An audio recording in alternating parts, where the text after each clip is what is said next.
with our group and that are willing to work with us.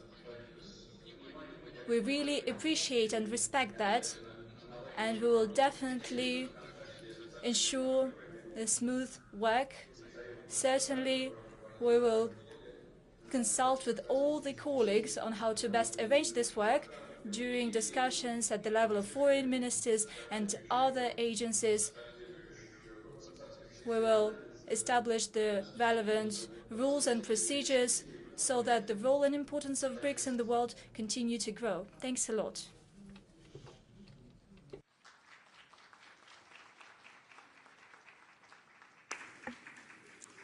Thank you, President Putin, for your statement. We now call upon Prime Minister Narendra Modi, the Prime Minister of India. I asked him this morning whether the lunar module is still firmly on the ground on the moon, and he said yes. So yesterday we congratulated India for landing a lunar module on the moon. So maybe he'll be outlining the scientific aspects of how the lunar module is going to proceed forward. Prime Minister.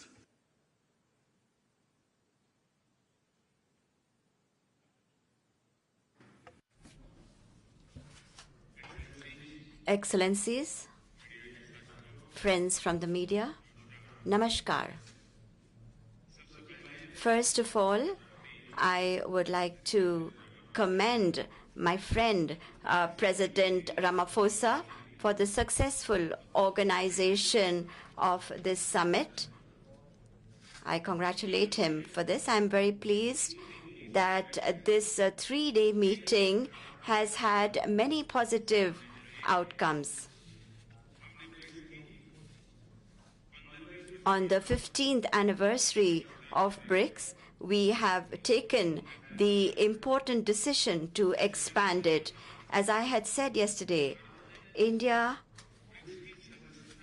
has always fully supported the expansion of BRICS membership.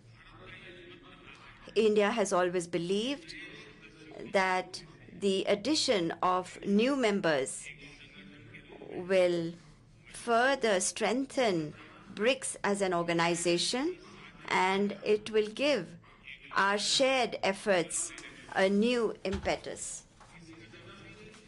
This will also strengthen the belief of many countries in the world in a multipolar world order. I am pleased that our teams have together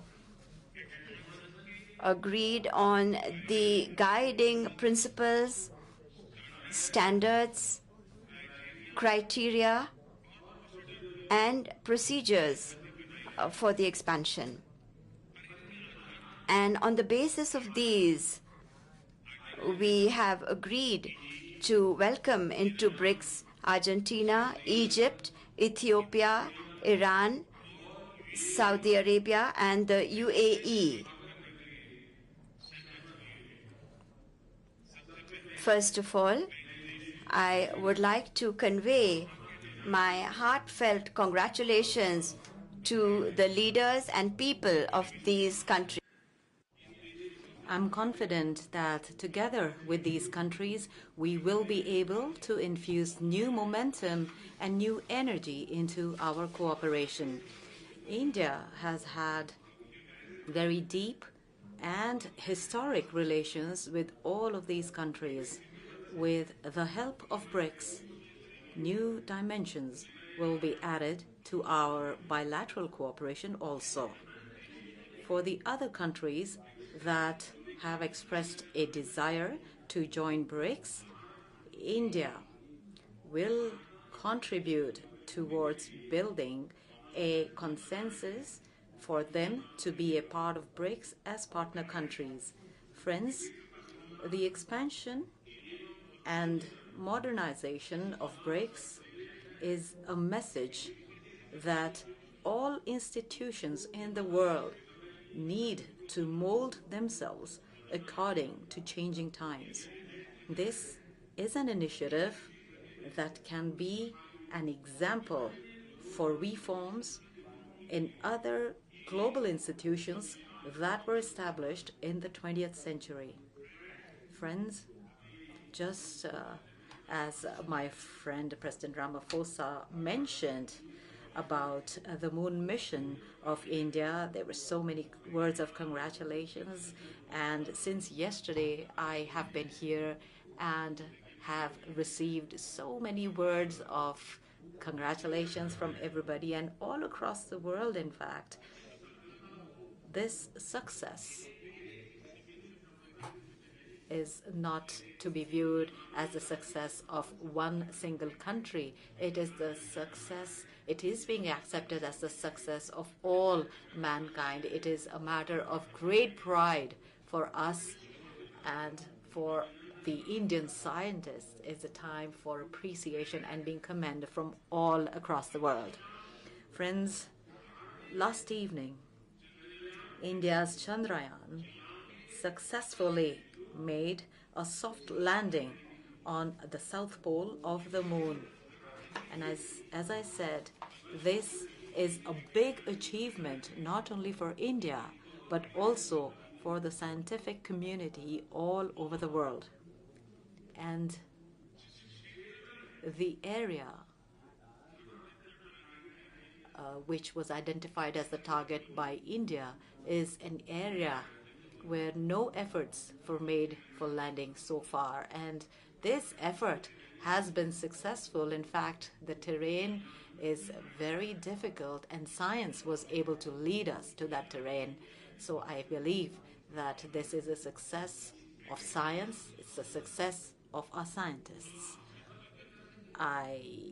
On this very historic occasion, I have received, India has received, Indian scientists have received, and the entire scientific world of the entire world has received congratulatory messages and notes. I would like to thank all of you, not only from myself, but from all Indians, and also on behalf of the scientists, of my Indian scientists. Thank you very much. Thank you very much, Prime Minister Modi. It now gives me the pleasure to ask President Xi Jinping, President of the People's Republic of China, to make his statement.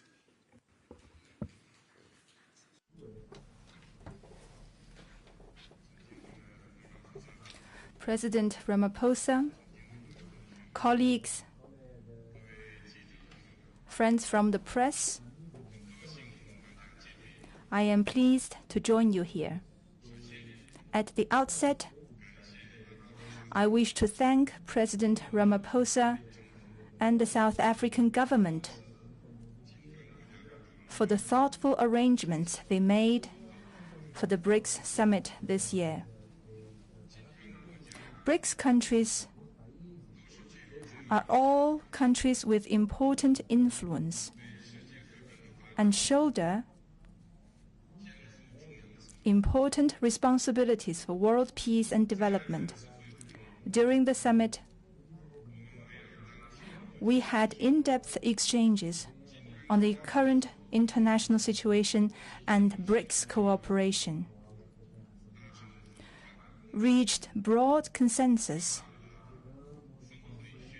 adopted the declaration, and achieved fruitful outcomes.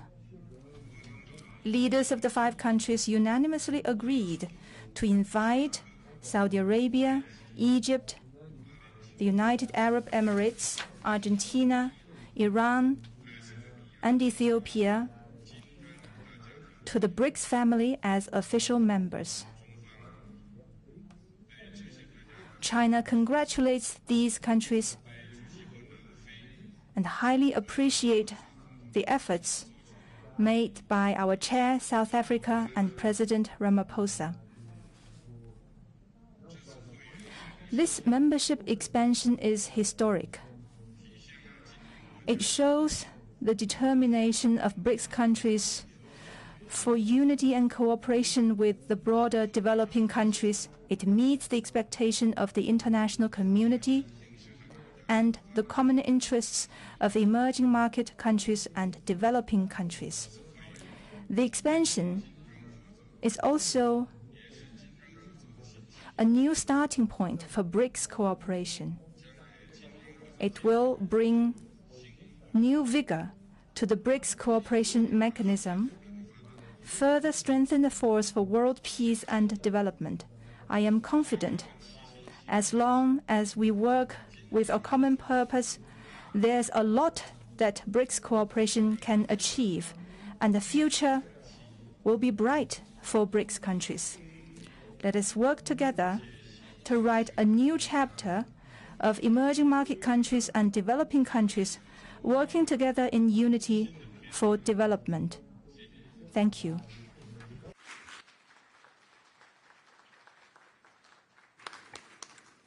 Thank you very much, President Xi. Ordinarily, in the acronym of BRICS, after Brazil, Russia, India, and China having spoken, it would now be the opportunity for the President of South Africa, President Ramaphosa, to speak. But he has already spoken. So that brings us to the end of our press statement. Thank you very much. Thank you very much for your attendance. We have reached the end. Thank you.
Attention, please.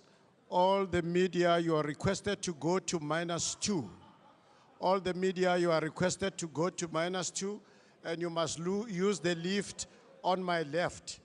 The lift at the left on my left. All media, you are requested to use the lift at the left to go to -2. Ushers will be there to take you there. Media, you are not allowed to go out on the doors on the right. You must use the ones on the left-hand side, and ushers are there to take you to -2 and will come to announce to you what is the next program. Thank you very much.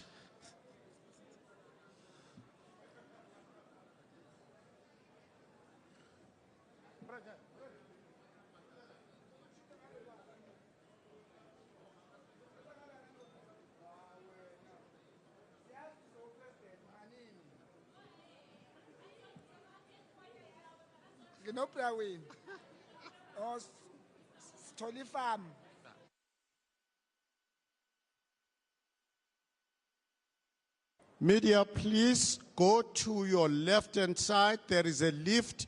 You'll be ushered to -2. All the media, please go to the left. My left, as I point there, there's going to be ushers, and the lift will take you to -2. We are going to make further announcements at -2. Media, you are not allowed to go out through the right-hand side. You are not allowed to use the right-hand side. Go to the left as I am pointing. You'll find the lift that will take you in batches to -2 at the media center. Please cooperate with the security, cooperate with the ushers. We will give you the program unfolding at -2.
BRICS partnership as a catalyst for global growth and development and response to the needs of all nations.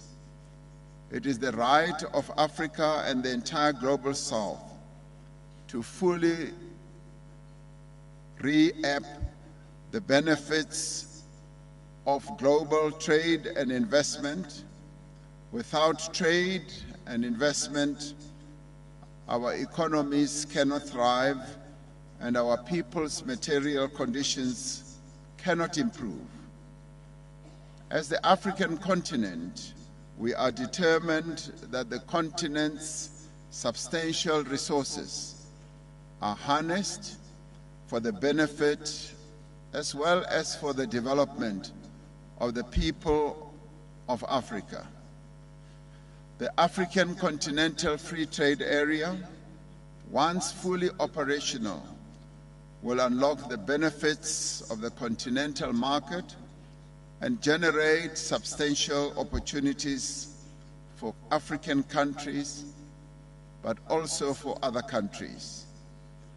To make use of these opportunities, Africa is looking to BRICS partnership to unlock infrastructure and development financing. This was part of the founding vision of the new development bank. This bank is playing a leading role in efforts to increase the resilience of the global South and to bring fairness to the global trading system, the financial system, and to strengthen BRICS currencies.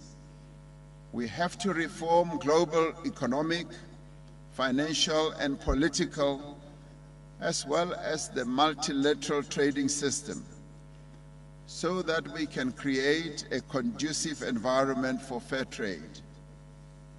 While many countries of the Global South are seeking significant progress in industrialization, in technological development, in innovation, and the digital economy, they are not fully reaping the economic benefits of their efforts. By working together, by sharing skills and capabilities, by mobilizing resources, we will be able to give renewed impetus to the global growth and sustainable development. We need to move beyond expressions of solidarity towards inclusion, mutually beneficial economic cooperation as well.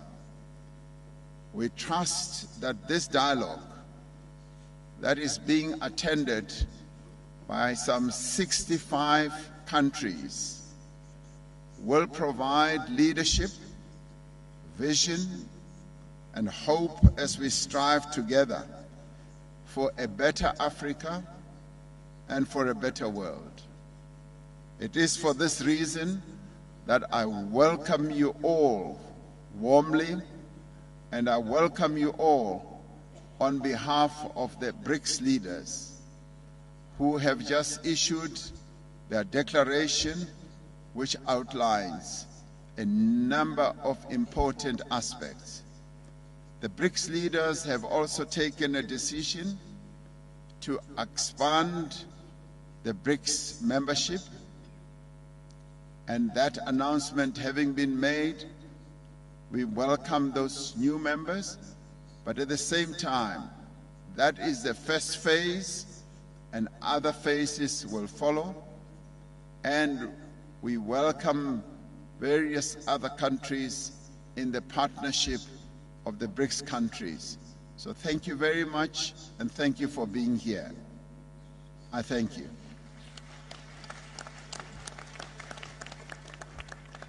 Having done that, I now would like to invite President Lula da Silva, the President of the Republic of Brazil, to take the floor.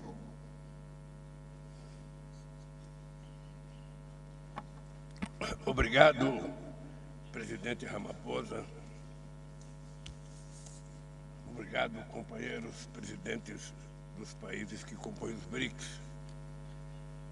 Eu gostaria de cumprimentar o presidente Ramaphosa por dedicar este debate à parceria dos Brics com o Sul Global, em especial com a África.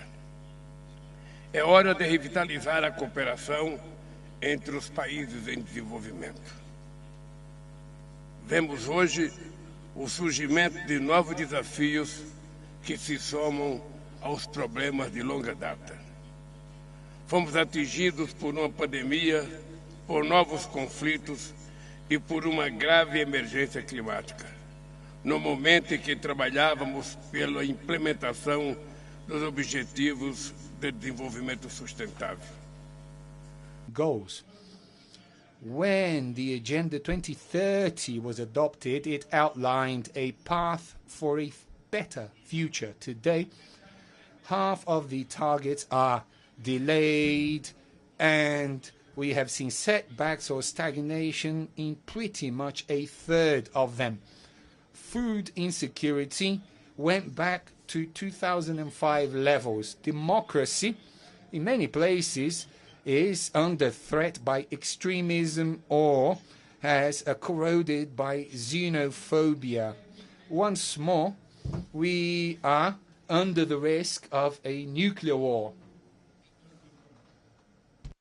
The world has gone backwards. Many of the answers that we seek for us to build a world that will be more equitable are located in Africa. COVID-19 has eliminated thousands of lives, although the unjustifiable hurdles to access to vaccines to Africa, they presented a very low mortality rate nevertheless. While concerns on security limited more and more the sharing of technologies, the African Union launches a digital transformation strategy, and hundreds of startups and innovation centers come up in Africa. At the same time, where it proliferates unilateral measures that threaten the integrity of the trade regime, the African continent has become in the largest free trade area of the planet, with 1.3 billion people and a combined GDP of $3.4 trillion. As multilateral bodies fail to respond to the threats to peace, the African Union takes growing protagonism in the conflict resolution. On one hand, excludent alliances are reborn and accelerate tensions, and on the other hand, African countries are getting together to preserve the peace zone and cooperation between the South Atlantic. But as also in other regions, Africa, it's quite evident the great constraints and refrain that are imposed on the developing countries. The globalization promises were not fulfilled. Many nations see today that are limited by unpayable foreign debt. In the last years, the volume of resources directed to the global south through trade and investments have been diminishing. The greatest part of the world, in the developing world, depends on the export of commodities, where the demand is volatile and the goods importments of first needs are very difficult because the prices went up. At the same time, financial institutions impose high interest rates and conditionalities that narrow the action space of the state. It is impossible to promote sustainable development if the national budget or the public budget is consumed by the foreign debt service. To fight the climate change offers us an opportunity to rethink financing models, trade, and development. The energy transition cannot bring back again the exploitation relationship of the colonial past. We need solutions that diversify and add value to the production of the developing countries. The most evident signal that the planet is becoming a place with more inequality is the growth of hunger and poverty. And this is unacceptable.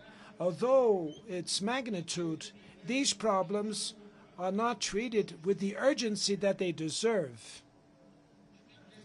The emissions of the 1% richest part of the world population are 100 times higher than the 50% poorest.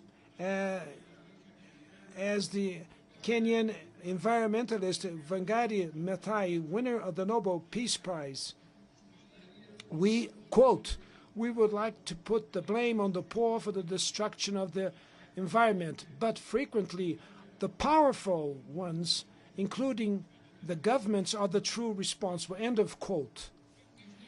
We have sustainable forms to enhance the agricultural output, create income, and offer social protection. And this was what we discussed in the Amazon Summit meeting in the city of Belém in Brazil, in the Amazon region. And this is what we want to discuss with the other countries that have tropical basins like Congo and the Borno-Mekong. Brazil will take over the chair of the G20 in December, and we want to put back the inequality reduction as the core of the international agenda, to reduce inequalities. We cannot do that without greater representation from Africa. So that's why we advocate the entrance of the African Union as member of the G20. Now, with my trip to South Africa, and then I will follow to Angola and to São Tomé and Príncipe, I intend to open a new cooperation agenda between Brazil and Africa. Let's go back to our universal vocation and rebuild our historical ties with the developing countries. Prosperity is only full when it is shared. The presence here of dozens of leaders from the global south shows that the world is much more complex than the mindset that came from the World War, the Cold War, that some wants to reinstall.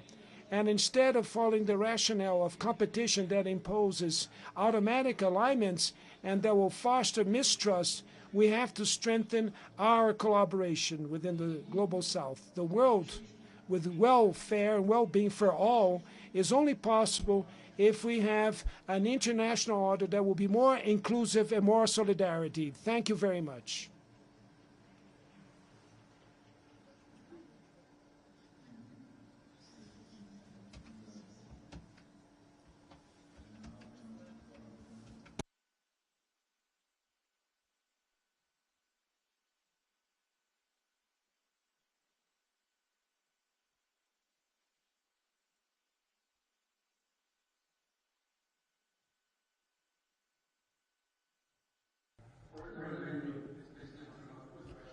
Your Excellencies, Heads of State and Government, colleagues, dear friends, ladies and gentlemen. At the outset, I would like to express my gratitude for the South African chairship for the arrangement of this representative summit of the Brics Plus outreach. This format of communication is of utmost importance.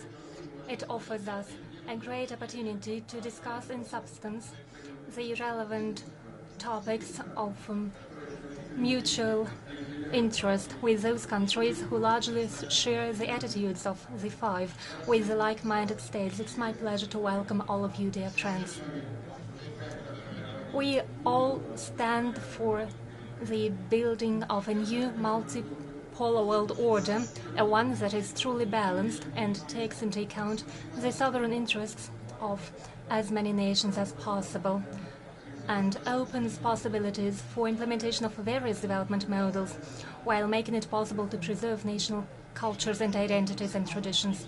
Let me stress, BRICS is not competing with anyone and is not opposing itself to anyone, but it's also obvious that this objective process, the process of emerging of a new world order, still has fierce opponents who try to slow down this process, to contain the emergence of new independent centers of development in the world. the countries of the so-called Golden Billion are doing everything in order to preserve the previous unipolar world order. They are comfortable with it. It benefits them. They try to substitute the world order by the rules-based order, although no one has seen these rules. And they use these rules for their narrow interests, and they adjust them to fit their political interests at any time in accordance with the interests of certain states. In effect, it is the same colonialism in a new package.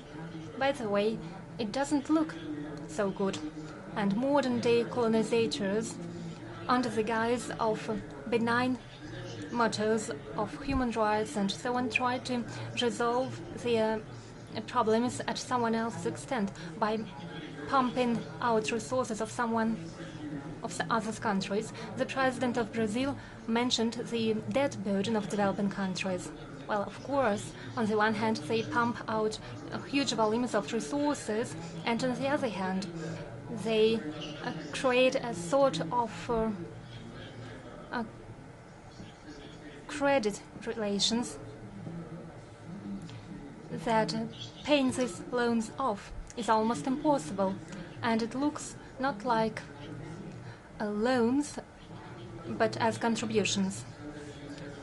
The world order is threatened by the radical neoliberalism imposed by some countries that is aimed at eliminating traditional values that matter for all of us. I'm talking about the value of family, respect for national and religious traditions.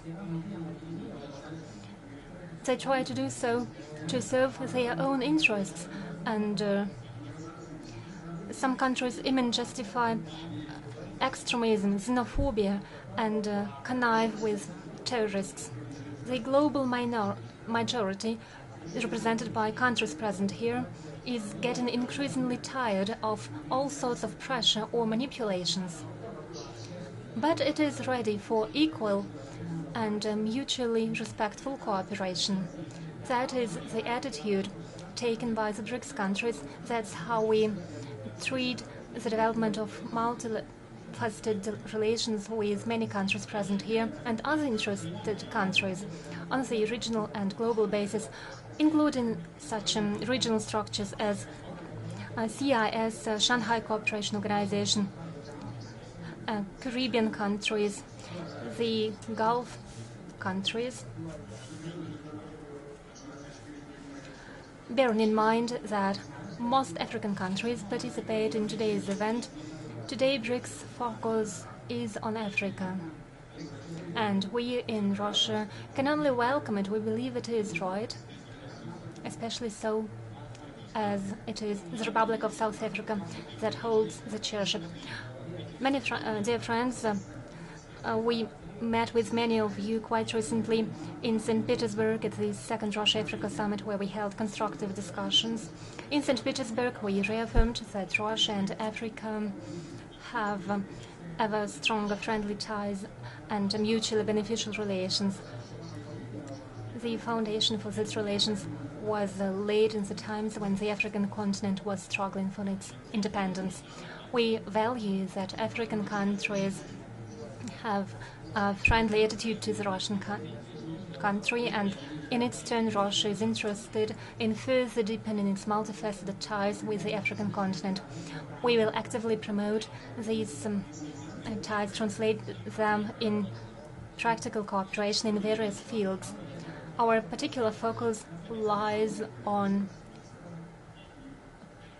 providing African countries and the world market with grain and fertilizers. We have all opportunities to make our contribution to the global efforts to resolve the hunger problem and not to allow the food crisis.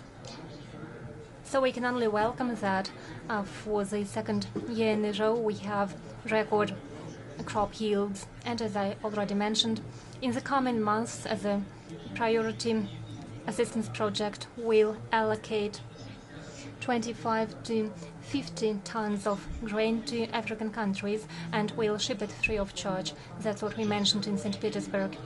Right now we are concluding negotiations with our African countries on these issues.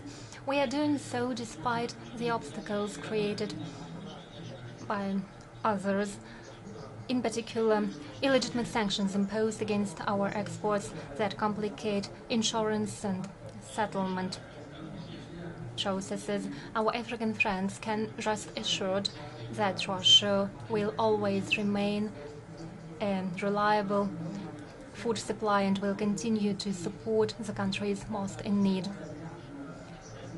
Russia takes a responsible attitude to its obligations in terms of energy exports. Largely, these exports are oriented on the emerging markets. Russian raw materials and fuels make it possible for the friendly countries, including African countries, to contain price rises and enhance agricultural and industrial production, thus strengthening their energy security and economic resilience. According to some estimates, by 2050, world's population will rise by 1.7 billion people, and the energy supply will rise by 22%. So it's obvious that for the foreseeable future, there is no alternative to coal or hydrocarbons, meaning that the energy transition that is necessary, the energy transition to low-emission economy, should take place in a gradual and balanced manner. It should be well calculated, taking into account national peculiarities and possibilities of the respective countries. By the way, some countries are already facing the effects of the efforts of the mistakes they committed when planning this energy transition, and problem is exacerbating.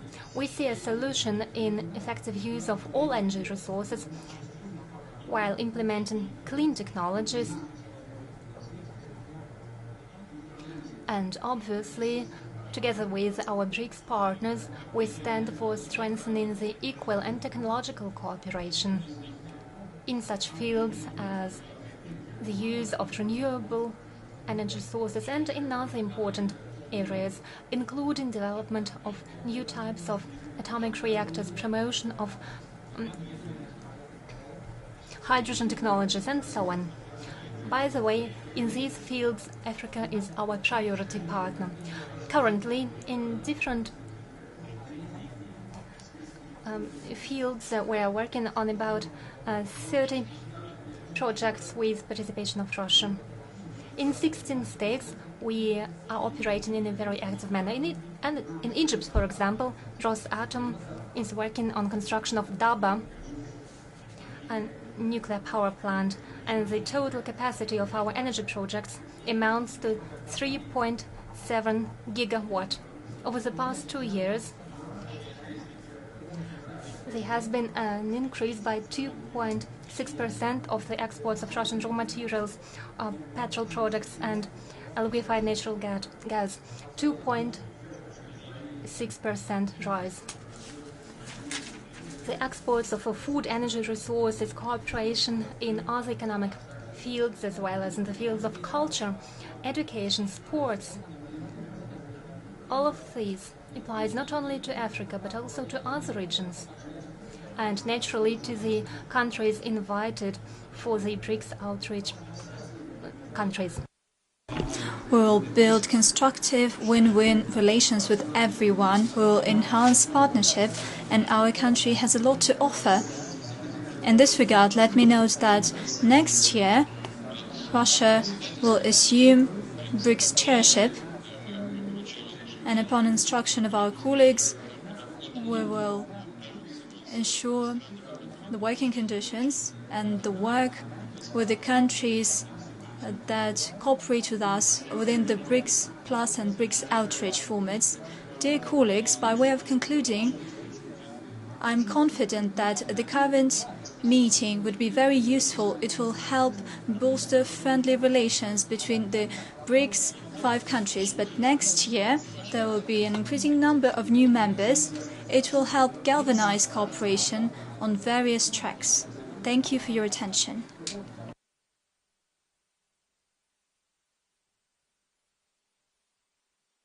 Very much, President Putin. I now want to call upon Honorable Prime Minister of India, Mr. Narendra Modi, to take the floor.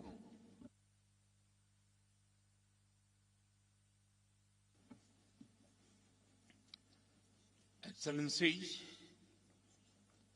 Africa की भूमि पर आप सभी मित्रों के बीच उपस्थित होकर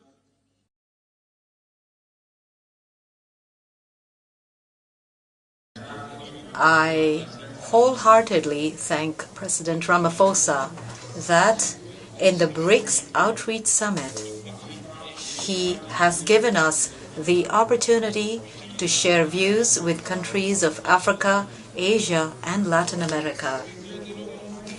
In the last 2 days, in all of our discussions in Brics, we have laid emphasis on the priorities and concerns of the countries in the Global South. We believe that according special attention to these issues by Brics is a need of the current times. We have also decided to expand the Brics Forum. We welcome all the new member countries. This will make global institutions and forums more representative and inclusive, and this is one step towards such efforts of ours.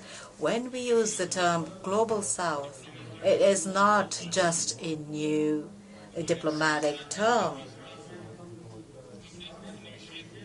In our shared history, we have together opposed colonialism and apartheid. It was in this land of Africa that Mahatma Gandhi developed the powerful concepts of nonviolence and peaceful resistance, tested them here, and then used them in India's freedom struggle.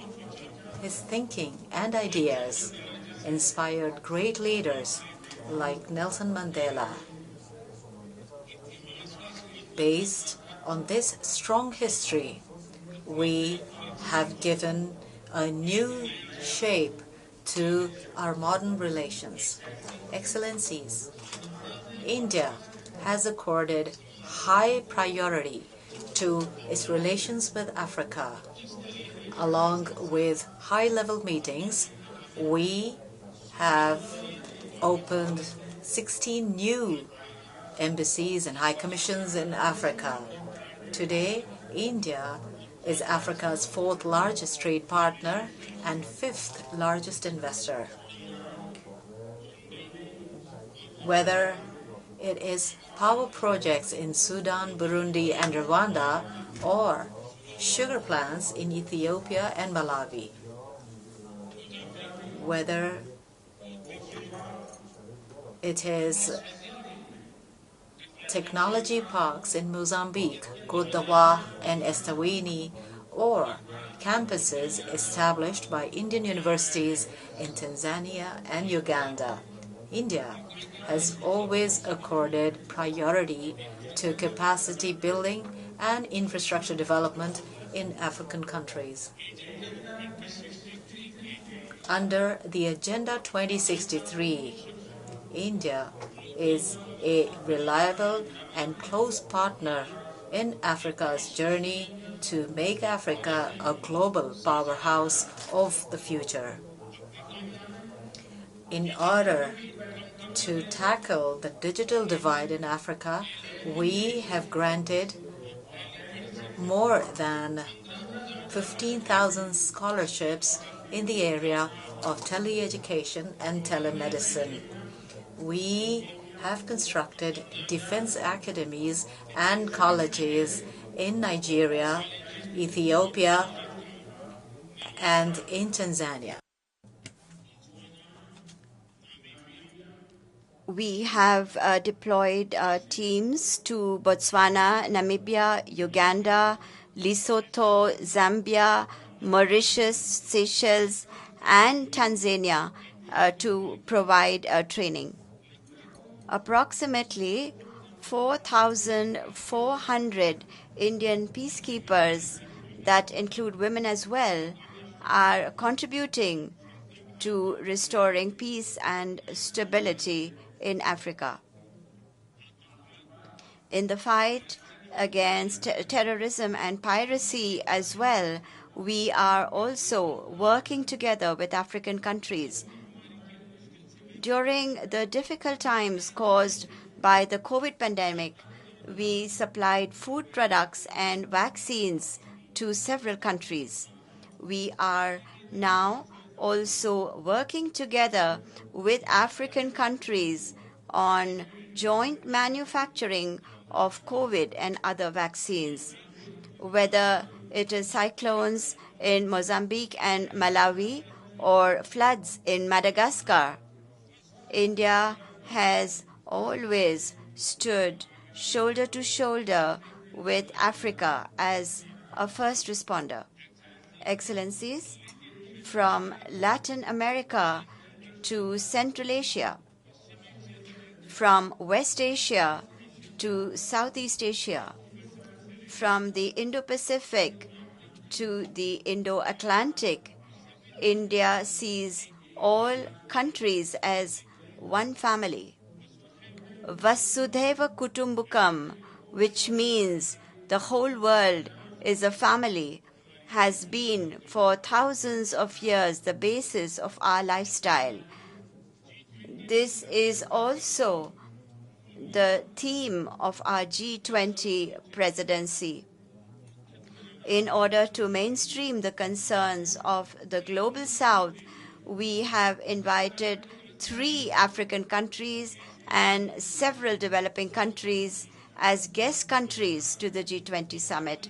India has also proposed permanent membership of the African Union to the G20. Excellencies, I believe that Brics and all the friendly countries present here today can work together to strengthen a multipolar world in order to make global institutions representative and to keep them relevant. They can help ensure progress in their reforms. Counterterrorism, environment security, climate action, cybersecurity, food and health security, energy security, building resilient supply chains are matters we all have equal interest in. They represent unlimited opportunities for cooperation. I invite all of you to participate in our international initiatives such as the International Solar Alliance, One Sun, One World, One Grid, the Coalition for Disaster Resilient Infrastructure, One Earth, One Health, the Big Cat Alliance, and the Global Center for Traditional Medicine. I invite all of you to join India's digital public infrastructure stack to benefit from it for your development. Yesterday, we will be very pleased to share with you our experience and capabilities in this area. I am sure that our shared efforts will give us new confidence to address all challenges together. I once again express my gratitude to all of you and in particular to President Ramaphosa for this opportunity. Thank you.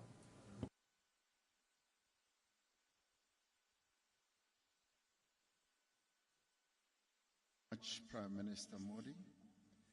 It now gives me pleasure to ask President Xi Jinping, President of the People's Republic of China, to take the floor.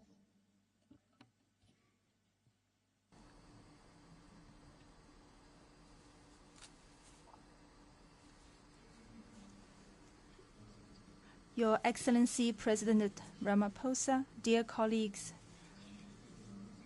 let me begin by thanking President Ramaphosa for preparing the dialogues. I am delighted to join you all in this discussion on global development.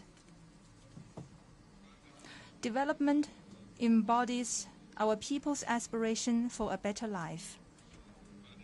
It is the top priority for developing countries and a timeless theme for humanity. As the UN 2030 Agenda for Sustainable Development is due for a midterm review this year, the delivery of most SDGs remains slow. This is a cause for concern. And the global development endeavor faces formidable challenges. The international community must pursue the larger interests of all countries, respond to people's concerns, and restore development to the center of the international agenda. The representation and voice of developing countries in global governance should be increased, and developing countries be supported in realizing better development. It is also important to uphold true multilateralism, forge a global development partnership, and create a secure and stable international environment for shared development. Colleagues, over the years, China has stood in solidarity with fellow developing countries through thick and thin. China has been and will always remain a member of developing countries. I proposed the Global Development Initiative precisely for the purpose of calling on the world to stay focused on development and lending impetus to the implementation of the 2030 Agenda. Last year, China held the first high-level dialogue on global development, where a host of measures for development cooperation were unveiled. Encouraging progress has been made since then. We have put development first and allocated more resources. China has set up a global development and South-South cooperation fund with a total funding of $4 billion. And Chinese financial institutions will soon set up a special fund of $10 billion dedicated to the implementation of the GDI. We have taken results-oriented actions and deepened practical cooperation from Asia to Africa, from Pacific Island countries to the Caribbean. Over 200 cooperation projects have come to fruition, and cooperation mechanisms are growing in areas such as poverty reduction, education, and health. We have unleashed the power of innovation and built up momentum for development. Under the GDI, we have prioritized green development, new type industrialization, the digital economy, and some other key areas, and pursued a partnership on new industrial revolution to boost high-quality development. We have tided over difficulties together and made development more resilient. Food and energy security bear on the economy of a country and the well-being of its people. We have launched a China FAO South-South Cooperation Trust Fund, implemented the Food Production Enhancement Action, and provided food assistance to and shared agro-tech with many countries. We have also initiated a global clean energy cooperation partnership with a view to achieving energy security. China is a friend that Africa can count on. Over the past decade, China has provided a large amount of development assistance to Africa and helped build more than 6,000 kilometers of railway, over 6,000 kilometers of highway, and 80+ large power facilities on the continent. Going forward, China will carry out more cooperation with African countries to support Africa in enhancing its own capacity for development. Specific measures will be taken, such as providing satellite mapping data products, implementing a smart customs cooperation partnership, and launching with UNESCO a GDI for Africa's Future action plan to support sustainable development in Africa. Colleagues, a Chinese adage reads, "Victory is ensured when people pool their strength. Success is secured when people put their heads together." Let us stay committed and united to build a community of shared development and make sure that in the process of global modernization, no country is left behind. Thank you.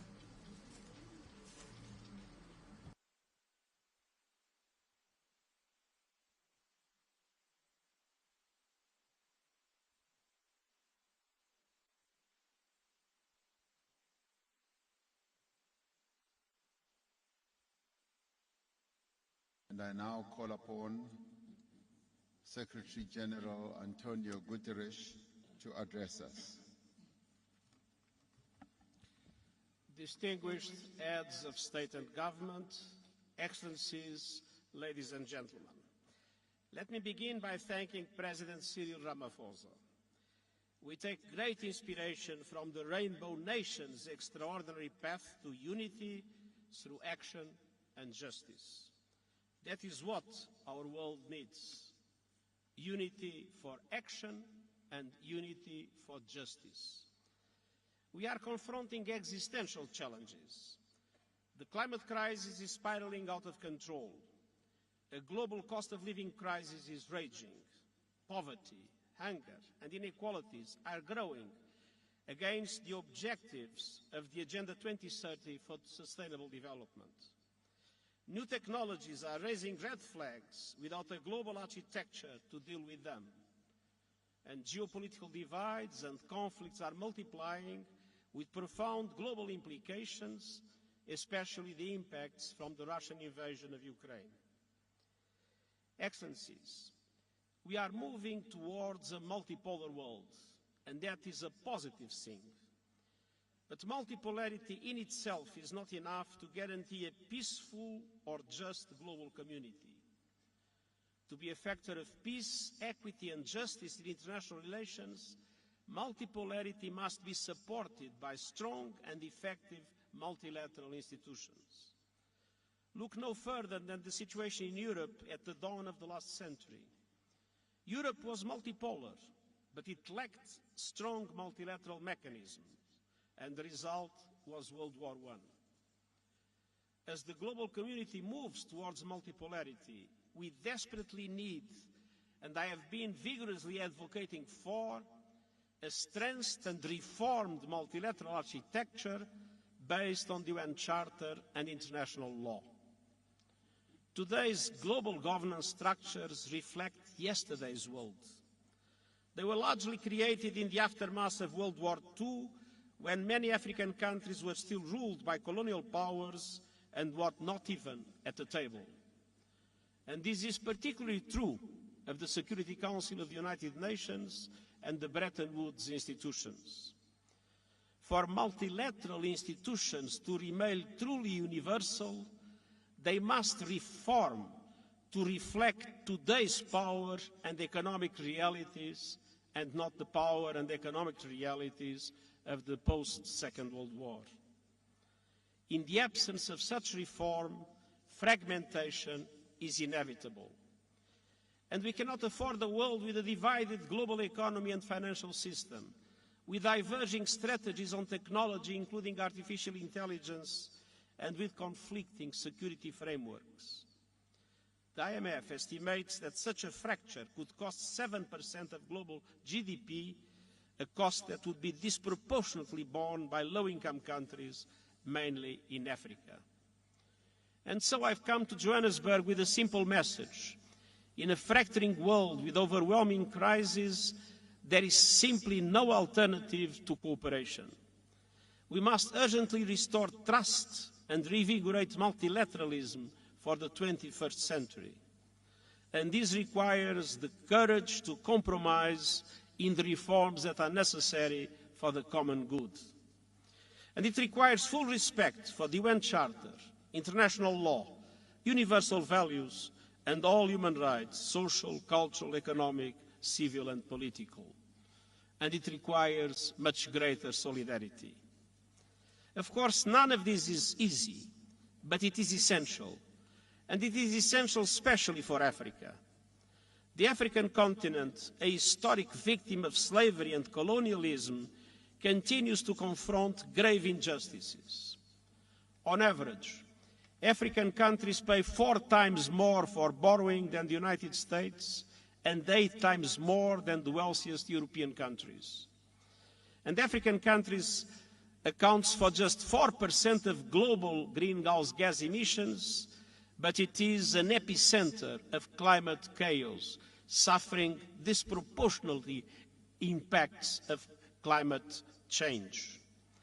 And so looking ahead, I saw 2 priorities for action and justice. First, on the economic front. Redesigning today's outdated, dysfunctional and unfair global financial architecture is essential, but I know it won't happen overnight. Yet we can and must take practical action now. The Sustainable Development Goals stimulus I have proposed, an effective debt workout mechanism, and other steps necessary to multiply the resources available for developing countries are vital for sustainable development in Africa and to give options to African governments to support the development of their peoples. We must also drastically step up climate action and climate justice.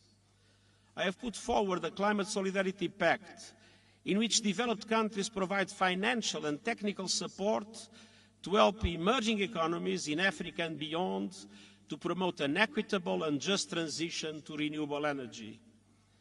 And I have presented an acceleration agenda to boost these efforts, with developed countries committing to reach net zero emissions as close as possible to 2040 and developing countries as close as possible to 2050. And developed countries must also finally keep their promises to developing countries by meeting the 100 billion goal, doubling adaptation finance, replenishing the Green Climate Fund, and operationalizing the Loss and Damage Fund this year. And as a matter of justice, Africa must be considered a priority in all these efforts. Excellencies, we will not solve our common challenges in a fragmented way. Together, let us work to advance the power of universal action, the imperative for justice, and the promise of a better future, and I thank you.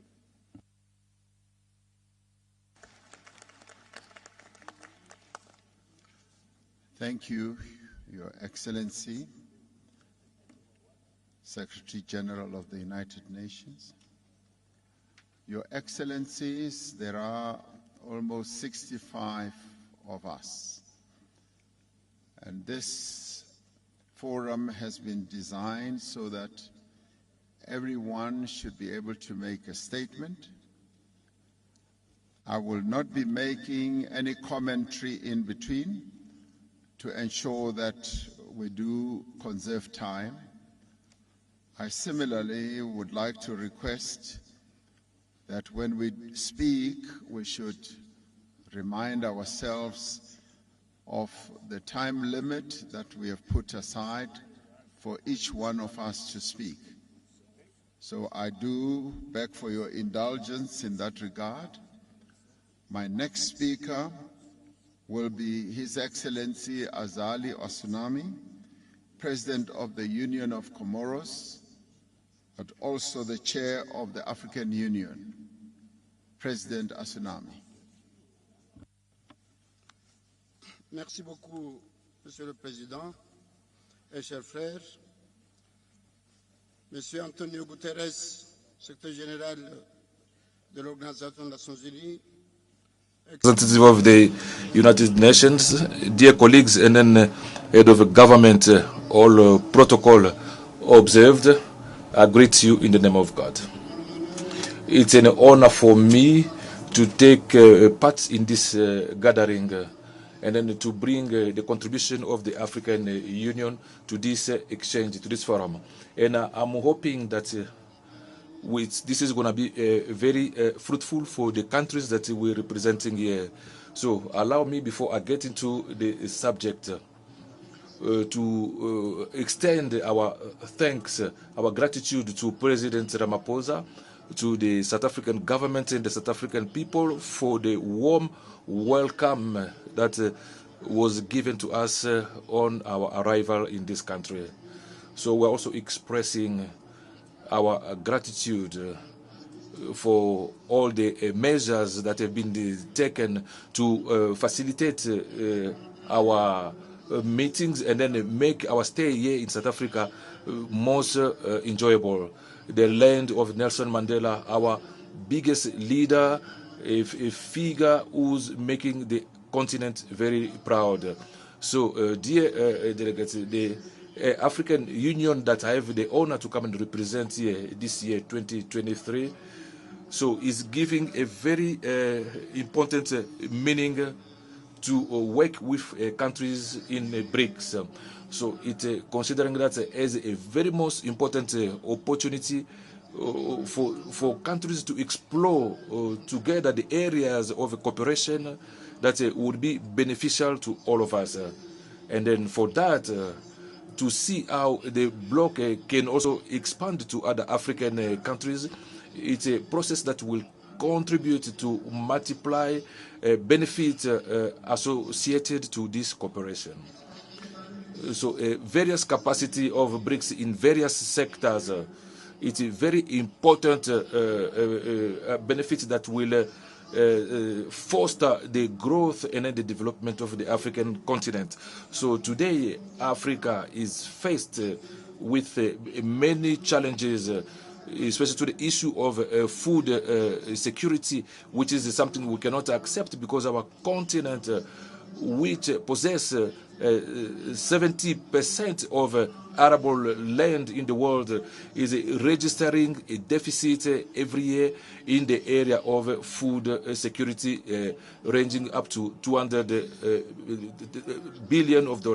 So BRICS, with is a multiform capacity, can help the Africa to become independent in the area of food security by putting in place new technologies to improve the sector of agriculture. So Africa is also faced with the issue of industrialization because the continent has got enormous reserves of raw material, but unfortunately they do not have a capacity to exploit and then transform these minerals on our African continent. So the collaboration between BRICS and Africa would allow to develop production units and transformation units in the area of a big program of industrialization that will favor the green transition.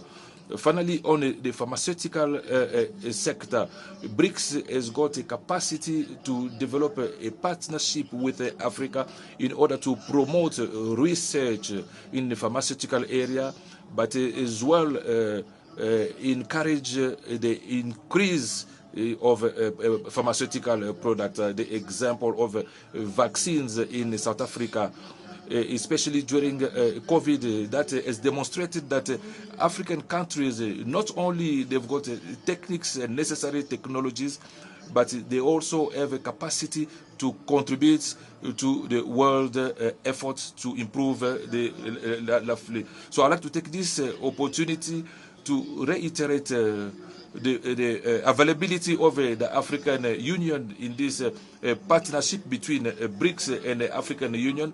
It's a frank partnership that will last longer and win-win. So, ladies and gentlemen, trade relations between Africa and BRICS are multidimensional. So they are illustrated in many advantages that are linked in the South-South Summit. It's important to underline that BRICS represent one of the major trade partners in our continent, and our economic weight constitutes it's something major that cannot be compared with something else in the world. So African countries will wish in the area of this partnership and then funding that will be created by BRICS, such as the new development bank, which the objectives is to fund development project while underlining sustainability. At the moment where our continent is trying to go through some reforms in world financial infrastructure, we are urging BRICS to play a role of a pressure group for those reforms, and also structural reforms and deeper. The world financial architecture are very important to respond to the needs that are not being taken account into the world architecture. With regard to debt, that is putting African countries in trouble. So the African Union has put in place a working group in order to propose means so that to see how to sort out this African debt.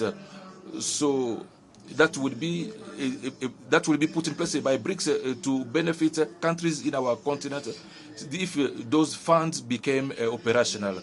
In fact, this would allow African countries to access loans with better conditions of repayment, which will be advantageous for countries that are facing prohibitive cost to the world financial market. Beyond all this, so that is linking the two parties, our continent is the potential to offer to BRICS benefit of opportunities, especially in the area of geopolitics, economics, security, and cultural sector. It's the case of the free trade area that are offering to the countries of BRICS unique opportunities to reinvigorate their effort to foster trade relations with emerging and developing countries.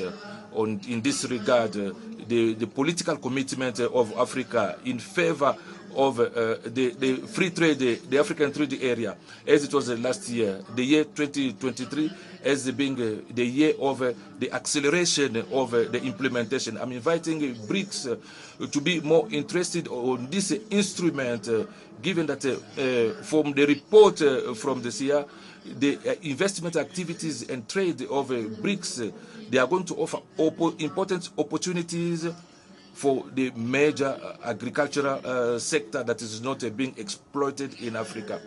furthermore, the access of Africa in G20 that will offer also an opportunity to Africa, a central platform to amplify its position on world economic issues for a more inclusive multilateralism. It will also constitute an opportunity for the continent to work with Brics in favor of the advent of a world economic governance that is more fair and just. All the actions that we are undertaking in the favor of Brics and the development cannot last without peace and stability in the world.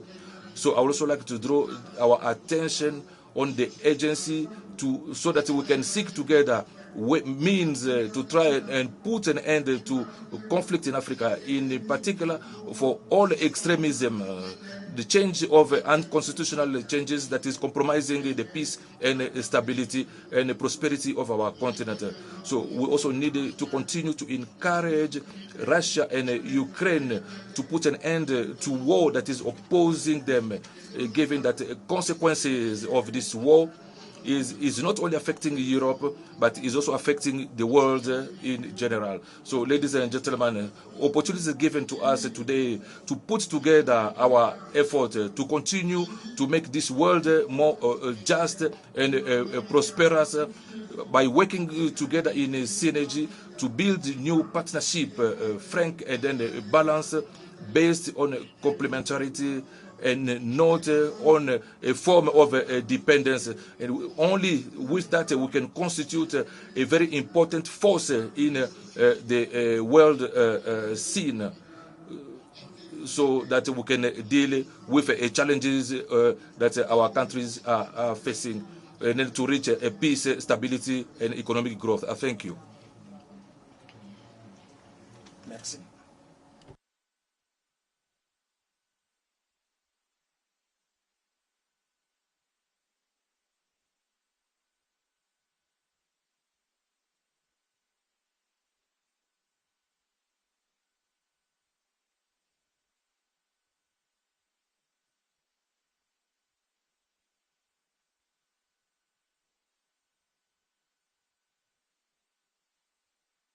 Thank you, Your Excellence, Mr. Cyril Ramaphosa, President of South Africa. Dear brother, Excellence, Head of State and Government, member and friend of Brics, Your Excellency, Antonio Guterres, Secretary General of United Nations, Excellencies, ladies and gentlemen, and participants, all protocol observed. I render grace. I say grace to God who has all gathered us in this space in Johannesburg.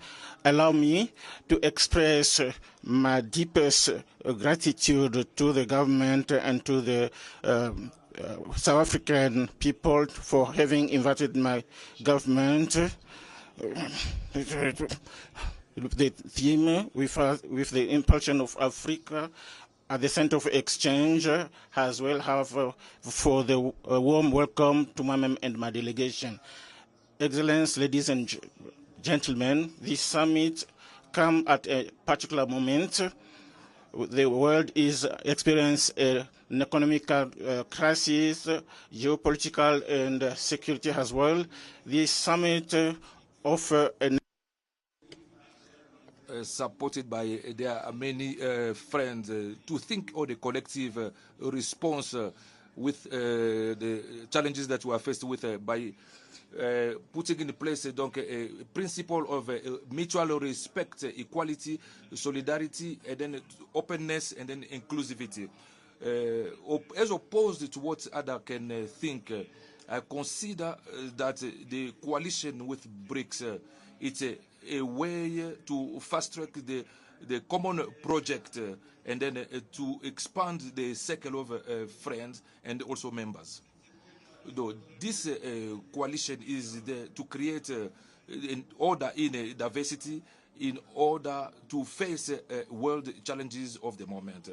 Burundi is subscribing to the main conclusions that came out on sectorial meetings aiming in the promotion of a South-South cooperation, the reinforcement of mutual partnership with Africa in a multipolar world, also in the area of a free trade area. So the enlargement of multilateralism to stimulate the reforms in governance and in world institutions. Excellence and ladies and gentlemen, Burundi is the conviction that its independence can only be effective without a real economic independence. That's the reason why, on the basis of opportunities that Burundi is offering, so we have set ourselves a new vision to make Burundi an emerging country for the horizon 2040 and then a developed country to the 2060 horizon. This vision is opposed on the commitment of the Burundian government to develop and diversify the national economy, and then that is stimulating the production in order to increase exports. To achieve that, Burundi would like to link a new partnership and then reinforce a partnership, and that is mutually beneficial with members and then friends of the Brics in order to improve our performance. In the mining sector, the Burundi is still not exploited. That the reason it's one of the sector that is promising, on which Burundi is counting to improve its economy. Technology and then manufacturing industry remain big challenges in my country, even though we have a large labor force in the country. I'd like to say the government of Burundi is ready to cooperate with serious partners who would wish to support development efforts and then invest in Burundi. To fast-track socio-economic development in Burundi, we are hoping in a fructuous collaboration with the new development bank in order to increase the production of energy, development of infrastructure, digital economy, and then the exploitation of mineral resources. Excellencies, ladies and gentlemen, I came to participate in this summit of Brics because I strongly believe that it's an opportunity in the world. It's a new chapter in the world, in the history of a world economy, in the manner that it's going to open several opportunities and then a new paradigm. There's a lot to be said in such circumstances, but allow me to mention the significant changes are taking place in the world. So my country is on the side of those who are calling for new reforms of the world governance, in particular in a decision-making institutions such as the United Nations Security Council. So we are hoping that the voice of member and friend of Brics will be finally heard. Excellency, ladies and gentlemen, to conclude, my country is reaffirming its commitment to play its role in this changing of the new world order, to have a world that is a peaceful, where there's equality and prosperous. So we're also reiterating our thanks to all members of Brics for the invitation that they've extended to us to come and participate. So we are hoping that the conclusions of these meetings would be beneficial for Brics and then also the world. I thank you for your attention. Thank you.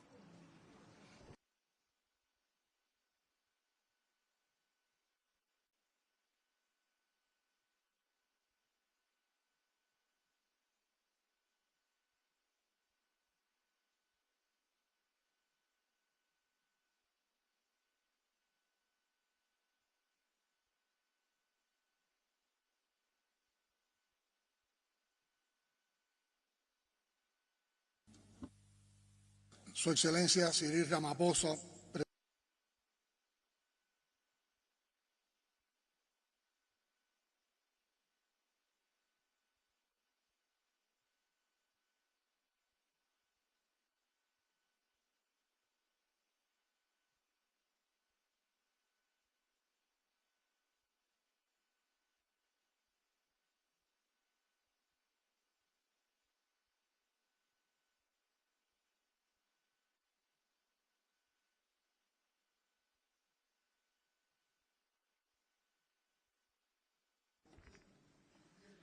We also greatly appreciate the fact that this meeting is taking place in Africa, the cradle of a part of our ancestors, which fundamentally nourishes the very essence of the Cuban identity. Our satisfaction is even greater because it brings us to South Africa, a country with which we are united by historic ties or of brotherhood. Nearly 400,000 compatriots contributed to the struggle against apartheid in African lands. 2,289 of our internationalist combatants fell heroically, writing with their sacrifice one of the most beautiful pages in the history of solidarity among people. In Sister Angola, we have quoted a well-known African proverb that today we would like to recall. The footprints of those who walk together can never be erased. In the case of South Africa and Cuba, those footprints are as solid and indelible as the memory of the historic leaders of our nations. We can never forge the embrace of Nelson Mandela and Fidel Castro as they met here and demanded each other's reunion, as only happens between very dear brothers. I attend this dialogue with the enormous responsibility that it represents for Cuba to chair the group of 7-7 and China, the largest and most diverse grouping of developing nations. We are 134 countries, 2/3 of the members of the UN, where almost 80% of the planet's population lives, facing the colossal challenges of an incredibly unequal world, where exclusion and poverty have multiplied after 2 years of pandemics, followed by dramatic conflicts. In the last 10 years, the nations of the South have seen their foreign debt already more than pay off double. Unilateral coercive measures are on the rise. More than 3 billion people are affected by the degradation of ecosystems. More than 1 million species of plants and animals are in danger of extinction, according to the Secretary General's message of World's Environment Day. If we don't act immediately, we will give our children and grandchildren a planet not only unrecognizable to those of us from the previous centuries, but sadly doomed to become uninhabitable, impossible to habitate. 7 years away from the deadline set for the fulfillment of the Sustainable Development Goals of the 2030 Agenda, the outlook is discouraging. Half of the 169 agreed targets are far or very far from being met. More than 30% of them have not experienced any progress, or even worse, show setbacks compared to 2015, according to the most recent United Nations report.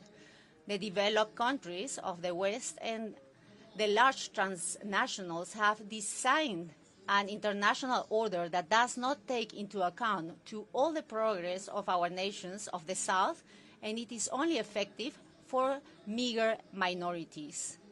The G77 and the Brics have the responsibility and the possibility to act to change this unjust world order. It is not an option, it is the only alternative. Today, no one can question the growing authority of Brics. That's why we do not hesitate to welcome its eventual enlargement, which will contribute to strengthen its relevance and representativeness.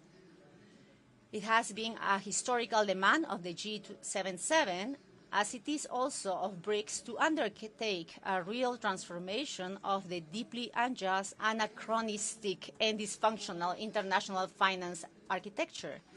We firmly believe that the new development bank created by Brics can and must become an alternative to the current financial institutions, which for almost a century have applied draconian recipes to profit from the reserves of the South and reproduce their schemes of subjugation and domination. We especially welcome the appointment of our dear Dilma Rousseff and head of his entity, and the praiseworthy initiative of Brics to create a broad-based foreign currency reserve mechanism to guarantee certainty and stability to the South. The extension of these mechanisms to other countries will certainly help to alleviate the imbalances of the current monetary system. the establishment of mutual credit lines in local currencies by the Bank of Brics countries, and the possibility of creating a single currency for their operations were also initiatives that could be applied in relation with other developing countries to reduce the abusive monopoly of the U.S. currency, which reinforces and guarantees equal harmful to the rest of the world. The BRICS countries are world leaders in agricultural production, concentrating about 1/3 of the food produced globally. Their joint action with the rest of the developing countries will be a substantial contribution to the elimination of the hunger, which today affects more than 700 million people in the world. On climate change, we emphasize the strategic value of effective coordination between the BRICS and G77 to safeguard the principle of common but differentiated responsibilities in the implementation of the Framework Convention and the Paris Agreement. At COP28, which will take place this year in Dubai, for the first time, a G77 Leaders Summit will be held, convened by Cuba to strengthen strategic coordination. Scientific and technical development is today monopolized by a club of countries that monopolize most of the patents, technologies, research centers, and promote the drain of talent from our countries. The G77 and BRICS must and can do more to change that situation, and in that spirit, Cuba has convened a summit of heads of state and government of the Group of 77 and China on science, technology, and innovation as a premise for development, to be held on September 15th in Havana. We welcome you there. To move forward to a more just and sustainable future, the time for collective action is not tomorrow, it is now. We firmly believe in the power of unity and diversity, and that it is time to act together in defense of historical grievances that, because they have not been addressed in time, have multiplied the problems facing our nations today.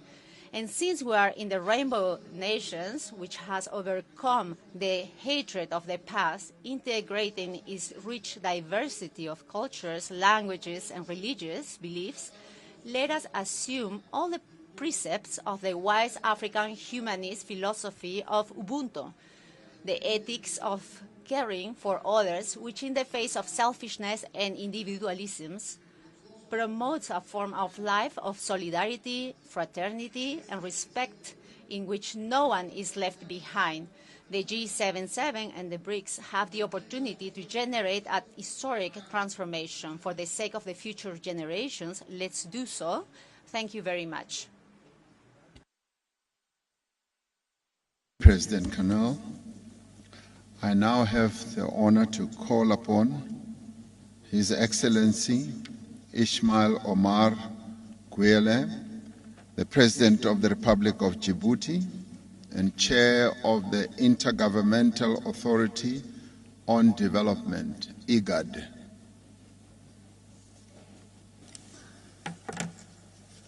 Thank you, Chair. Bismillah ar-Rahman ar-Rahim.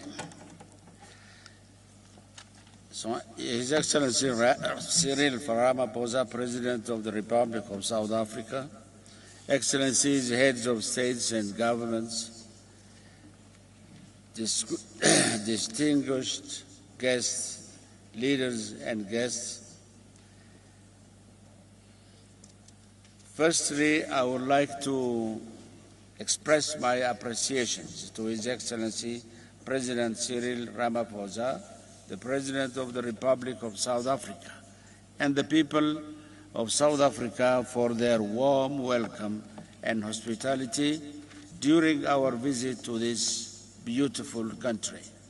On behalf of all members of IGAD, as well as myself, I would like to extend my gratitude to you, Mr. Chairman, for inviting me to attend this 15th BRICS Summit held in Africa under African chairmanship with a focus on our continent.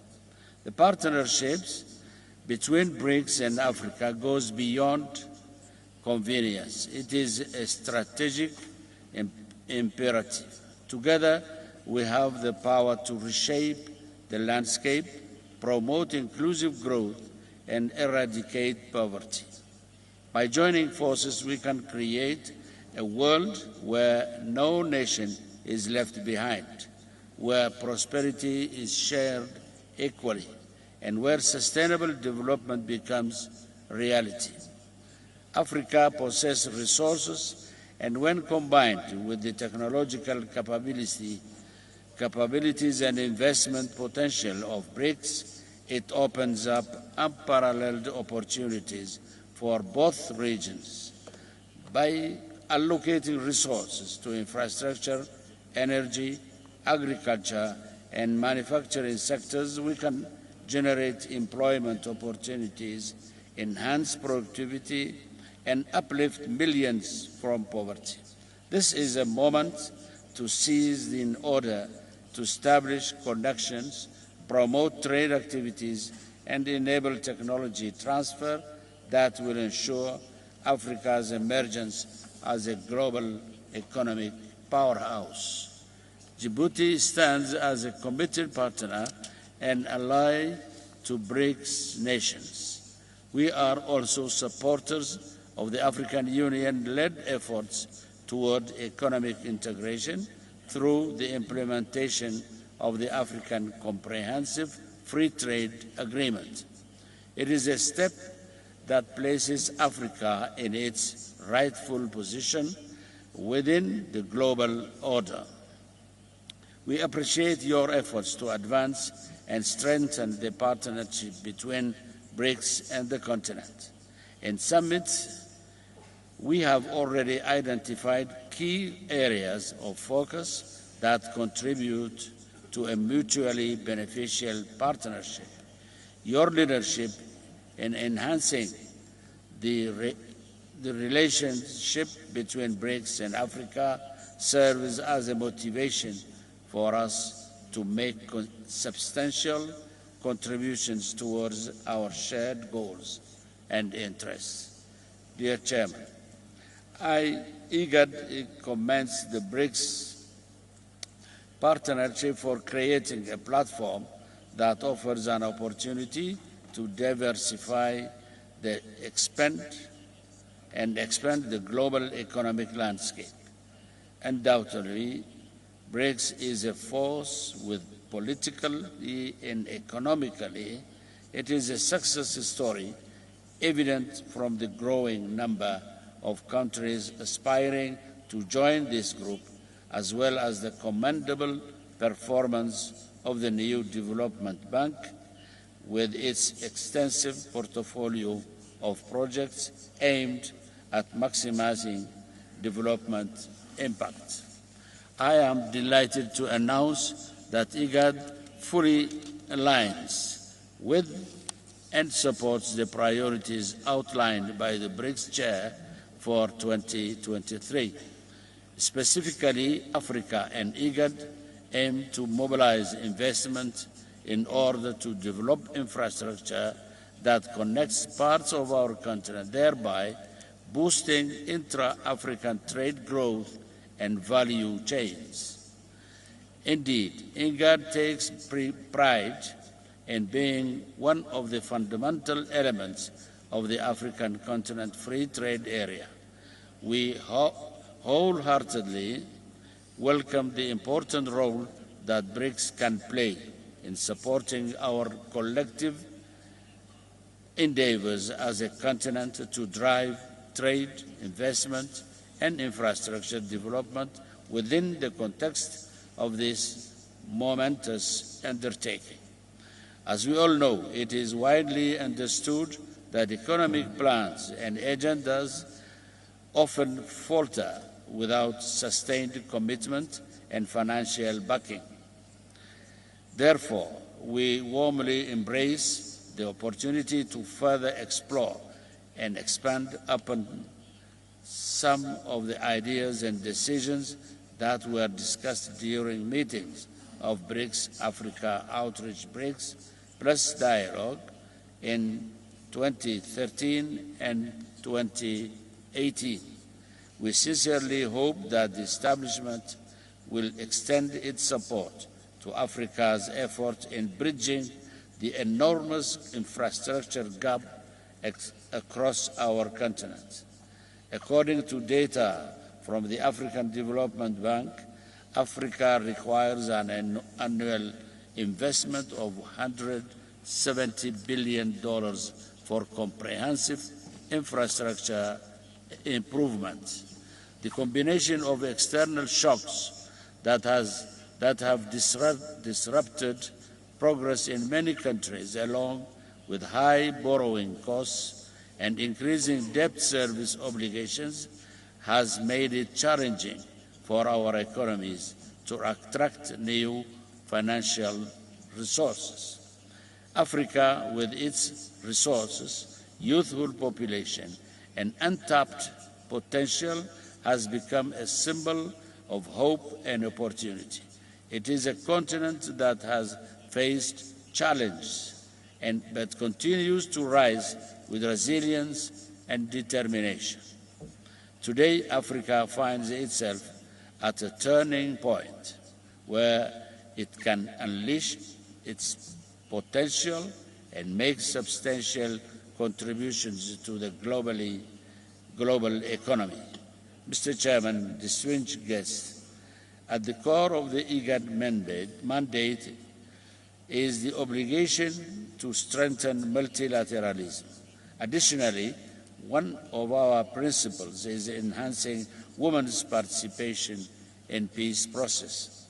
Indeed, it is only last week that we launched the IGAD Women, Peace and Security Forum as part of our own unwavering commitment harness the transformative power of women's contributions to peace building and conflict resolution. Finally, we support the call for reforms to the international architecture and address the ossification of inequalities, gaps, and inefficiencies. We need to relentlessly work together to ensure that the new architecture is reset to be relevant to today's global challenge. Let's take advantage of this partnership today to strengthen the ideals and spirit of growth so that we can pave the way for a brighter and more prosperous future for all our people. I thank you.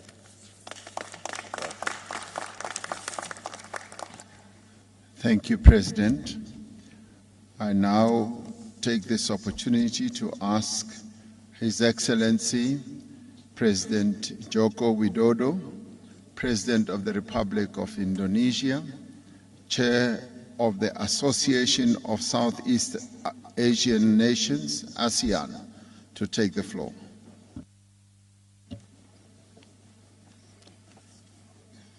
Terima kasih Presiden Ramaphosa. Yang mulia, dunia saat ini seakan bergerak tanpa nahkoda, seakan bergerak tanpa kompas yang jelas. Perang dan konflik telah menyebabkan tragedi kemanusiaan, krisis pangan telah mengakibatkan puluhan juta orang jatuh miskin, belum lagi ancaman perubahan iklim yang mengintai umat manusia. Dari pandemi kita telah diajarkan bahwa krisis global tidak akan bisa selesai kalau kita bekerja sendiri-sendiri atau oleh sekelompok negara saja. Dibutuhkan kolaborasi dan solidaritas bersama untuk mengatasinya.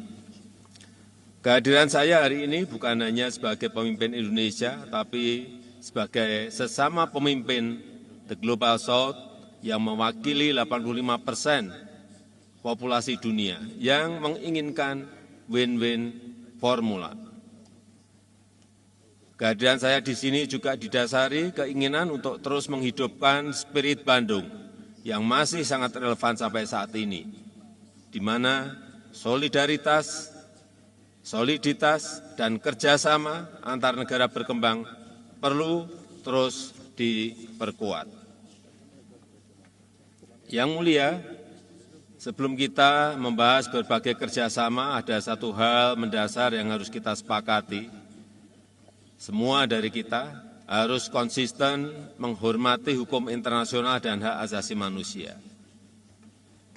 Kita semua melihat tatanan ekonomi dunia saat ini sangat tidak adil, gap pembangunan semakin lebar, rakyat miskin dan kelaparan semakin bertambah, dan situasi seperti ini tidak boleh dibiarkan. Negara berkembang harus bersatu untuk memperjuangkan hak-haknya, diskriminasi perdagangan harus kita tolak, hilirisasi industri tidak boleh dihalangi, kita semuanya harus terus menyuarakan kerjasama yang setara dan inklusif. Brics dapat menjadi bagian terdepan untuk memperjuangkan keadilan pembangunan dan mereformasi tata kelola dunia yang lebih adil. Terima kasih, Ketua.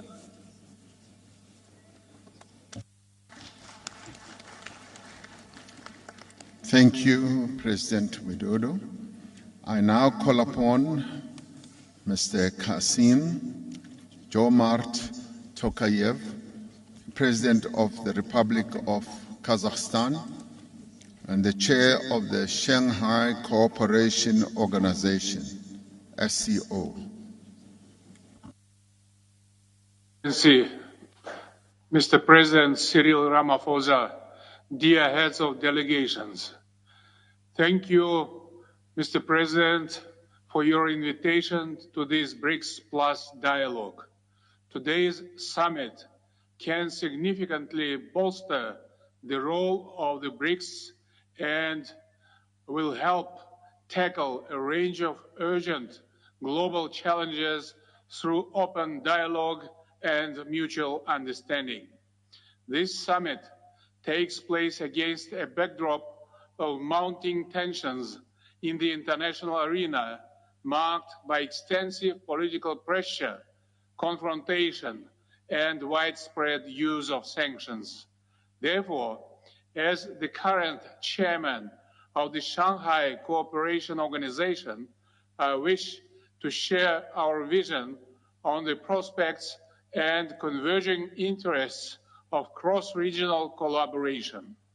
The SCO's increasing role is widely acknowledged today. It unites rapidly developing economies with enormous human resources, natural assets, and technological potential. Taking this opportunity, I would like to extend my sincere congratulations to Prime Minister Modi of India on the historic landing of the Indian spacecraft near the moon's South Pole. Kazakhstan, as one of founding members of the organization, is determined to leverage its chairmanship to transform the SCO into a more effective organization able to meet the challenges we face. For more than 2 decades, the Shanghai Cooperation Organization has accumulated valuable experience in advancing multilateralism and cooperation at the regional level. Given the interests and priorities shared by the BRICS and the SCO, I propose to combine our efforts in the following key areas. We should seek a suitable formula for peace, stability, and security based on the UN Charter. To this end, at the SCO summit this year, I proposed the initiative on world unity for just peace and harmony.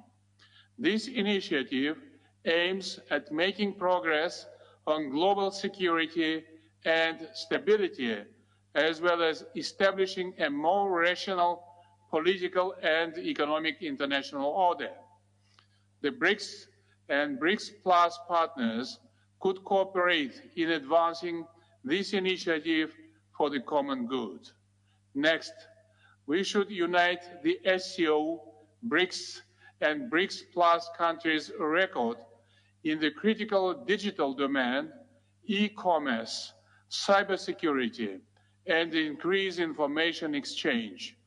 Kazakhstan will host the Shanghai Organization's Digital Forum next year, and I am pleased to invite the BRICS Plus partners to take an active part in this important event.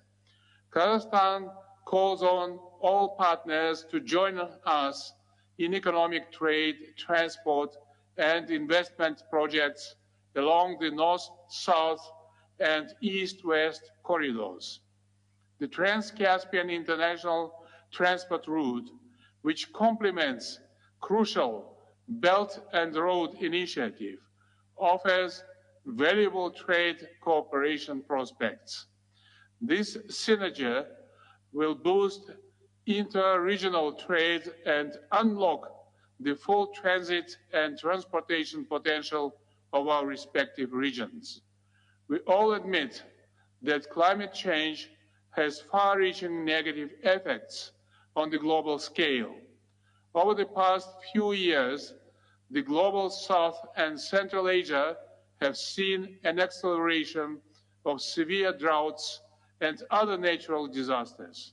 In this context, Kazakhstan has proposed to declare 2024 as the Year of Ecology in the SCO and spearhead efforts in addressing this pressing issue. The SCO Action Plan for the Year of Ecology is a timely initiative that I hope will resonate with the BRICS family. Finally, against this backdrop, food security is gaining a special importance on the global agenda.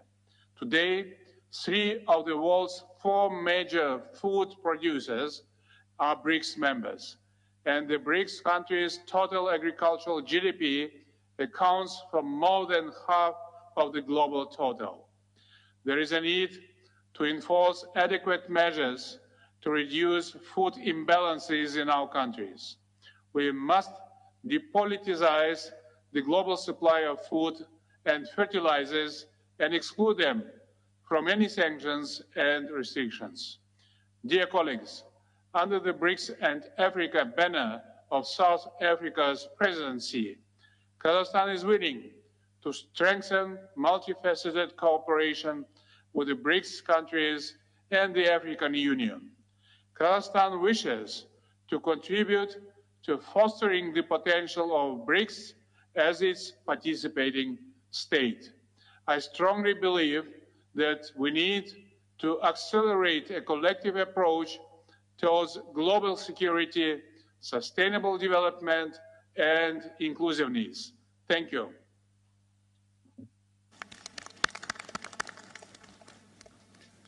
Thank you, President Tokayev. I now call upon His Excellency, President Hakainde Hichilema, the President of the Republic of Zambia, Chair of the Common Market for East and Southern African COMESA. Thank you very much, President Ramaphosa. Due recognition to you, other BRICS leaders, excellencies, heads of state and government, and all the dignitaries that are here from all our countries that are present or represented, and other organizations, UN, fully recognized. Thank you. First, let me congratulate President Ramaphosa for hosting this BRICS summit and inviting many of us to the summit. Thank you, President Ramaphosa. I also wish to effectively and firmly endorse the importance of this summit in providing us with an enhanced opportunity to work with the BRICS countries to be able to support our developmental agendas in our individual countries, regions, continent of Africa, and elsewhere. Mr. Chairman, we wish to express our appreciation that this forum provides to enhancing our partnership and in fostering development, as I said. And because of the importance of this platform, Mr. Chair, I simply want to express what we believe are critical. As Zambia, COMESA countries, we see this as a rare opportunity to address the challenges we've kept on talking about for a long time and on many platforms. One, that we need to reform the global order, in particular to address the inequities associated with critical ingredients to development, such as capital. The cost of capital is what I'm talking about. Africa, as we have already acknowledged, pays a higher cost of capital than any other on the globe. Certainly, the Brics platform could and should be used to work through, to expedite the reform processes around this issue, which is inhibiting development, which our young populations much need to create opportunities for education, health, business, work, as it were, and other life-improving activities. Secondly, Mr. Chairman, to address access to technology. Access to technology so we can then engage in the genuine and mutually beneficial partnerships which we keep talking about all the time. Partnership that would deliver value for all our economies, our regions, continent of Africa, as well as obviously contribute positively to world global economic success, which is important because global success, Mr. Chairman, it cannot be talked about in isolation. You can't call a global success to be there or delivered when a lot of countries are left behind, yet they're richly endowed with resources. So when we look at these opportunities, we look at the total resource envelopes that we all bring to the table: capital at a fair price, technology, of course, at a fair price, but also the resource endowments, such as critical minerals, that are important to the industry of the future, EV industry, for example. So one of the things, Mr. Chairman, that we would like as Zambia, as COMESA Africa, to endorse firmly is that as the Brics nations look to enhance relationships with us in Africa and elsewhere, Asia, elsewhere, South America, the Global South, if I may say, we need to consciously agree that relationships must be structured in a manner that allows enhancement of domestic economic growth of those that are associated with the Brics, and also using Brics, Mr. Chairman, as an opportunity to correct the relationships that were structured wrongly with the old order. That old order, which we are now talking about reforming, we now have an opportunity under the Brics platform to enter in those relationships in a reformed manner. That, for example, ensures that when we exploit resources, we must invest in value addition in the host countries where those resources are located. It benefits the investors, collective basket of investors. It creates opportunities for our young African population, and invariably, Mr. Chairman, delivers an opportunity to stabilize Africa, political, civil stability, which is important. I want to conclude, in the interest of time, Mr. Chairman, to reiterate the fact that we now have an opportunity, once again, the globe has an opportunity once again with the Brics platform to work together to realize the enormous opportunities within Brics, Africa, Asia, South America, Global South, let's call it that, that would deliver mutual benefits for all our individual countries and, of course, the continent. No question about that.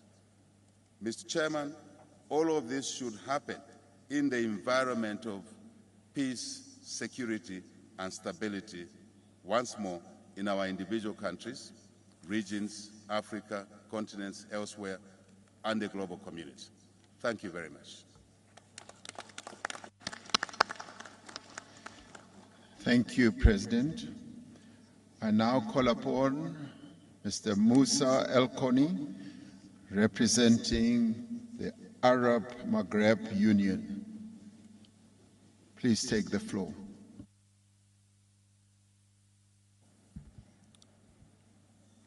شكرا جزيلا. بسم الله الرحمن الرحيم. اسمحوا لي في البداية لدي مجموعة من الكلمات من المستشارين المرافقين لي، لكن سأتحدث بقلبي لكم جميعا. سأسترجل الكلمة لأن هذا الحدث هو هام وتنتظره شعوبنا منذ فترة طويلة، كما أشار السيد رئيس إندونيسيا بأن مناطقنا أو عالمنا كان يفتقد إلى القادة، وهذه المجموعة الخمس والتي تمثل القادة الجدد لدولنا عليه. هذه تعتبر منطلق هام جدا ممكن البناء عليه وتخرجنا من الأزمات التي تعانيها دولنا. فتجربة الدول الخمس هامة جدا لأنها أيضا نهضت من الأزمات التي كنا نحن نعيشها. فكانت أزمة كبيرة تعاني منها جنوب أفريقيا، والصين أيضا فرضت نفسها كأهم اقتصادات العالم بعد عدة إجراءات ونضال كبير خاضته في لرفع معيشة المواطن الصيني. لذا نحن نريد من الدول الخمس أن يساعدوا هذا العالم الشبيه لعالمهم الذي كانوا فيه، بمعنى بالخبرة، بالإدارة، بالإمكانيات. نعم، أفريقيا غنية وهي الأفقر، إذ في أفريقيا يباع الكيلو الكاكاو بدولار، لكي تشتري قطعة من الشوكولاتة ب$15. بمعنى نحن محتاجين إلى الصناعات التحويلية.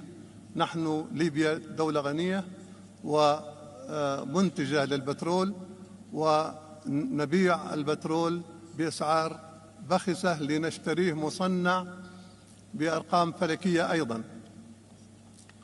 لذا نحن أحوج ما نكون لأن نغير إدارتنا لمؤسساتنا ولأموالنا، بمعنى ما ينقص ليبيا ليس الأموال بل تنقصها الإدارة الحكيمة، وأيضا مكافحة الفساد المستشري في معظم دولنا. ولهذا لابد من الاقتداء بالدول الخمس لمعالجة هذا الأمر الهام والمؤثر جدا على عدم نمو دولنا. إن شعوبنا الآن لا تنتظر منا أن نلقي الخطب أو ندغدغ العواطف بقدر ما تنتظر منا شيء ملموس تراه على الأرض. لذا هذا التجمع الكبير ولقائه اليوم مع مجموعة البريكس يعني أن نحن ندعم هذه المجموعة، بل نستعد الجميع للانضمام عليها. ولا يعني هذا بأي حال من الأحوال استعداء أي طرف كان أو أي طرف خارج هذه المجموعة أو محاولة خلق عداوات مع أطراف الآن قد تتهجم على هذه المجموعة أو ما تحاول القيام به من تنمية وقيادة حكيمة لشعوبها. نحن في ليبيا كما تعلمون صبر الشعب الليبي طويلا ثم انتفض، وكما ترون في دول الساحل أيضا الشعوب تنتفض يوميا، وهناك الكثير من الدول قد يحصل فيها ما حصل في ليبيا أو غيرها. عليه لابد من معالجة هذا الأمر من الأساس، وهو توفير الوظائف. أقول توفير الوظائف، وهذا موجه للدول الأخرى التي يهاجر إليها أبنائنا. نحن لسنا سعداء بأن يموت أبنائنا في الصحاري وفي المناطق التي تشهد اقتتال ويتعرضون للخطر، أو يموتون في البحار، أو يتشردون في شوارع أوروبا. نحن نريد منكم أن تساعدونا في إقامة الصناعات الصغرى والمتوسطة والاهتمام بالزراعة والصيد البحري وسواها. فنحن نريد أبناؤنا أن يبقوا في أوطاننا.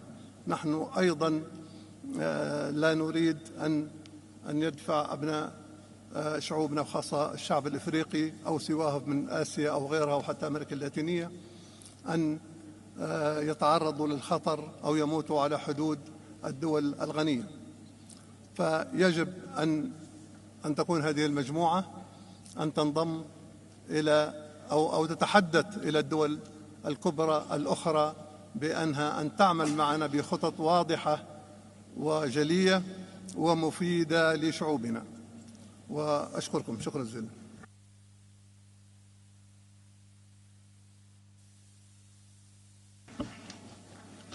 Thank you very much.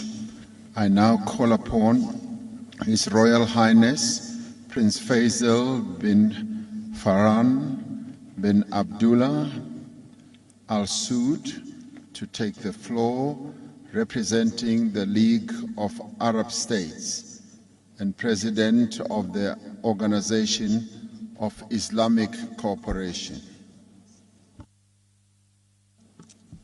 Thank you, Chair. بسم الله الرحمن الرحيم، والصلاة والسلام على خاتم الأنبياء والمرسلين فخامة الرئيس سيريل رامافوزا، أصحاب الفخامة والمعالي، السلام عليكم ورحمة الله وبركاته.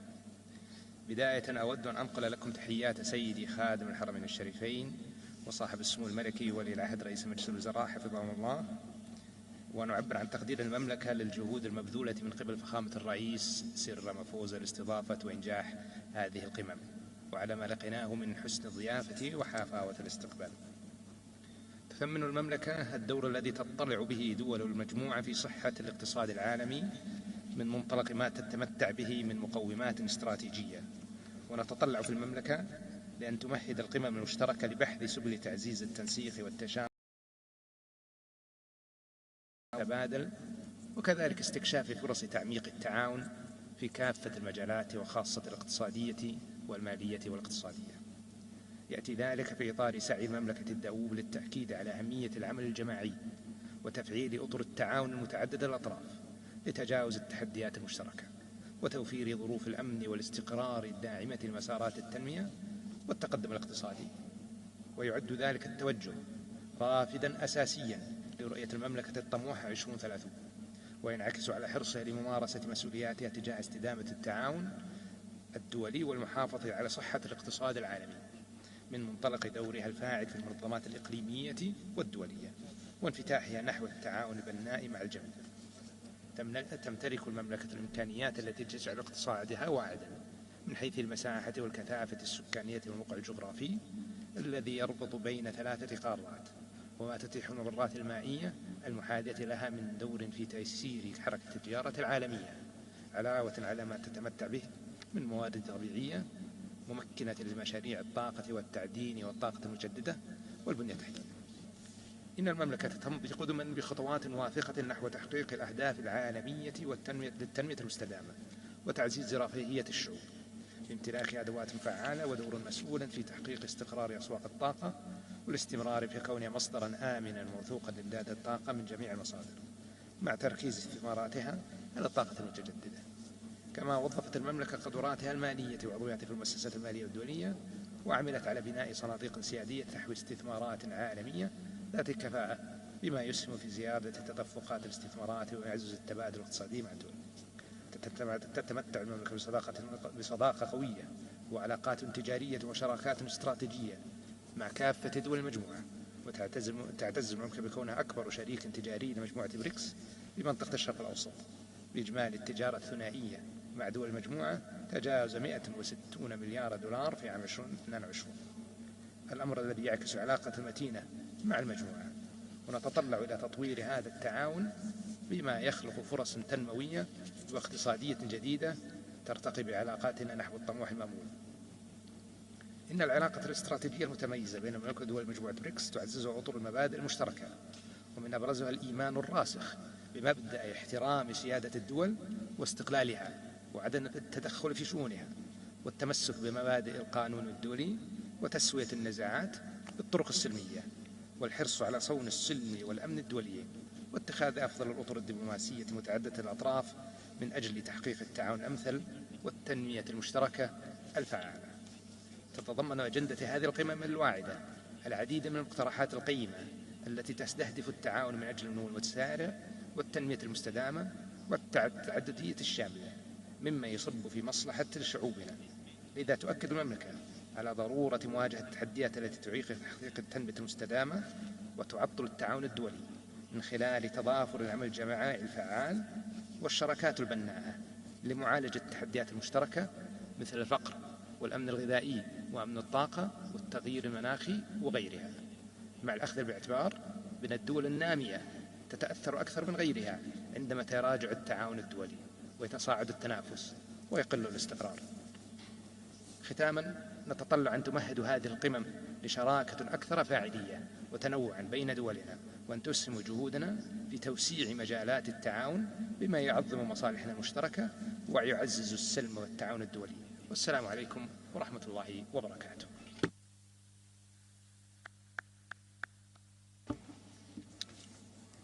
Thank you, Your Royal Highness. I now call upon His Excellency Ms. Dilma Rousseff, President of the New Development Bank.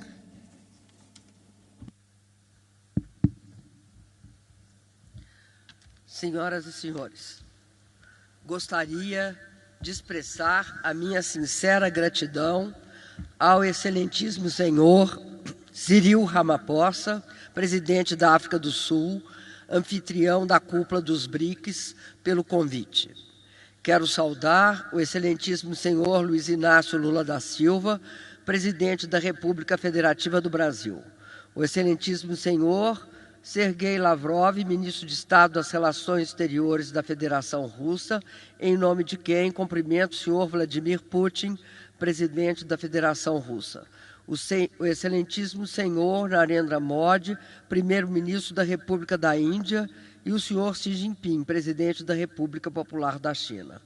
Cumprimento os novos integrantes do Banco NDB, a primeira-ministra da República Popular de Bangladesh, Sua Excelência Sheikha Hasina, o presidente dos Emirados Árabes Unidos, Sua Excelência Bin Zayed Al Nahyan, o primeiro-ministro da República Árabe do Egito, Sua Excelência Mustafa Madbouli.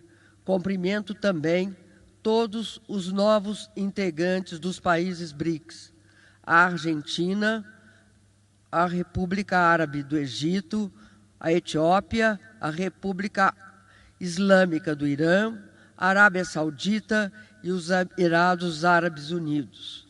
Ao saudar Sua Excelência, o senhor Antônio Guterres, secretário-geral da ONU, cumprimento os dignatários e líderes de organizações internacionais, ilustres participantes, funcionários governamentais dos países presentes, representantes de países africanos, acadêmicos, parceiros de desenvolvimento e membros da imprensa e dos meios de comunicação.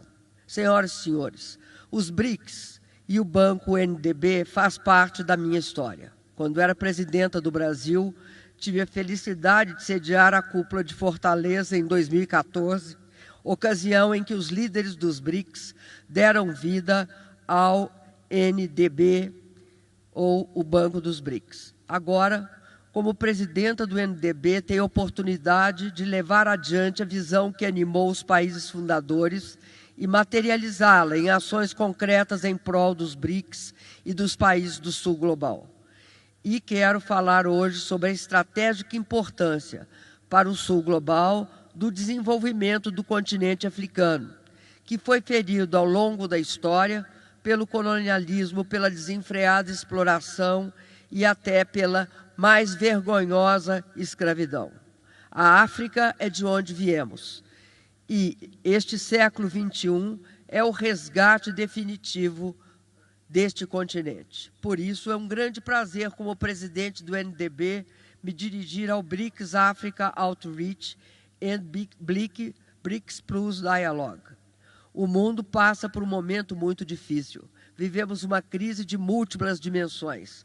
A combinação de grave crise climática, aumento brutal da desigualdade, baixo crescimento, protecionismo com fratura das cadeias globais de valor, conflitos geopolíticos e sanções desenfreadas. Tudo isso levando ao protecionismo e à fragmentação geopolítica. A insegurança e a instabilidade passaram a ser a regra e não a exceção, criando enormes dificuldades, mas também criando um momento de grande oportunidade para o desenvolvimento do Sul global, se soubermos enfrentar os desafios. Nesse contexto, os BRICS se tornam ainda mais relevantes, uma oportunidade de modificar esse panorama. Os BRICS, os países BRICS, fazem a diferença, representam mais de 46% agora da população mundial e cerca de 35% do PIB. Em termos de paridade de poder de compra, estima-se que as economias do BRICS sejam coletivamente maiores do que a economia agregada dos países do G7. A expansão dos BRICS é uma força do Sul global que jamais poderá ser ignorada. Nesse sentido, as relações econômicas, sociais e culturais entre os países dos BRICS, o Sul global e especificamente agora o continente africano, têm uma base histórica profunda. A África, como já disse, é o berço da humanidade e também uma parte fundamental da solução para o nosso futuro. O advento dos BRICS e o crescente aumento do protagonismo da África como ator global suscita a esperança de novas possibilidades ao desenvolvimento do continente e do mundo. Os BRICS e os países africanos compartilham uma visão comum de uma comunidade global, dinâmica, inclusiva e sustentável. A legítima busca dos países africanos por agregar valor às suas riquezas vai gerar a necessária prosperidade. É urgente uma nova arquitetura financeira que canalize os recursos necessários para explorar a infraestrutura física e digital, viabilize a ampliação da educação, apoie o empreendedorismo. O Banco NDB, chamado também Banco dos BRICS, é parte fundamental dessa solução. Nessa empreitada, este grupo constitui um elemento estratégico que pode ampliar os resultados positivos que vêm se produzindo.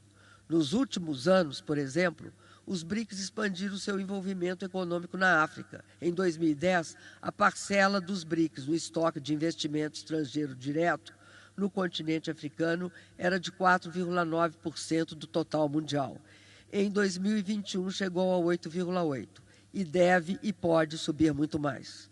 Quanto ao comércio internacional, entre 2010 e 2022, a compra e venda de mercadoria entre os países dos BRICS e a África aumentou de 280 bilhões de dólares para 473 bilhões de dólares. Os BRICS são bons parceiros comerciais da África e têm muito espaço e oportunidades para avançar. Sabemos que, apesar desses resultados alcançados, não são poucos os desafios a superar.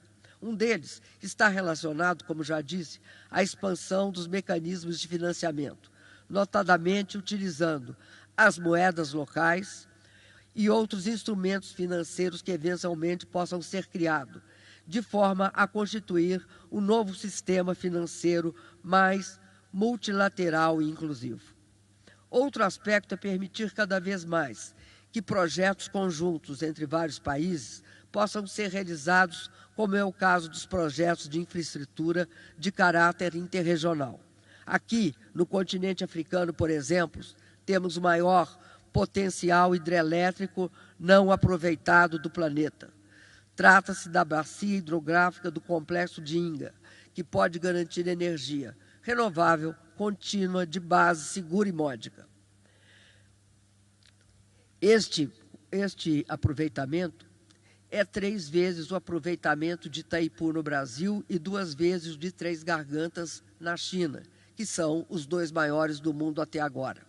Inga é capaz de servir de lastro energético a todo um continente, porque é 2 vezes, como eu disse, 3 gargantas e 3 vezes Itaipu. Vale destacar ainda que o Sul Global precisa buscar agregar valor às suas riquezas e ao seu manancial de sustentabilidade.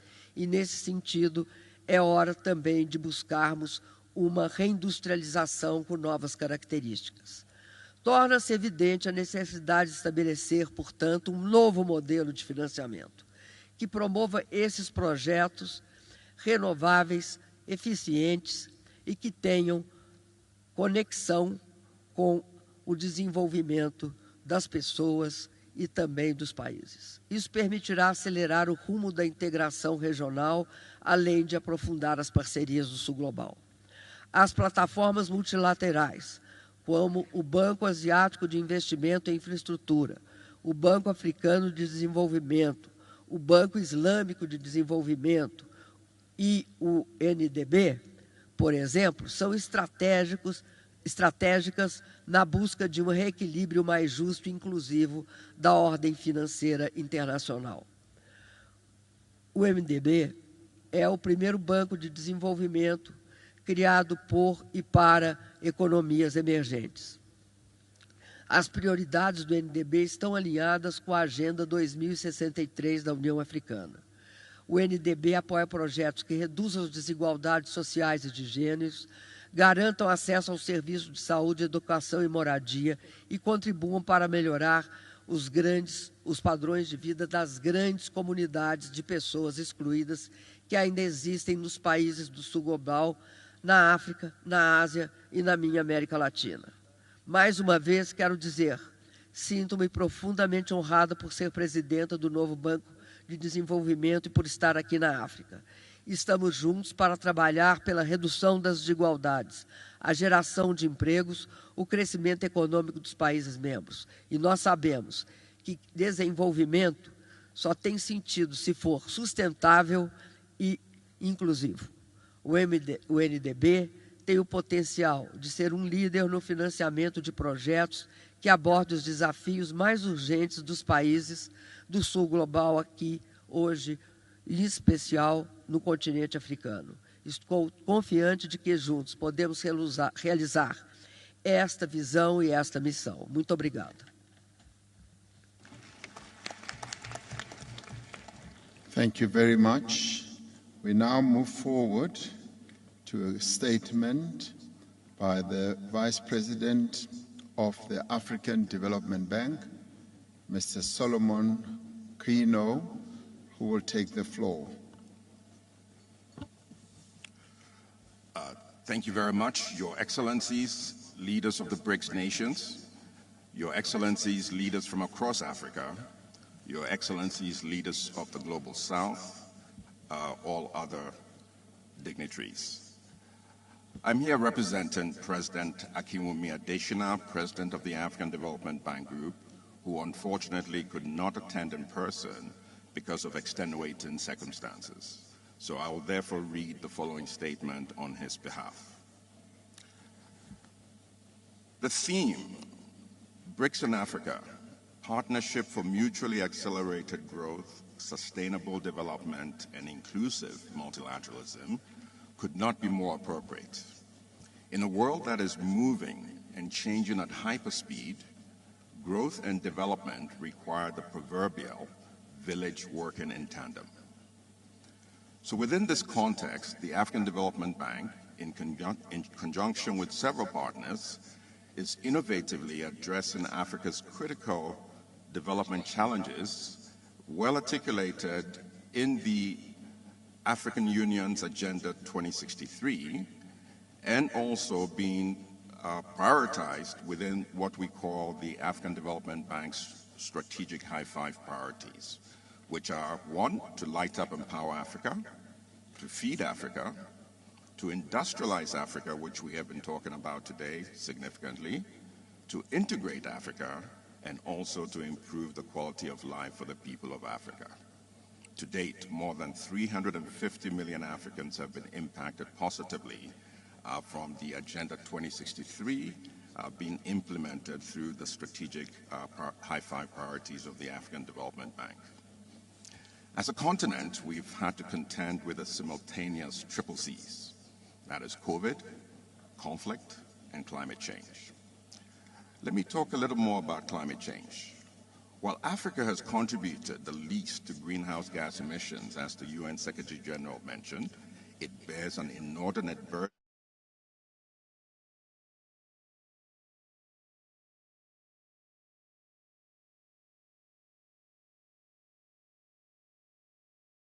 in Africa for both climate adaptation and mitigation. For example, we're implementing the $20 billion Desert to Power program that would deliver 10 gigawatts of solar power to over 250 million people across the Sahel. It was also good to hear the president of the New Development Bank talk about Grand Inga, but there's also Inga 3. Africa has huge hydro potential. Even in Zambia and Zimbabwe, we also have the Batoka projects.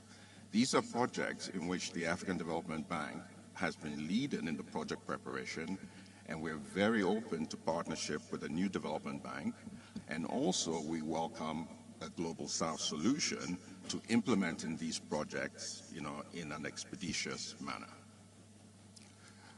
But public sector alone is not going to solve the development challenges in Africa. Private sector has a strong role.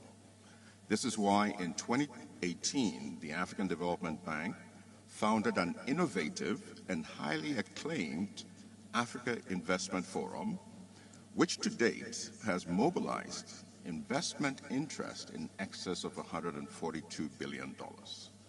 We would like to thank His Excellency President Ramaphosa for graciously chairing and hosting the first two forums. I take this opportunity to invite all of you to this year's forum in Morocco on November 8th to 10th. We continue to provide leadership as the African Union's anchor institution on the goal of integrating Africa. We have built several thousands of kilometers of cross-border roads and electricity transmission lines, and are also investing in railways and waterways. Through the African Stock Exchanges Linkages Project, we have connected 8 African stock exchanges with an aggregated market capitalization of $1.3 billion from Johannesburg to Cairo, and we have also supported the African Continental Free Trade Area Secretariat in its establishment, and also to operationalize the CFTA. For decades, I've remained adamant: no bird can fly with one wing. Likewise, nations and institutions. To address inequitable growth head-on, our Affirmative Finance Action for Women in Africa, popularly called AFAWA, has deployed over $1.1 billion of financing to women-owned businesses, and we have also started rolling out the innovative youth entrepreneurship investment banks to provide opportunities for youth entrepreneurs, given the youth democratic and demographic dividend that we have in Africa. As we scale up our development support efforts, it's important that reforms of the global financial architecture are also implemented, which we've heard from the UN Secretary General and also the President of the New Development Bank. In this regard, the African Development Bank has provided leadership on rechanneling IMF special drawing rights to qualified regional development finance institutions, given our capacity to leverage these instruments 3 to 4 times for the benefit of our regional member countries and private sector. In conclusion, in Africa, the baobab tree is one of the largest trees. To encircle it, it doesn't take one pair of hands, it takes many hands joined together. So as I end, I would like to emphasize the power of partnerships, and we look forward to such with the New Development Bank. Thank you, and God bless. Thank you very much, Your Excellencies. It is now time for us to have a luncheon where we will listen to Her Excellency, President of the United Republic of Tanzania, and Her Excellency, the the Prime Minister of Bangladesh, Ms. Sheikh Hasina, and thereafter we will come back and then continue with our speeches in alphabetical order, where the heads of states will take the floor, and thereafter we will take all others who are representing the heads of states from various countries. Let us now take time to go and have lunch, as we will be directed by protocol officers across this side. Thank you very much, and we will do that in 1 hour, and we will be back again. Thank you.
Yeah, ngizizwa nayi same distance.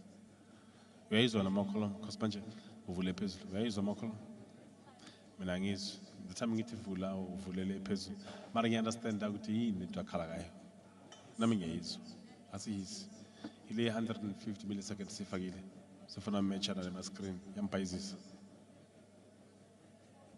Uthi ngitshele ulona sikhiphe. Flip. Mfethu ngiyakhuluma la wena awuyizwi because awukhulumi mawuyikhuluma uyakhuluma and uyazizwa after into yobhayiseleyo ile 100 milliseconds ifakile. No, this is not a problem. Senjani lapho yazwakala lapho on the hot mic. Okay, yeah.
africaine.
that is in your line. Similar to this line here, colleagues. I'm also testing sound at the same time. We're killing two birds with one stone. Testing sound for you at the back. Thumbs up. Thumbs up. Can I see thumbs up at the back? Thank you. Thank you. Papas, are you going to stand up there? You're not going to stand up, right? No taking of your camera up, my brother. At the back. Yes? Paye? Tige?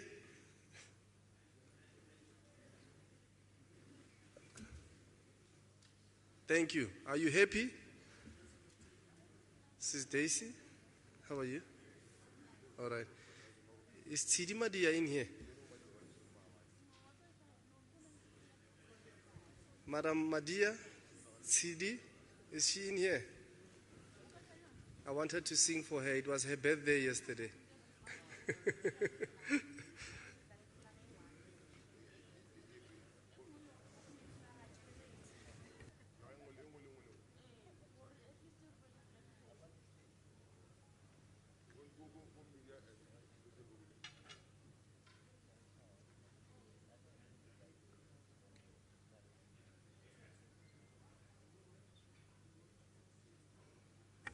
Brauba. Brauba. Uba. They are requesting that we kill this line.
ladies and gentlemen of the media, it is wonderful to be in Johannesburg, and I thank the people and government of South Africa for their warm welcome. The Rainbow Nation has been an inspiration to nations everywhere, navigating their own paths to reconciliation and unity. And today, South Africa is a powerful champion of the calls by the Global South for greater equality and justice in international affairs. Calls the world is hearing loud and clear, and also here at the 15th Brics Summit. My message to the leaders assembled here was clear. Our world is in dire straits. We face existential challenges, from the worsening climate emergency and escalating conflicts to the global cost of living crisis, soaring inequalities, and dramatic technological disruptions. So this is a time to come together and to work together. But instead, divisions are growing and tensions are rising.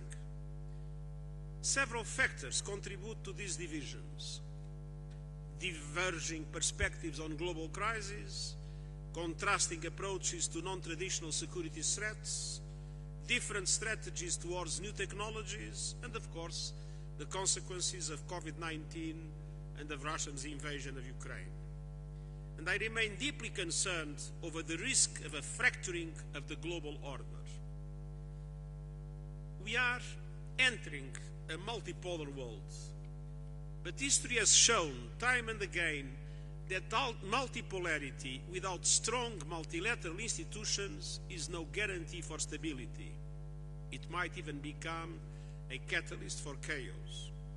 So we must urgently restore trust and reinvigorate multilateralism. And this requires the courage to compromise for the common good. It requires effective international institutions rooted in 21st century realities based on the UN Charter and international law. And as I emphasized today at the summit, it requires a special focus on Africa. The Security Council, the Bretton Woods system, and other international organizations reflect the world of 1945, when many African countries were still part of European empires. To this day, the continent is underrepresented in the global financial architecture, just as it lacks a permanent seat on the Security Council. The world has changed, and so global governance must change with it. It must represent today's power and economic relations, and not the power and economic relations of 1945. And that is why I've been advocating deep reforms to make global frameworks truly universal and representative of today's realities, and more responsive to the needs of developing economies. We need more inclusive institutions at every level, including through greater representation of women and young people. But all this in a context in which I believe two areas require a particularly important reform effort. One is the Security Council, the second, the Bretton Woods system. If we are not able to reform our institutions and make sure that they reassume a truly universal character, we risk fragmentation, and fragmentation can be, one day, a factor of confrontation. And we also need, in each society, a new social contract based on respect for all human rights, social, cultural, economic, civil, and political. And finally, we need to act in solidarity and with greater urgency in several future defining areas. And allow me to refer some of them. First, action to save our planet. Developed countries have a particular responsibility, and so they must lead and they must deliver. On $100 billion promised to developing countries, on the loss and damage fund, on doubling adaptation finance, on replenishing the Green Climate Fund, and on plans for early warning systems to protect every person in the world, including 6 in 10 Africans who still lack those systems. As a matter of justice, Africa must be considered a priority in all these crucial commitments. Every country has a role to play. That is why I have proposed the Climate Solidarity Pact, in which all big emitters make extra efforts to cut emissions and wealthier countries support emerging economies to do so. And I have put forward an acceleration agenda to supercharge these efforts in order to guarantee that we maintain the 1.5 degrees Celsius limit as a reality. So it's time to break our addiction to fossil fuels and to invest in a just and equitable transition. And we must bring affordable electricity to everyone on Earth, and particularly in Africa, while simultaneously reaching net zero electricity by 2035 in developed countries and 2040 elsewhere.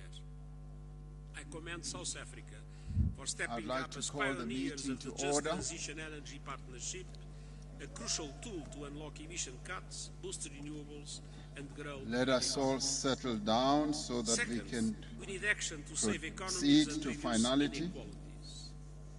The pandemic has underscored once again how the global financial architecture I is hope you had outdated, time to dysfunctional, enjoy your and lunch. unjust. It has failed in its basic function as a global safety net, and so it needs deep structural reform. But We I are also know that proceeding such change will with not our happen list overnight. of speakers. And so I have proposed a number of It measures is we now can take my right honor now, and they and include privilege to providing call upon Sustainable Development Goal stimulus, His Excellency direct investments Alberto towards Fernandez, the Sustainable Development Goals, President with of a funding equivalent the of Argentine $500 billion Republic, who will be overhauling the business speaking models of on the multilateral virtual development platform banks to us. so that they massively increase affordable financing and leverage far more private finance to the developing world. Todos y todas aquí desde Buenos Aires. Señor presidente Ramaphosa, señor presidente, querido amigo Lula da Silva, señor presidente Xi Jinping, señor primer ministro Modi, señor presidente Putin, señores presidentes, distinguidos delegados, queridos colegas y amigos, estamos honrados por la invitación de Sudáfrica a esta reunión de amigos de los Brics. Hoy la imagen de Mandela que me acompaña en estas palabras, un ser humano de dimensión universal, asume una particular trascendencia en mi querida Argentina. Definitivamente vivimos con alegría sumarnos a este espacio que fortalece y crea nuevos puentes entre nuestros países y regiones en un contexto que nos demanda impulsar más instancias de diálogo político en el sur global. Es un anhelo de años que hoy empezamos a concretar. Nos honra aún más el ingreso de la Argentina a este grupo de naciones que refleja la multipolaridad emergente y que convoca países que seguramente no poseen una visión única y uniforme de todas las problemáticas que enfrentamos, pero que respetan sus diferencias, procuran identificar denominadores comunes y buscan incidir en el orden global en un mundo inestable, desigual, que concentra el ingreso en unos pocos y distribuye la pobreza y la postergación entre millones de seres humanos. Precisamente Mandela se preguntaba si cuando se escriba la historia de nuestro tiempo, seremos recordados por haber hecho lo correcto o por haber dado la espalda a una crisis global. Ante ese dilema expuesto en sus palabras, estoy seguro que hoy estamos haciendo lo correcto. Los problemas globales no pueden resolverse unilateralmente. Tampoco pueden abordarse con recetas genéricas que no distingan las realidades particulares que atravesamos los países emergentes. Enfrentamos una crisis del sistema multilateral, shocks en las cadenas de suministros, imposición de sanciones unilaterales y acuerdos para restringir el acceso a desarrollos tecnológicos estratégicos.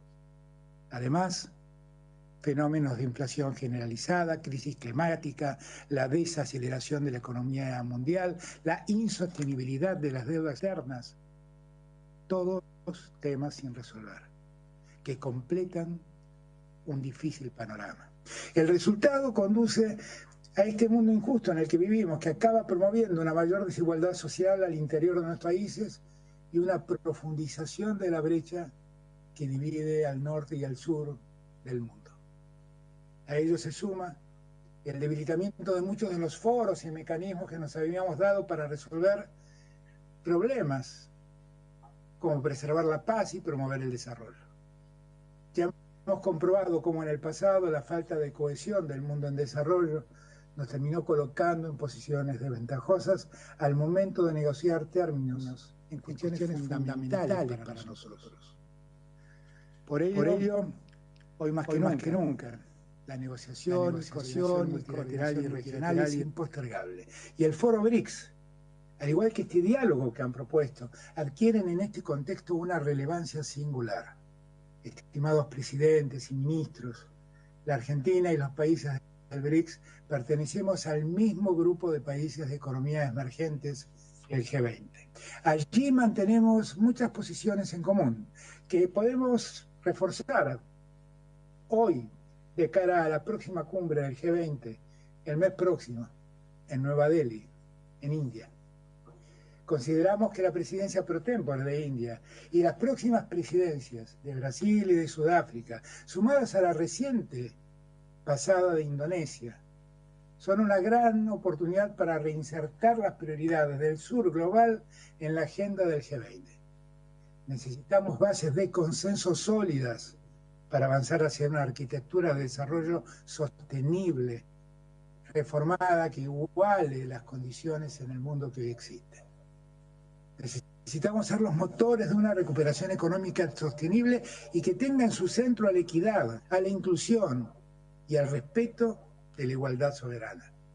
Las condiciones de posibilidad para que ese logro sea alcanzado y sostenible en el tiempo implican asegurar más recursos para financiar el desarrollo y no la especulación financiera. Aplicar medidas inmediatas para hacer sostenible la deuda y poner fin a las peores prácticas que hoy exhibe el Fondo Monetario Internacional. Necesitamos favorecer intercambios comerciales más equilibrados que no profundicen las asimetrías. Y también promover las inversiones y la cooperación científica y tecnológica.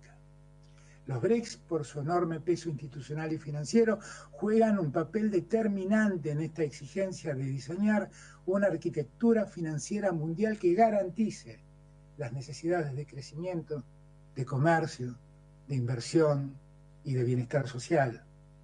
Y un Brics fortalecido a través de la presidencia y participación de nuevos socios creará una nueva plataforma para proyectar la voz de los países en desarrollo en el escenario internacional. La Argentina hoy celebra haber sido invitada a ser miembro de los Brics. Seremos el segundo país de Latinoamérica en conformarlo y el primer país de habla hispana. Desde este lugar continuaremos ampliando los esfuerzos para dar un nuevo impulso a las asociaciones Sur-Sur y a la voz del Sur global.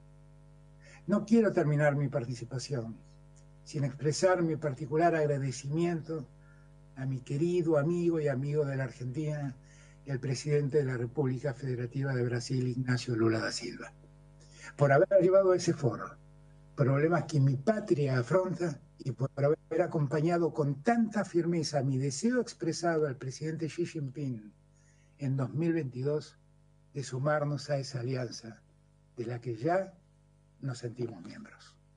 Muchas gracias.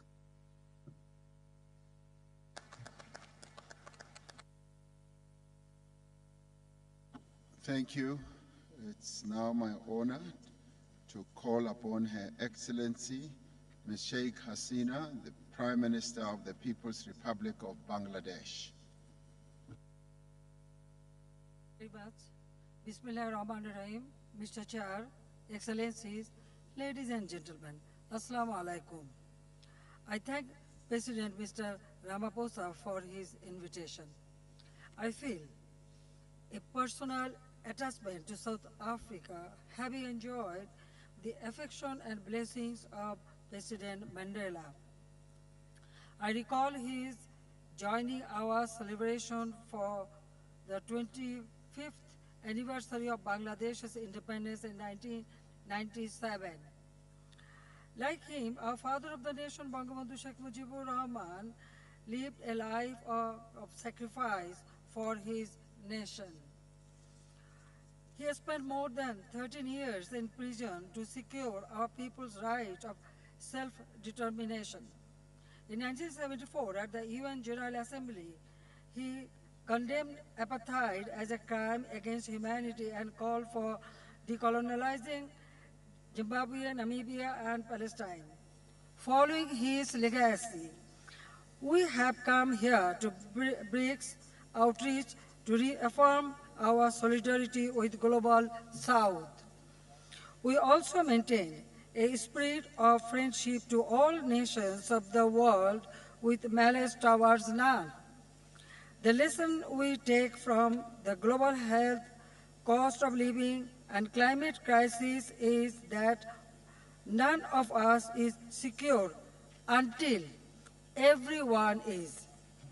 Mr. Chair, Bangladesh is now the world's 35th largest economy with a strong commitment to sustainable development. We have cut poverty from 41.5% in 2006 to 18.7% in 2022. We have reduced extreme poverty from 25.1% to 5.6% in the same period. We have provided electricity to all households. We are about to eliminate the curse of homelessness under my free social housing project, Ashrayam. Around 108% of our population has access to cellular mobile connections higher than the global average. In the last fiscal year, the mobile financial systems recorded transactions with US dollar 111.27 billion. This has hugely benefited our rural women, among others. We now have more girls than boys in our primary and secondary schools. Our average life expectancy is almost 73 years. Last week, we introduced the Universal Pension Scheme for 100 million people, with all the transactions taking place online. Government employees are already receiving pension benefits. Our government's next target is to build a smart Bangladesh by 2041. Keeping pace with our economic growth, we see considerable merit in Bangladesh's share in the new development bank. We need predictable financing to support our investments in infrastructures, industries, and clean energy. We must have viable options while waiting for reforms of the international financial architecture. Mr. Chair, Bangladesh has traditionally championed the cause of LDCs, with most of them in Africa. Bangladesh feels proud to engage in UN peacekeeping and peace building in different parts of Africa. With 1.2 million Rohingyas from Myanmar living in Bangladesh, we understand the burden shouldered by refugee hosting nations in Africa. We stand ready to share our expertise with the continent on food production, affordable medicine, financial inclusion, and disaster risk reduction. We can enhance collaboration in combating terrorism, human trafficking, cybercrimes, and money laundering. We should increase air and maritime connectivity to promote mutual trade and investment. Together, we must continue to seek our dues for international financing and technologies. We need to unite around climate justice, migrant rights, digital equality, and debt sustainability. We must preserve the rules-based multilateral trading system with scope for using our own currencies. In Global South, we should say no to artificial choices and divisions being thrown at us. We must reject attempts to weaponize universal norms and values. We need to stop the cycle of sanction and counter-sanctions.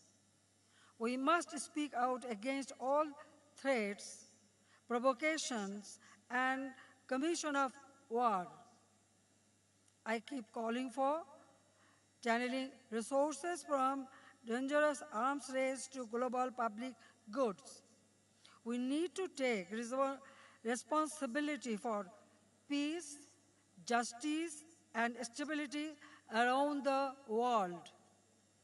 Mr. Chair, we need Brics as a lighthouse in a multipolar world. We hope to see Brics emerge as an inclusive platform responding to our times. We must prove to our children and youth that our nations may suffer but will never be defeated.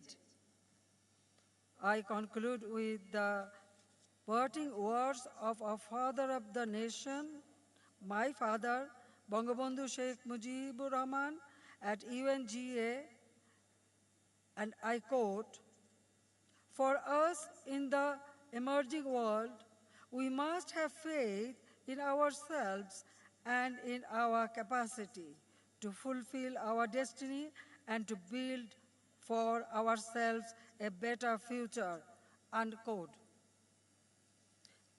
The message he conveyed 50 years ago still rings true. I thank you all. Thank you very much, Mr. President, for giving me this opportunity. Thank you.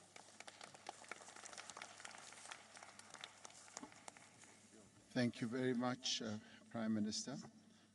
I now call upon Mr. Luis Alberto Catacora, the President of the plurinational state of Bolivia. Muchas gracias, presidente. Primero quiero agradecerle por la invitación a este foro y expreso un saludo a todos los presidentes, dignatarios de Estado y personalidades que están acá presentes. Hoy aquí, en el continente africano, los bolivianos nos sentimos como en casa, entre hermanos, pues compartimos con los países africanos una misma historia de luchas populares contra el colonialismo, la servidumbre y la explotación de nuestros pueblos y nuestros recursos naturales. Los movimientos de liberación lucharon durante los primeros años del siglo XIX hasta entrado el siglo XX para culminar con nuestras respectivas independencias nacionales. Tenemos más de un siglo de incansables batallas por fortalecer nuestros estados nacionales y hoy somos pueblos heroicos que seguimos luchando no solo por nuestra independencia política, sino también buscamos nuestra independencia económica, científica y cultural, acorde a la nueva realidad mundial. Tampoco olvidar que como parte del nefasto proceso de colonización europea en América, miles de africanos fueron traídos por la fuerza para trabajar como esclavos en las plantaciones, minas o en las haciendas, generalmente en condiciones infrahumanas. La sangre africana corre por nuestras venas nuestroamericanas. La sangre africana también abonó nuestras luchas libertarias. En memoria de todos aquellos que dieron su vida por la libertad de la que hoy gozan nuestros pueblos, quiero rendir homenaje a dos insignes patriotas africanos y mediante ellos a todos los pueblos de este continente.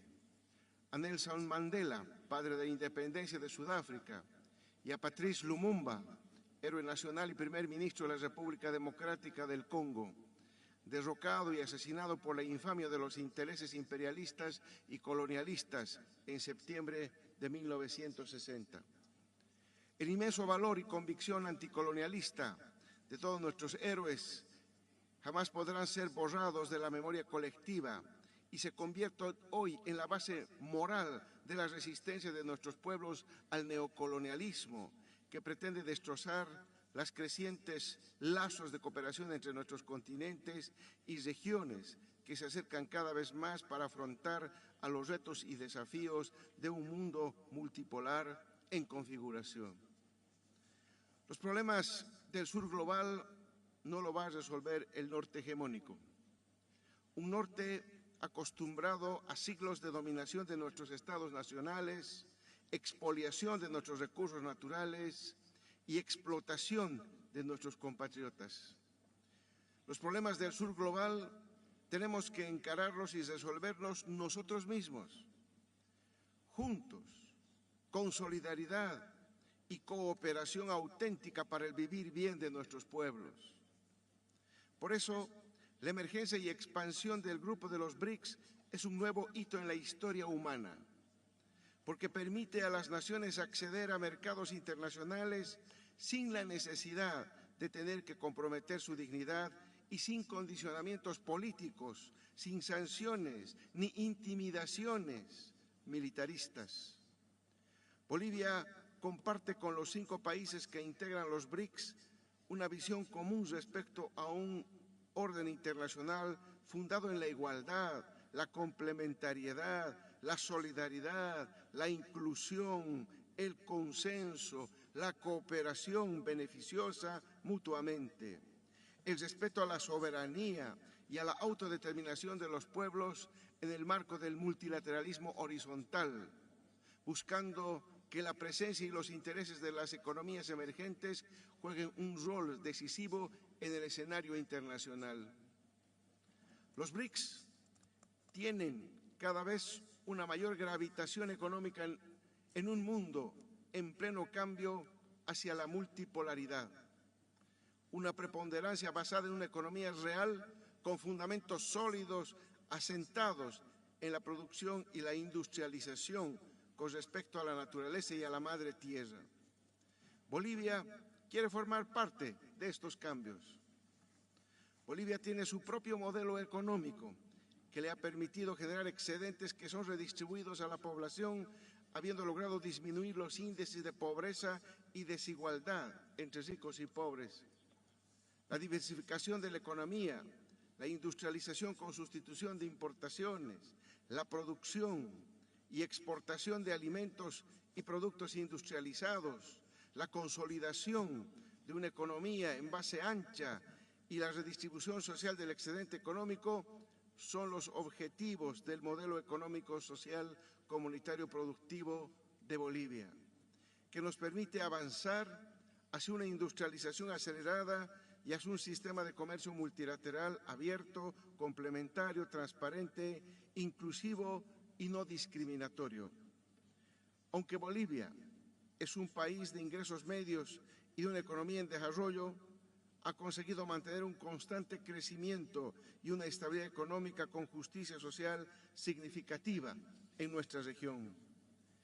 Creemos firmemente que la incorporación de Bolivia a los Brics sería mutuamente beneficiosa por la concurrencia en áreas estratégicas como la energía, los recursos naturales, la agricultura, la producción de alimentos para la exportación, la ciencia y la tecnología, así como nuevos enfoques de cooperación, financiamiento e inversiones estratégicas en infraestructuras críticas para la integración, dada la privilegiada posición geográfica que tiene Bolivia. Bolivia, con las mayores reservas de litio del mundo, confía en encontrar socios estratégicos con el objeto de obtener tecnología y financiamiento necesarios para la industrialización soberana de litio, así como para garantizar mercados para los productos bolivianos con valor agregado. No vamos a permitir que se repita la triste historia boliviana con la plata y el estaño, imborrables cicatrices de pobreza de nuestros mineros y de todo el pueblo. El litio boliviano no puede correr la misma suerte que la plata explotada en la colonia, la goma o el estaño que se expolió de nuestro territorio como materia prima y que nos dejó en la pobreza. Igual que pasó con el uranio de Níger, con el cobalto de la hermana República del Congo y con otros tantos otros recursos naturales expoliados durante siglos de los países africanos y nuestroamericanos. El aseguramiento de cadenas de suministros de recursos energéticos y minerales y metales críticos no pueden continuar siendo un pretexto para el intervencionismo y la expansión colonial. Deploramos cualquier intervención militar extranjera en África, en nuestra América y en cualquier parte del mundo. Y apelamos al respeto a la soberanía de los Estados, a la autodeterminación y a las instituciones de integración regional y continental.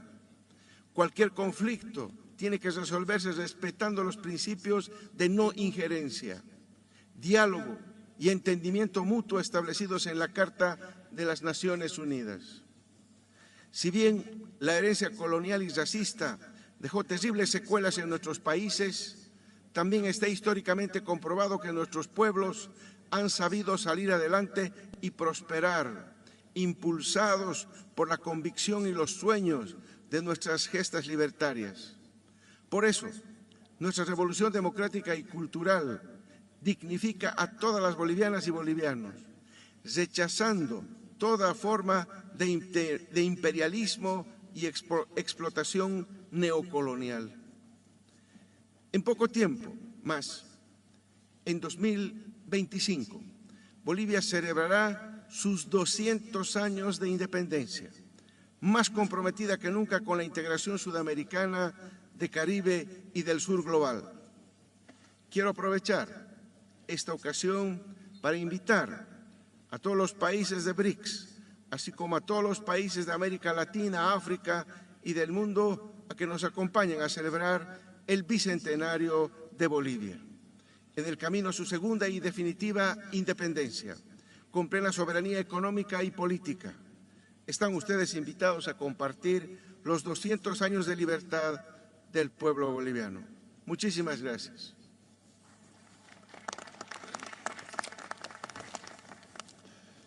Thank you very much. We move on, and I'd like to call upon His Excellency, President Faustin Touadera, the President of the Central African Republic, to take the floor. Merci. Excellence, Monsieur Cyril Ramaphosa, Président de la République d'Afrique du Sud, Excellences, Mesdames et Messieurs les chefs d'État et de gouvernement, Monsieur le Secrétaire général des Nations Unies, Madame Dilma Rousseff, Présidente de la nouvelle Banque de développement des Brics, distingués délégués, Mesdames et Messieurs, au moment où je prends la parole au nom de la République centrafricaine à ce 15e sommet des Brics élargi, je tiens à exprimer notre profonde gratitude à son Excellence Cyril Ramaphosa, au gouvernement et au peuple frère sud-africain pour l'accueil chaleureux qui nous a été réservé, ainsi que les dispositions excellentes prises pour la réussite de cette rencontre historique. Excellences, Mesdames et Messieurs, le sommet Brics-Afrique se tient au moment où les pays africains sont particulièrement confrontés à d'énormes défis et où les organisations internationales classiques ne parviennent plus à instaurer la paix, la sécurité et le développement durable. Il constitue, à n'en point douter, un nouveau point de départ vers l'émergence d'un ordre international plus équitable, plus inclusif, plus pacifique, fondé sur le respect mutuel, un partenariat gagnant-gagnant, le respect de l'égalité et de la souveraineté des États, le respect du droit de souveraineté permanente des peuples et des nations sur leurs richesses et leurs ressources naturelles, qui doit s'exercer dans l'intérêt du développement national et du bien-être de la population de l'État intéressé.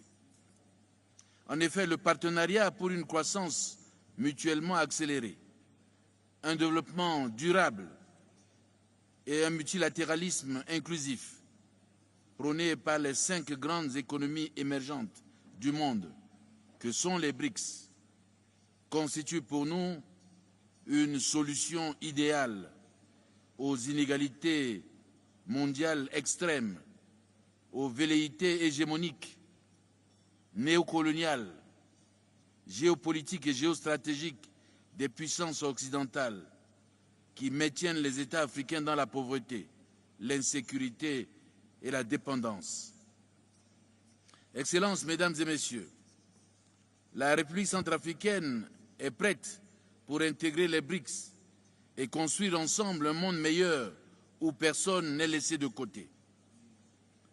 En effet, depuis le retour à l'ordre constitutionnel en 2016, la République centrafricaine a pris des mesures urgentes pour rattraper le temps perdu et répondre aux impératifs de paix et de développement. Mon pays s'est donc doté d'un cadre législatif novateur, en adoptant notamment des lois relatives aux crypto-monnaies, à la tokenisation des ressources naturelles et foncières, et d'une nouvelle constitution, adoptée à plus de 95% par le peuple centrafricain, avec un taux de participation historiquement inégalé. Aujourd'hui, la République centrafricaine est devenue l'un des environnements les plus favorables aux entreprises sur le continent africain, un pays où les individus, nationaux et étrangers, peuvent facilement créer leurs propres entreprises et obtenir leur e-visa d'affaires directement en ligne. Excellences, Mesdames et Messieurs, il me paraît opportun de rappeler que la République centrafricaine possède d'énormes potentialités en ressources naturelles, des conditions agroécologiques favorables à l'agriculture, des terres arables dont la surface est estimée à 15 millions d'hectares. Elle dispose en outre d'un massif forestier évalué à plus de 28 millions d'hectares qui constitue, selon les experts, un véritable trésor du puits de séquestration de carbone et un habitat d'une grande variété d'espèces forestières, fauniques, halieutiques et génétiques. En dépit de ces immenses potentialités, la participation de mon pays au commerce mondial est très faible et se limite à l'exportation d'un certain nombre de produits bruts, à savoir le coton, le café, le bois, le diamant et l'or. En réaffirmant son soutien à l'initiative des Brics et sa volonté d'y adhérer, la République centrafricaine invite les Brics à établir avec elle un partenariat gagnant-gagnant en vue de l'exploitation de ces immenses ressources naturelles dans l'intérêt du développement national et du bien-être de sa population. Elle exhorte également les Brics à continuer à soutenir sa demande de levée totale de l'embargo sur les armes et les diamants, dont la seule finalité désormais reconnue est la légitimation des groupes armés terroristes. Au regard de notre engagement commun à établir un ordre mondial plus juste et plus inclusif, je suis persuadé que les résultats de nos travaux se révéleront efficaces en vue d'un partenariat véritable pour une croissance mutuellement accélérée, un développement durable et un multilatéralisme inclusif entre l'Afrique et les Brics. Et je vous remercie.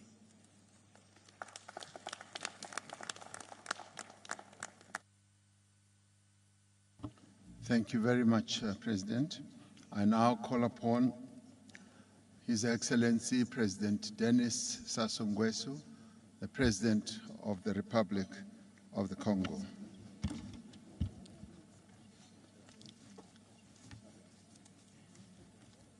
Monsieur Cyril Ramaphosa, Président de la République d'Afrique du Sud, chers frères, Mesdames et Messieurs les chefs d'État et de gouvernement, Monsieur Antonio Guterres, Secrétaire général des Nations Unies, distingués invités, Mesdames, Messieurs, pour l'honneur qui nous a été fait de participer au présent sommet et pour l'accueil combien chaleureux qui nous a été réservé à moi-même et à ma délégation, permettez-moi de traduire toute ma gratitude à mon frère Cyril Ramaphosa, président de la République d'Afrique du Sud, ainsi qu'au peuple sud-africain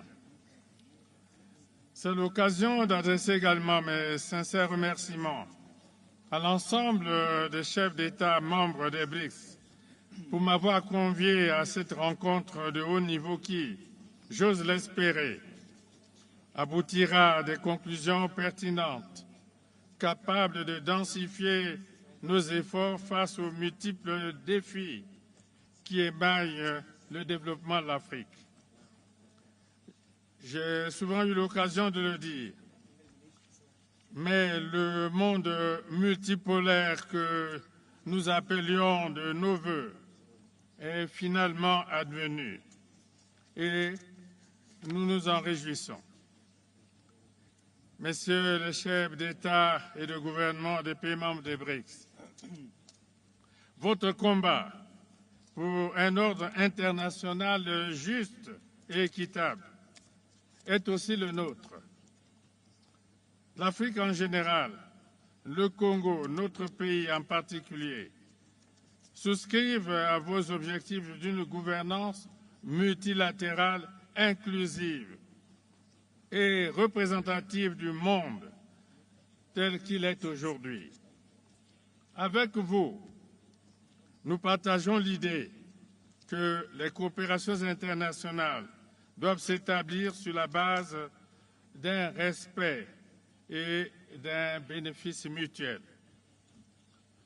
C'est cet esprit que nous trouvons dans notre dialogue avec vous et je tenais à vous en remercier.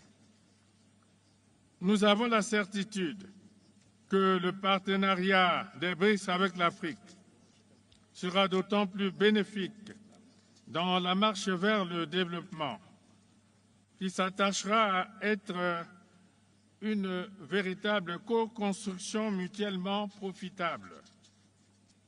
Mais la condition du succès de ce partenariat au service du développement est de nous attaquer aux préoccupations réelles du continent.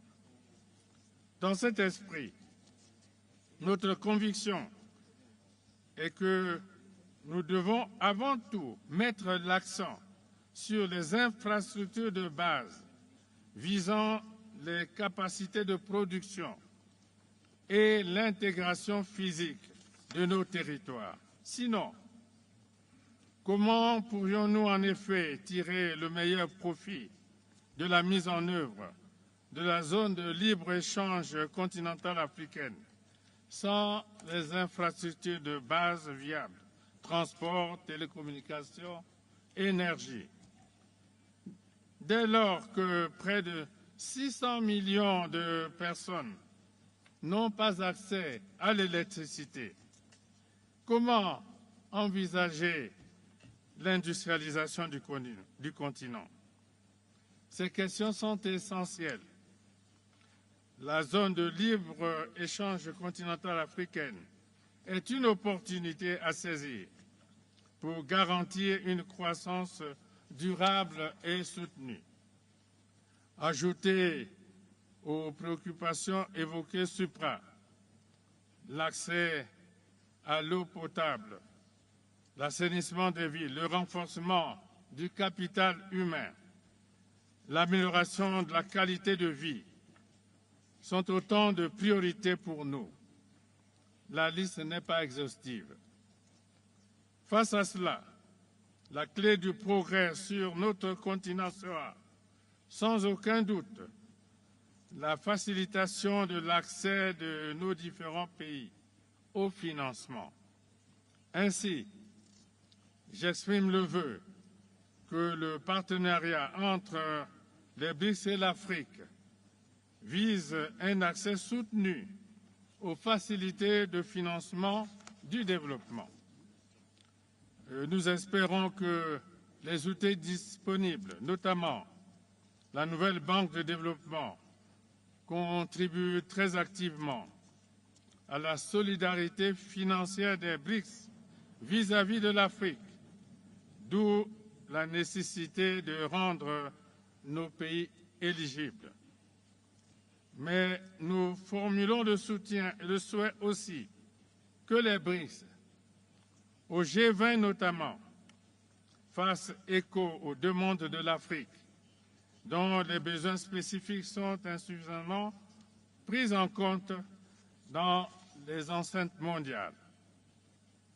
Mesdames et Messieurs, la part de l'Afrique dans la gouvernance internationale doit incontestablement s'accroître et devenir enfin représentative de son poids réel.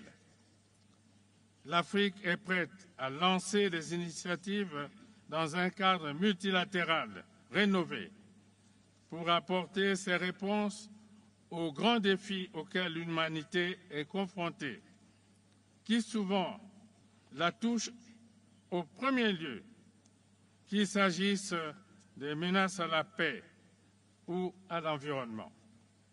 C'est dans cette perspective que nous avons initié le Brésil, l'Indonésie, la République démocratique du Congo, le Gabon et le Congo, de co-organiser à Brazzaville un sommet des 3 bassins forestiers tropicaux de la planète, à savoir le bassin de l'Amazonie, le bassin du Bornéo-Mékong et le bassin du Congo.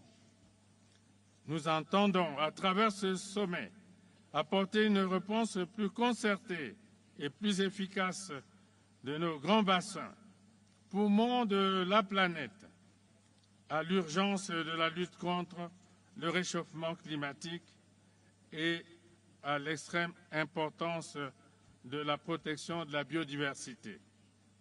Permettez-moi, Mesdames et Messieurs les chefs d'État et de gouvernement, de saisir cette occasion pour vous inviter à prendre part au sommet de Brazzaville afin d'unir nos efforts dans la recherche des solutions adaptées pour faire face efficacement à l'urgence climatique.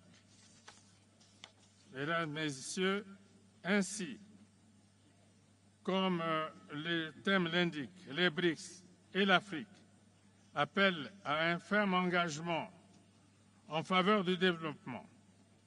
Bel engagement à faire prospérer dans une Afrique en paix, une Afrique stable où les vertus du dialogue doivent toujours être privilégiées. Je vous remercie.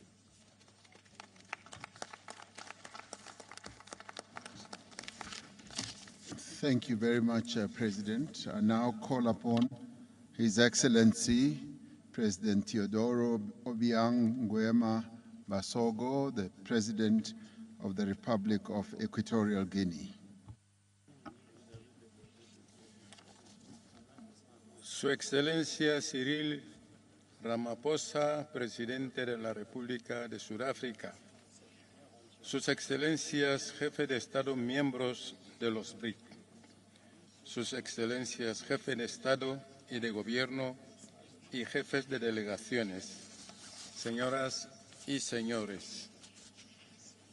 Séame permitido expresar mi gratitud a mi hermano, Su Excelencia Cyril Ramaphosa, Presidente de la República Sudafricana, por la amable invitación que nos ha formulado para participar en esta importante cumbre de los BRIC bajo el lema BRIC y África, Asociación por el Crecimiento Mutuamente Acelerado, el Desarrollo Sostenible y el Multilateralismo Inclusivo.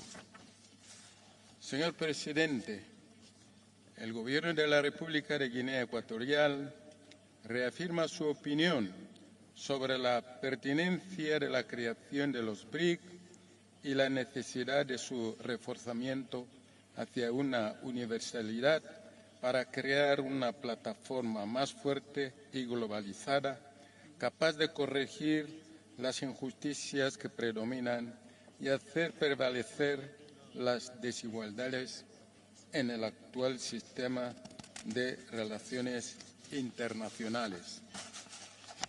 Apoyamos efectivamente la configuración de ampliar el grupo BRIC, por lo cual consideramos que Guinea Ecuatorial es una buena candidata para ser parte integrante de los BRIC ampliado.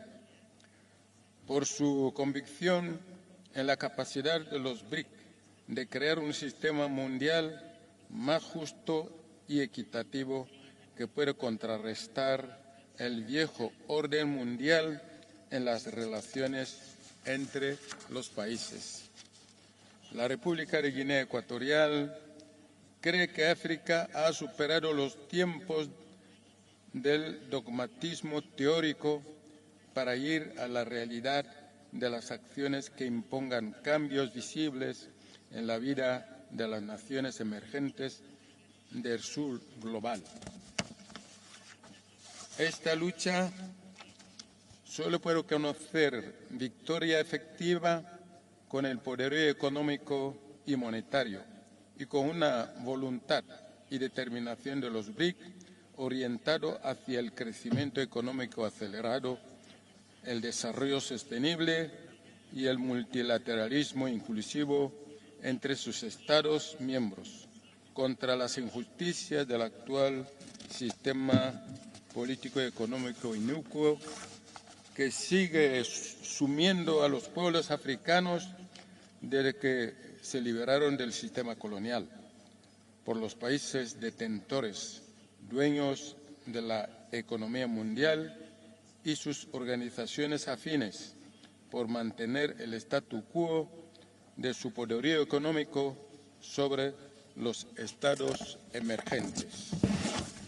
Señor presidente, para hacer frente a esta situación, la República de Guinea Ecuatorial cree que los BRIC reforzados con una estructura más universal podría crear una moneda convertible más fuerte apoyada por los recursos de sus Estados miembros con el fin de establecer un sistema financiero inclusivo que permita a todos sus miembros y asociaciones a un reparto equitativo de los beneficios como contrapeso al actual sistema económico internacional inicuo.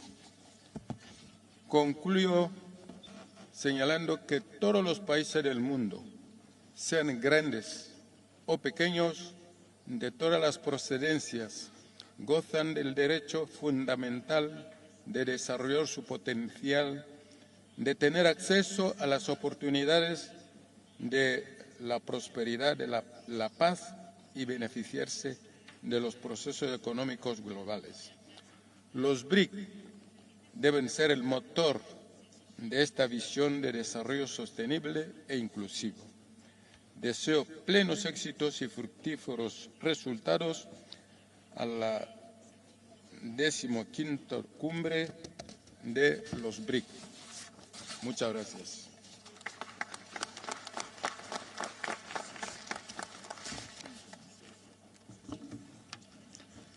Thank you, President. I now call upon on the virtual platform President Nicolas Maduro, the President of the Bolivarian Republic of Venezuela. Excelentísimo compañero Cyril Ramaphosa, presidente de la República de Sudáfrica y presidente pro tempore de los BRIC, querido presidente Xi Jinping de la República Popular China, querido presidente compañero Lula da Silva, presidente de la República Federativa del Brasil, estimado primer ministro de la India, Narendra Modi, estimado presidente Vladimir Putin, quiero saludar con mucho entusiasmo la celebración de esta histórica 15ª cumbre del bloque de economías emergentes conformado por Brasil, Rusia, India, China y Sudáfrica, que ha venido sentando bases muy sólidas de cara a la construcción de un nuevo sistema mundial verdaderamente libre, inclusivo, justo y solidario, donde se restituyan los principios del derecho internacional, amenazado por el viejo sistema hegemónico imperial.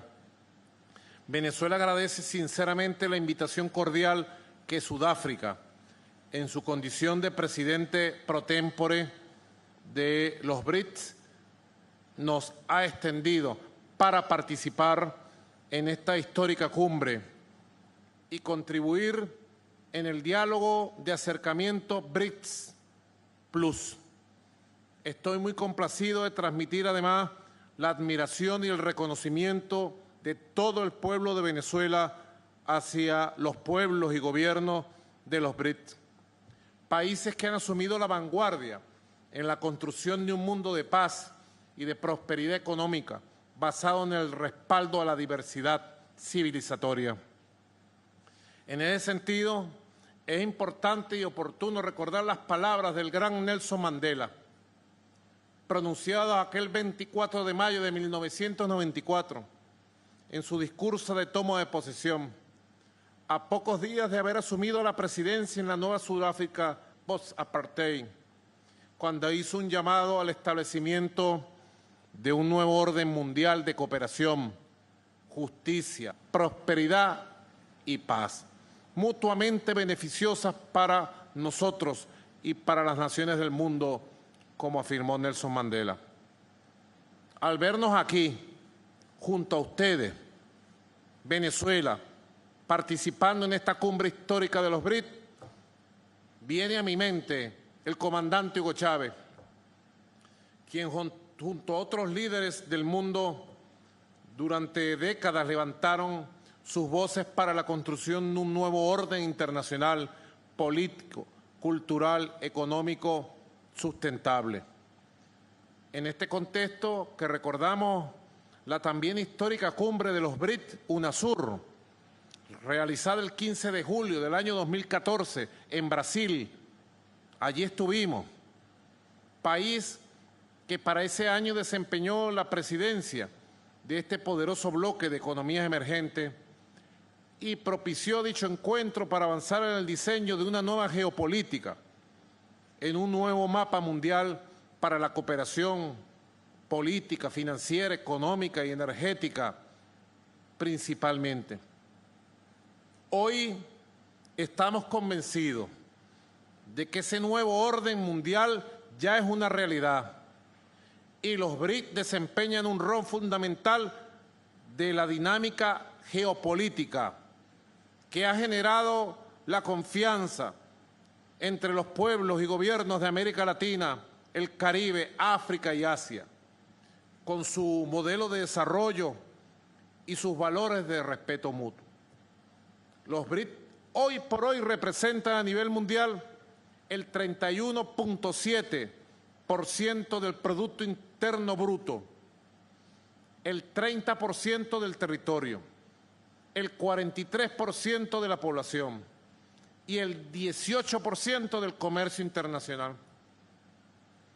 Los países que conforman este bloque controlan el 8.7% de las reservas mundiales de petróleo, el 25.2% de las reservas de gas, al tiempo que aportan el 40% de la energía mundial, representan el 42% del uso de la energía renovable y el 37% del consumo de energía. Definitivamente, la unión es lo que hace la fuerza y esa fuerza unitaria impulsa un nuevo paradigma del relacionamiento global e impulsa una nueva geopolítica mundial del siglo XXI.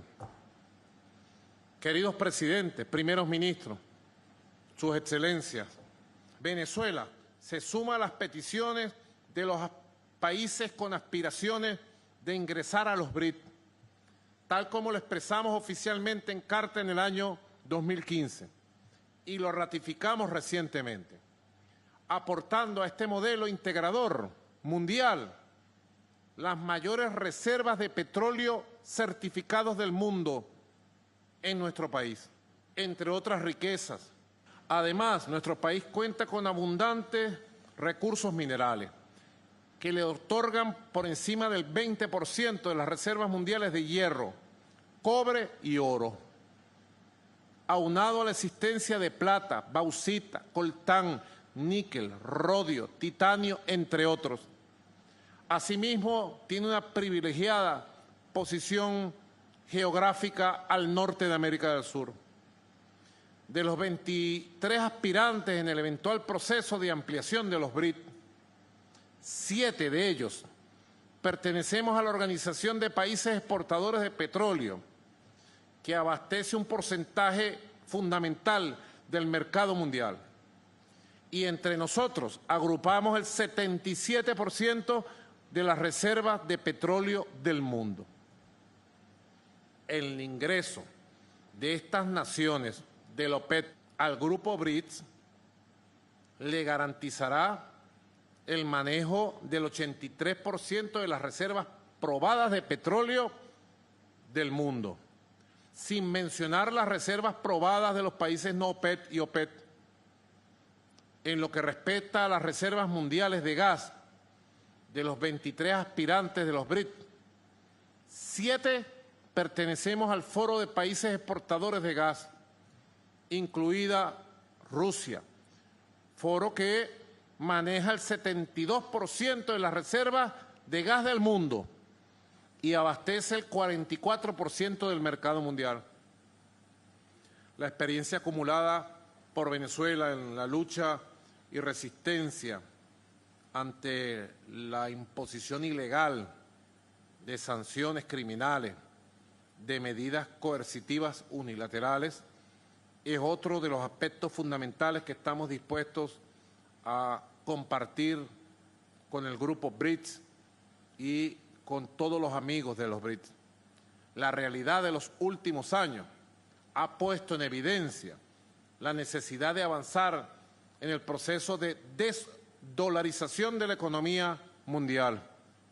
Ante el uso y el abuso indiscriminado de la moneda estadounidense como mecanismo de guerra económica contra los pueblos libres del mundo.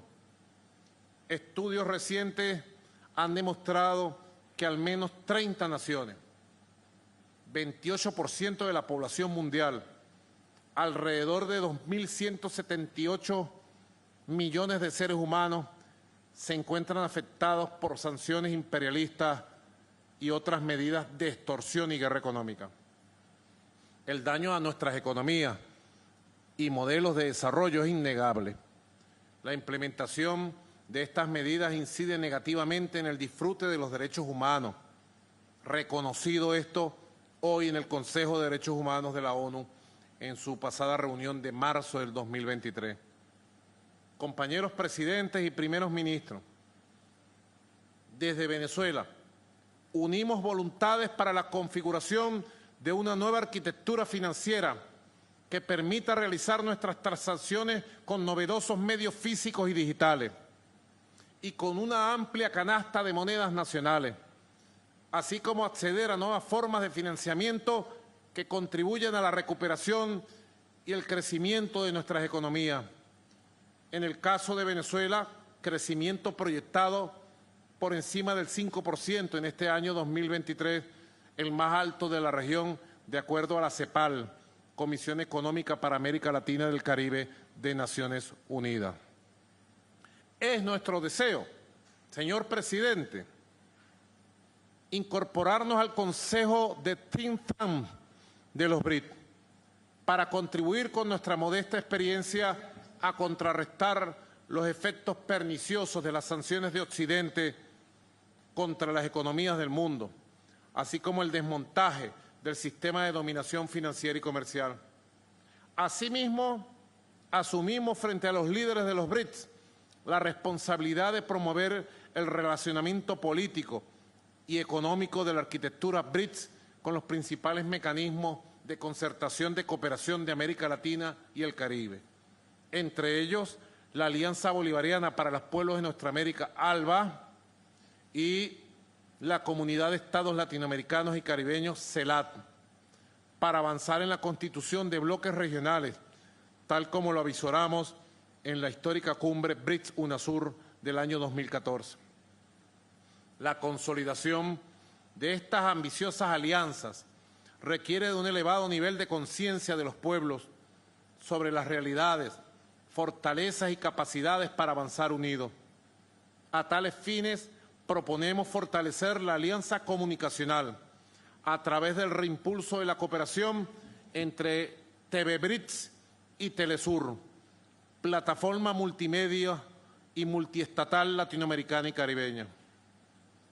Compañeros, excelencias, el BRIC ha sido concebido desde su conformación con una visión inclusiva y de complementariedad, colocando como núcleo el sistema multilateral como la Organización Mundial de Comercio y su reforma, apoyando el crecimiento de las micro, pequeñas y medianas empresas para integrarlas a las cadenas de valor globales y ampliando la cooperación en los campos de la economía digital y el desarrollo verde, entre otras acciones. Por ello, el llamado a ampliar su membresía representa la esperanza para quienes en nuestro noble y modesto propósito tenemos la voluntad de aportar desde diferentes perspectivas a ser parte de un nuevo modelo de desarrollo que viene creciendo bajo el liderazgo de los BRICS y que sin duda encuentra hoy en esta magna reunión de Johannesburgo un trascendental punto de impulso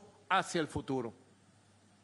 Hace 200 años, en plena lucha por nuestra independencia, por la independencia de América, nuestro libertador Simón Bolívar se planteó la construcción de lo que hoy pudiéramos nombrar un mundo multipolar y pluricéntrico, como lo dijo él, para alcanzar el anhelado equilibrio universal. Sinceramente creo que con el surgimiento de los BRICS estamos más cerca que nunca de lograr el sueño de Simón Bolívar, que es el sueño de la patria grande, que es el sueño de la patria humana.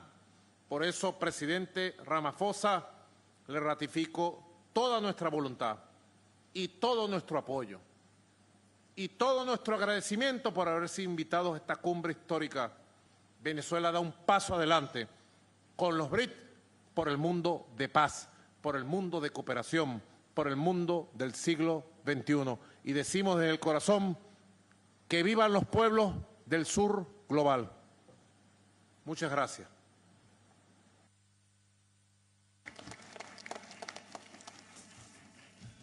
Thank you, President. I now have the honor to call His Excellency President Isaias Afwerki, the President of the State of Eritrea.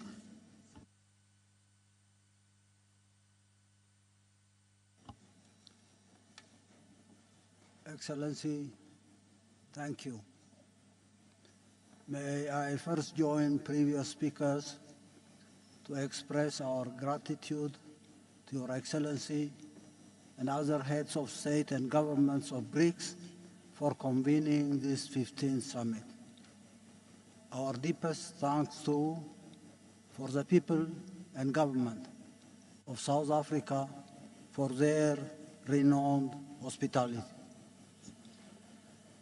This meeting is taking place at a critical time when our global community is at a veritable crossroads.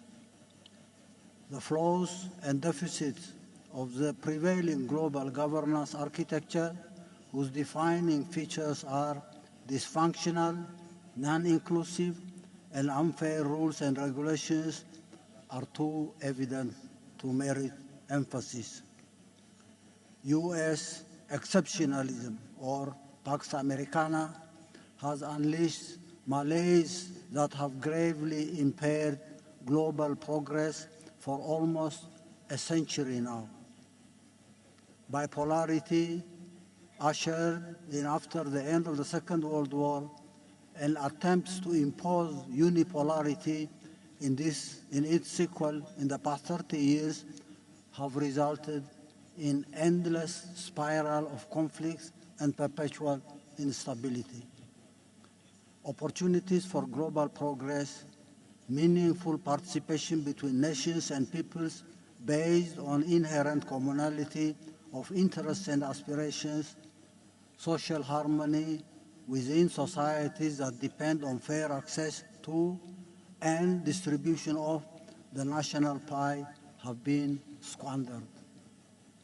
This, in spite of mankind's exponential technological progress in the last 2 centuries, a capability which could have changed the quality of life for all humanity if it were seen, indeed as it should, in purely ethical terms, as a common public good.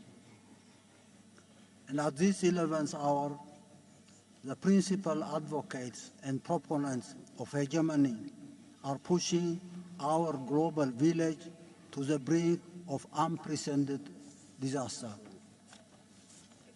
The tendency for unbridled escalation of the war in Ukraine, led by the United States and NATO, is fraught with consequences that are ghastly to contemplate. Yet, the United States and its allies continue to doggedly pursue this perilous path in a desperate attempt to turn back the clock of history and assert what they term as their unassailable global superiority and dominance. Differences of scale aside, the devastating wars incubated by these policies in Africa, the Middle East, and other parts of the world in the past decades have and continue to incur colossal losses. The situation in Niger is only symptomatic. It's symptomatic of modern slavery. Imagine bringing back all the uranium that had been going to Europe to electrify this marginalized continent. Vast literature on and related institutions for conflict resolution and the maintenance of peace aside, costly wars unleashed directly or through proxies find no solutions in the majority of cases and are instead compounded by deliberate subterfuge. Peacekeeping forces, humanitarian assistance, etc., are mere palliatives to project semblance of serious concern. Most of the times, the institutions and conceptual pillars of global governance, the cogent principles enshrined in the UN Charter, are circumvented and supplanted by illegal frameworks and approaches. Grave issues of international peace are not addressed by and referred to legitimate international bodies for adjudication. Alliances and power blocs, coalitions of the willing are the preferred tools in order to breach international law. Illegal and unilateral sanctions, weaponization of US-dominated financial, economic, and judicial institutions, as well as other punitive instruments in their toolbox, are routinely invoked to punish those who do not toe the line. These suffocating and malicious policies are embellished by high-sounding phrases in order to claim the moral high ground. They are also propagated extensively through their wide and subversive media outlets. But for all their efforts, these misguided and reckless policies have and continue to endanger or engender robust and growing popular resistance in all corners of the world. The tiny few aside, the lofty aspirations of humanity as a whole is for a just and fair global order where justice and the rule of law prevail, where nations and peoples forge meaningful and symmetric ties of cooperation and partnership on the basis of respect for national independence and sovereignty, for societies anchored on compassion and social justice. These amorphous movements will require higher coordination in their critical layers. Brics and other international organizations and platforms that broadly share these values and aspirations must shoulder the responsibility of better articulating and mapping out concrete objectives and strategies. The judicious approach will certainly involve a basket of concrete and consensual instruments that can roll back and sustainably end the most vicious measures in their toolbox of repression. In this respect, the measures of de-dollarization, already on the offing with varying pace and through different alternative frameworks, could be supplemented by continuous consensus building and joint action in appropriate international forums to prevent conflict. Mechanisms can be worked out to expedite fair and comprehensive resolutions when and if they erupt. Similarly, the opportunities for coordinated and effective action may be explored to rectify systemic weaponization of judicial and other instruments that they have developed for ulterior ends and that are not in consonance with international law and the Charter of the United Nations. I thank you.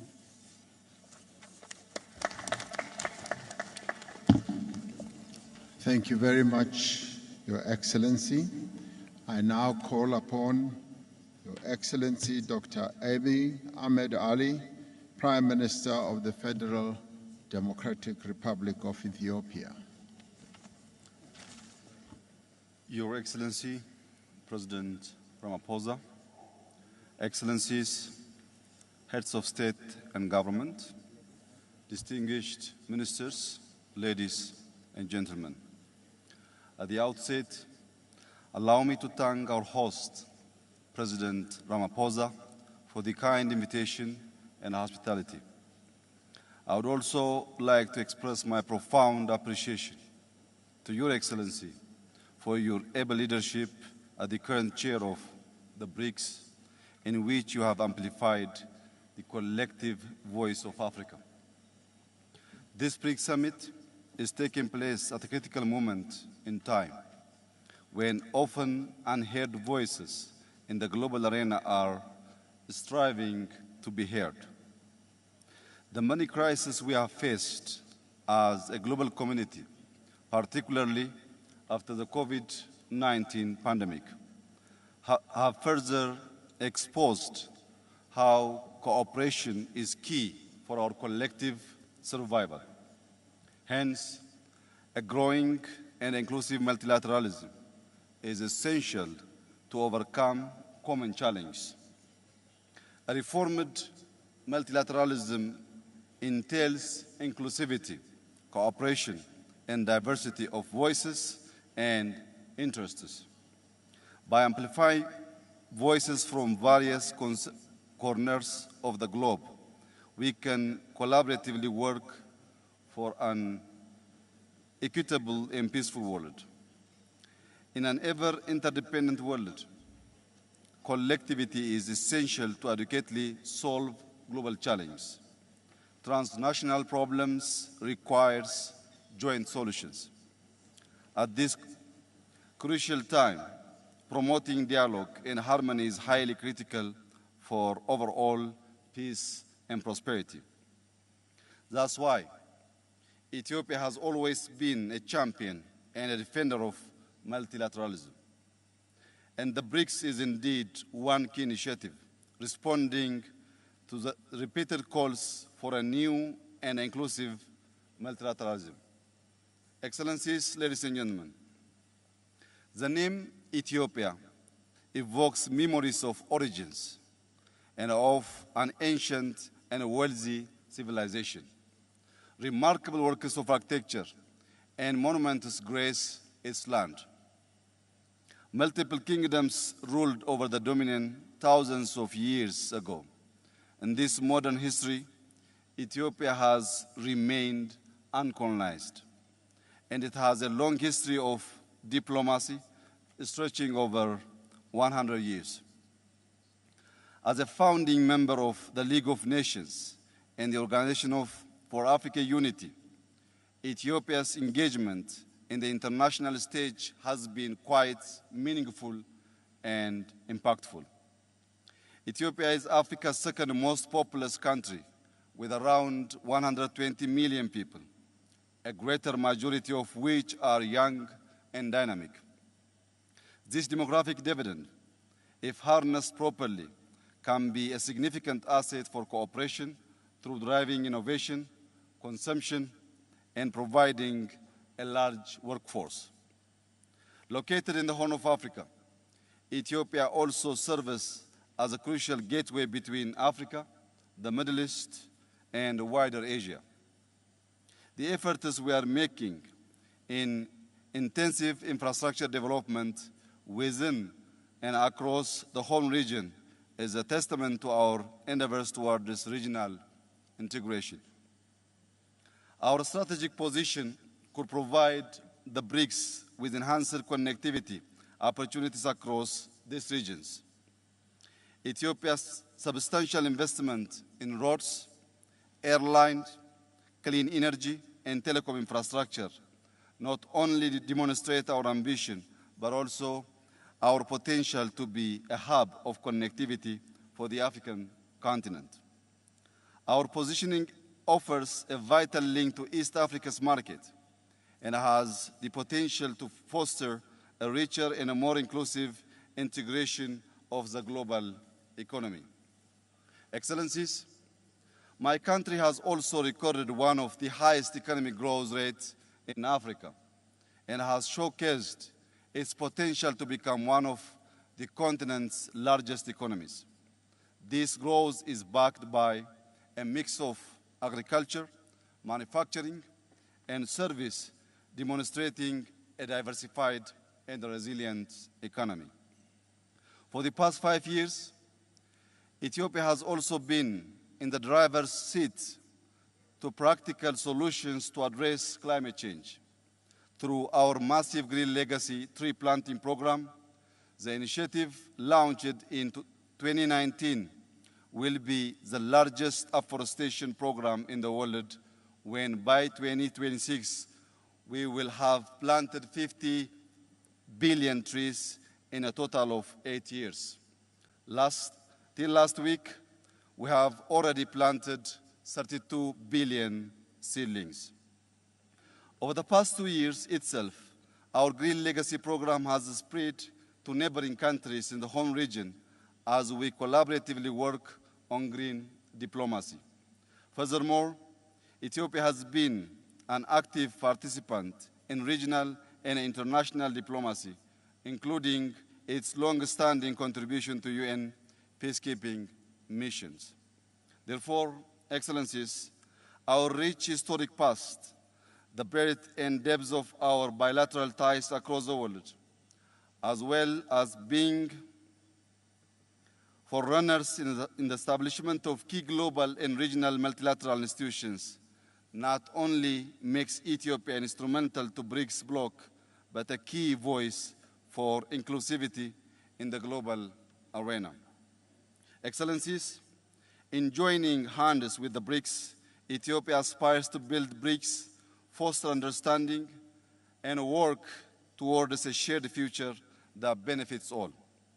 As I reiterate my gratitude to you once again, Mr. President, let me conclude by reaffirming Ethiopia's commitment to further enhancing multilateralism towards inclusivity. I thank you. Thank you, Prime Minister. I now ask His Excellency President Nana Akufo-Addo, President of the Republic of Ghana.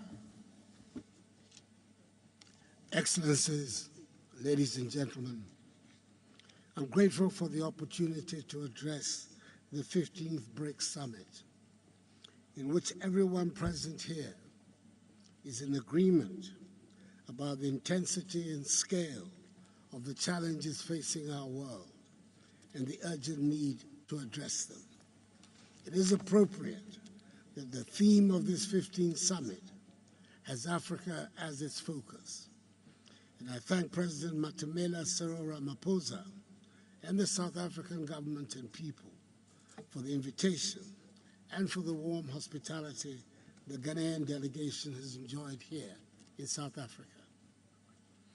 For an organization that represents some 30% of global GDP and some 42% of the world's population, the importance of Brics, comprising Brazil, Russia, India, China, and South Africa, to the economic growth and the promotion of progress and prosperity around the world cannot be stressed enough. And I must applaud successive leaders of the Brics countries for sustaining the relevance of this body.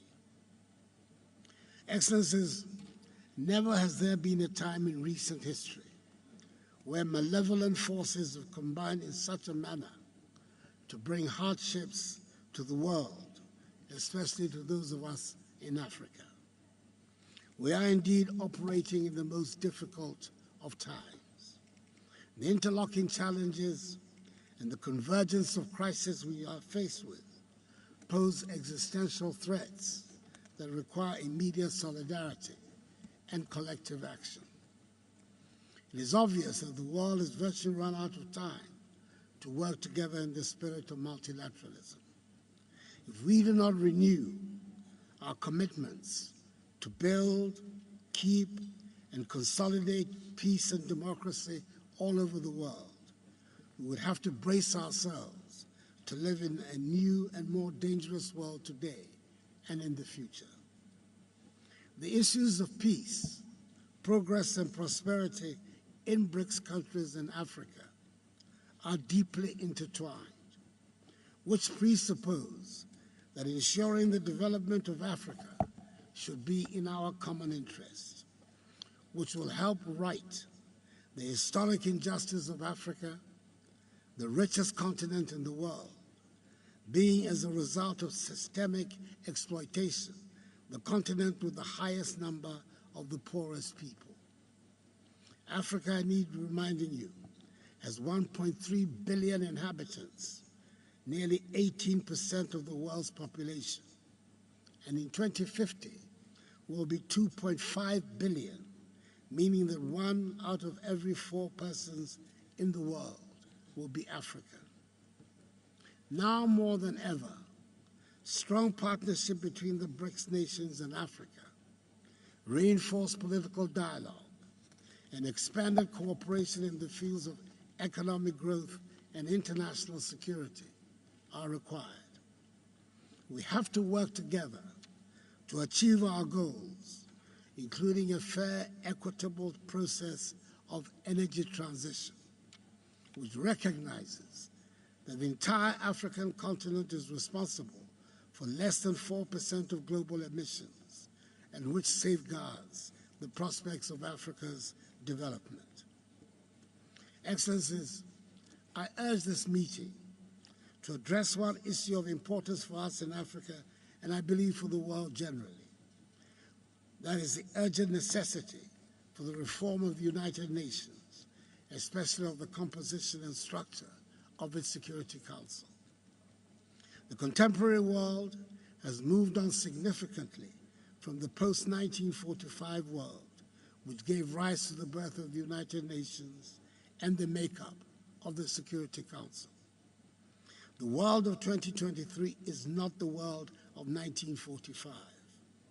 The crisis of the global financial institutions and of global governance under the United Nations system, which were created from the rubble of the Second World War, is a deep crisis.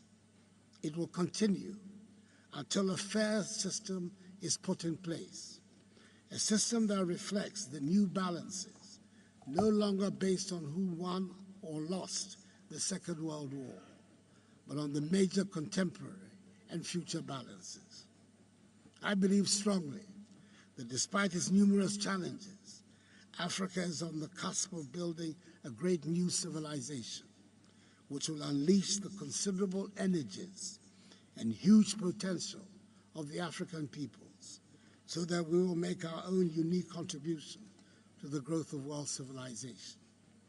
Together, working with the rest of us on the continent and with our increasingly educated, skilled, dynamic, and growing youthful population, operating under the aegis of the African Continental Free Trade Area, whose Secretariat Ghana has the honor to host, I'm confident A strong partnership with the BRICS nations can help construct a prosperous and self-confident Africa. Now, I'd like to end by extending hearty congratulations to Prime Minister Narendra Modi on India's historic achievement of yesterday. I thank Your Excellencies for your attention.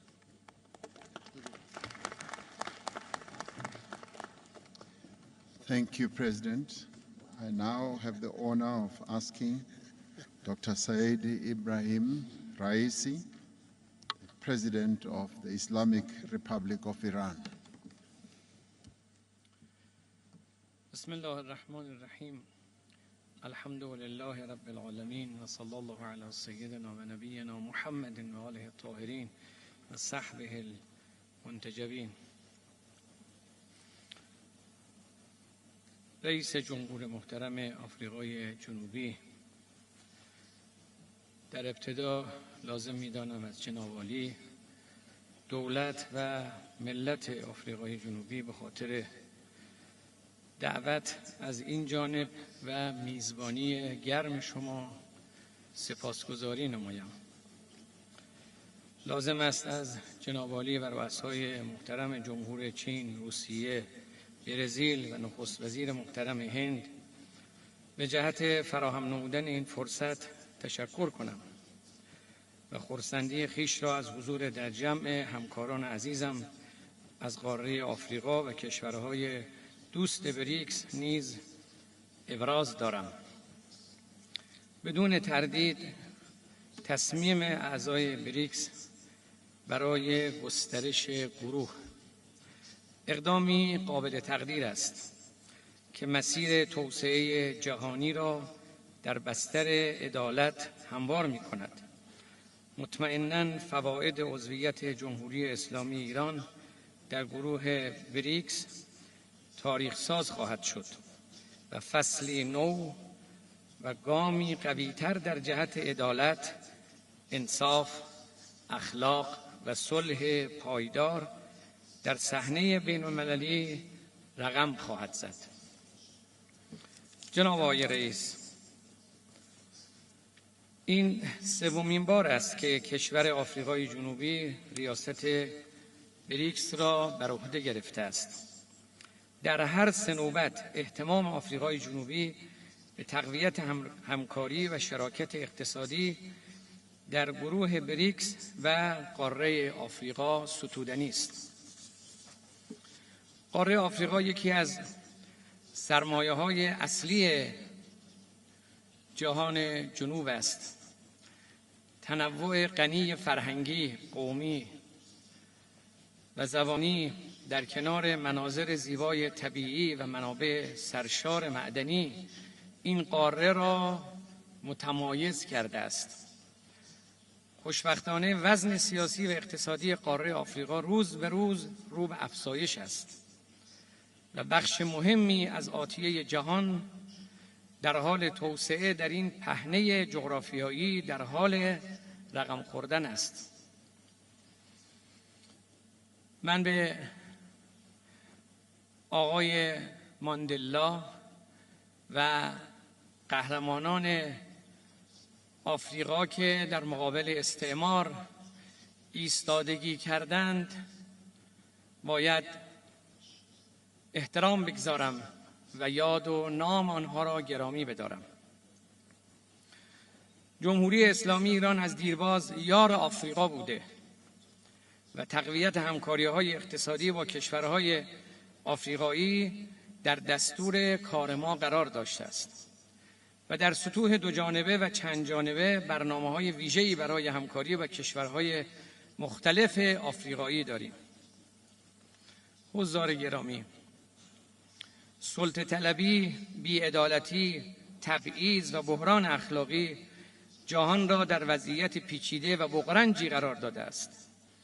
ظهور و گسترش مشکلاتی همچون گرسنگی، تغییرات اقلیمی، محدودیت منابع انرژی، عدم دسترسی به امکانات بهداشتی و پزشکی، در کنار ناامنی سایبری و همچنین تهدیدات فرهنگی، ارزشی و هویتی تنها بخشی از این چالش هاست که نیازمند اهتمام همگانی و همگرایی برای تعمیق گفتمان عدالت و پیریزی یک نظام عادلانه و برخاسته از منافع جمعی است. بریکس نماد چنین تغییر و تحولی در مناسبات جهانی است که می‌تواند به حل معضلات جامعه جهانی کمک کند، به ویژه آنکه اعتماد جهانی به اثرگذاری بریکس رو به افزایش است. گسترش بریکس به سایر قدرت‌های جهان جنوب و در حال توسعه این چشمانداز را منسجمتر و جهانیتر خواهد کرد. جمهوری اسلامی ایران همکاری‌های سیاسی و اقتصادی چشمگیری با هر 5 عضو گروه بریکس دارد و در دوره اخیر نیز آشکارا شاهد جهش و تعمیق این همکاری‌ها بوده ایم. همکاری‌های راهبردی مختلف بین ایران و اعضای بریکس از جمله در حوزه‌های ترانزیت، انرژی و تجارت در دستور کار جهانی بریکس از این نگاه حمایت می‌کند.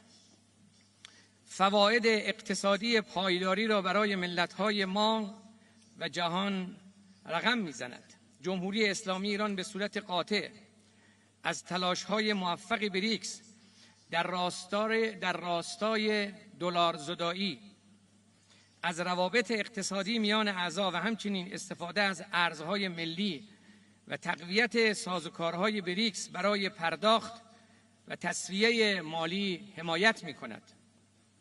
جمهوری اسلامی ایران از ظرفیت‌های کم نظیری برخوردار است و آمادگی دارد در هر 3 حوزه اصلی فعالیت‌های بریکس، یعنی حوزه‌های سیاسی، امنیتی، اقتصادی، مالی و اجتماعی مشارکت نماید. تعامل حداکثری و تقویت سازوکارهای همکاری چند جانبه به خصوص با کشورهای مستقل در حال توسعه در کانون سیاست خارجی جمهوری اسلامی ایران قرار دارد.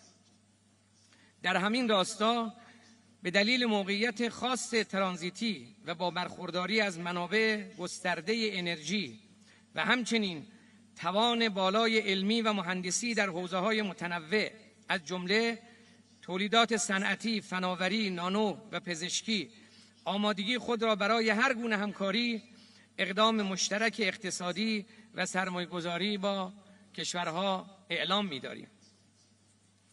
حضار محترم، در پایان مایلم اشاره کنم یکی از چالش‌های موجود در جهان جنوب تداوم سیاست‌های نجات پرستانه، ناامنی‌های برآمده از ظلم، اشغالگری، هژمونیسم، تروریسم دولتی بخصوص از سوی رژیم صهیونیستی است که نه تنها مردم فلسطین را از اعمال حق تعیین سرنوشت خود بازداشته بلکه حق توسعه را نیز از آنها سلب کرده است.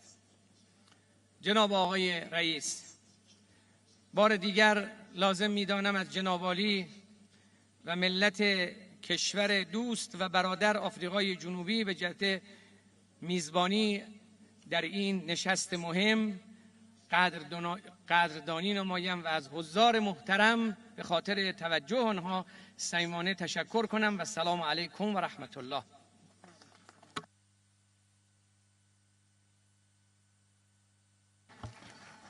Thank you, President. My next speaker is His Excellency Ntsukwane Samuel Matekane, the Prime Minister of the Kingdom of Lesotho.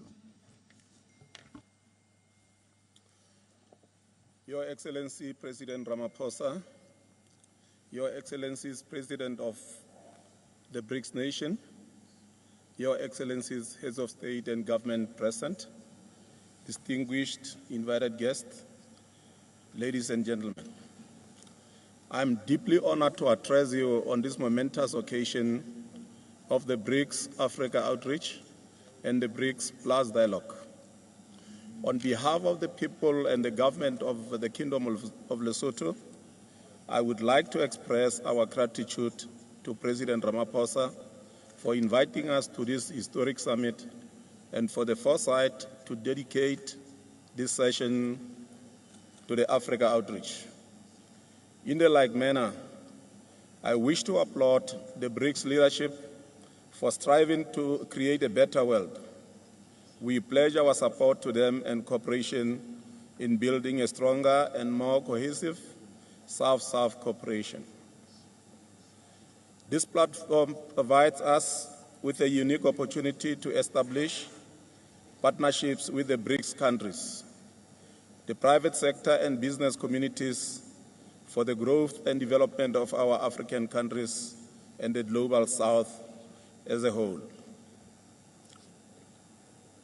Excellencies, today we gather against a backdrop of uncertainty as the world grapples unprecedented multitude of global crises.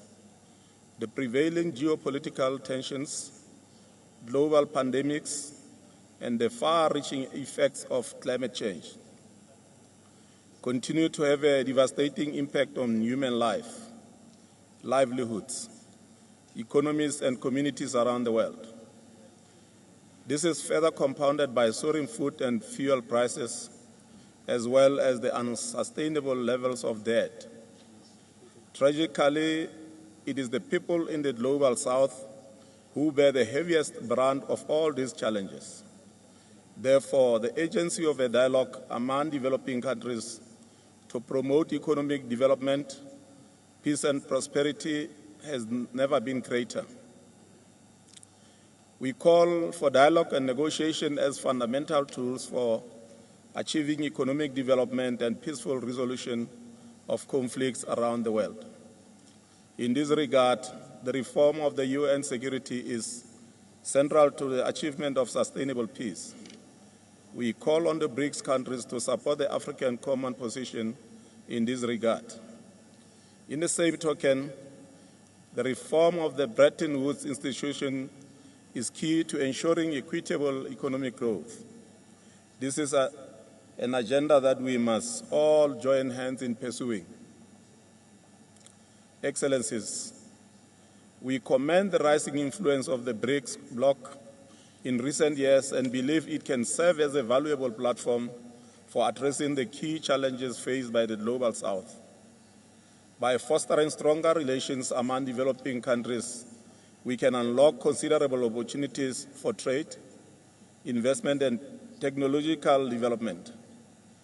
BRICS countries are among the largest export markets in the world, and their role and influence in global trade cannot be overstated.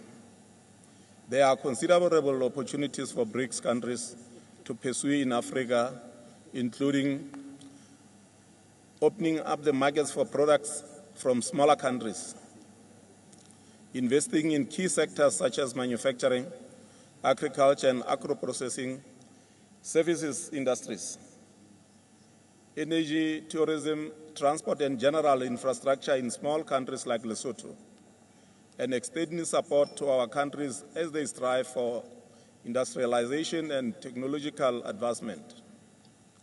Excellencies, as we approach the 78th session of the United Nations General Assembly, it is evident that many countries lag behind in our collective pursuit of the Sustainable Development Goals, SDGs.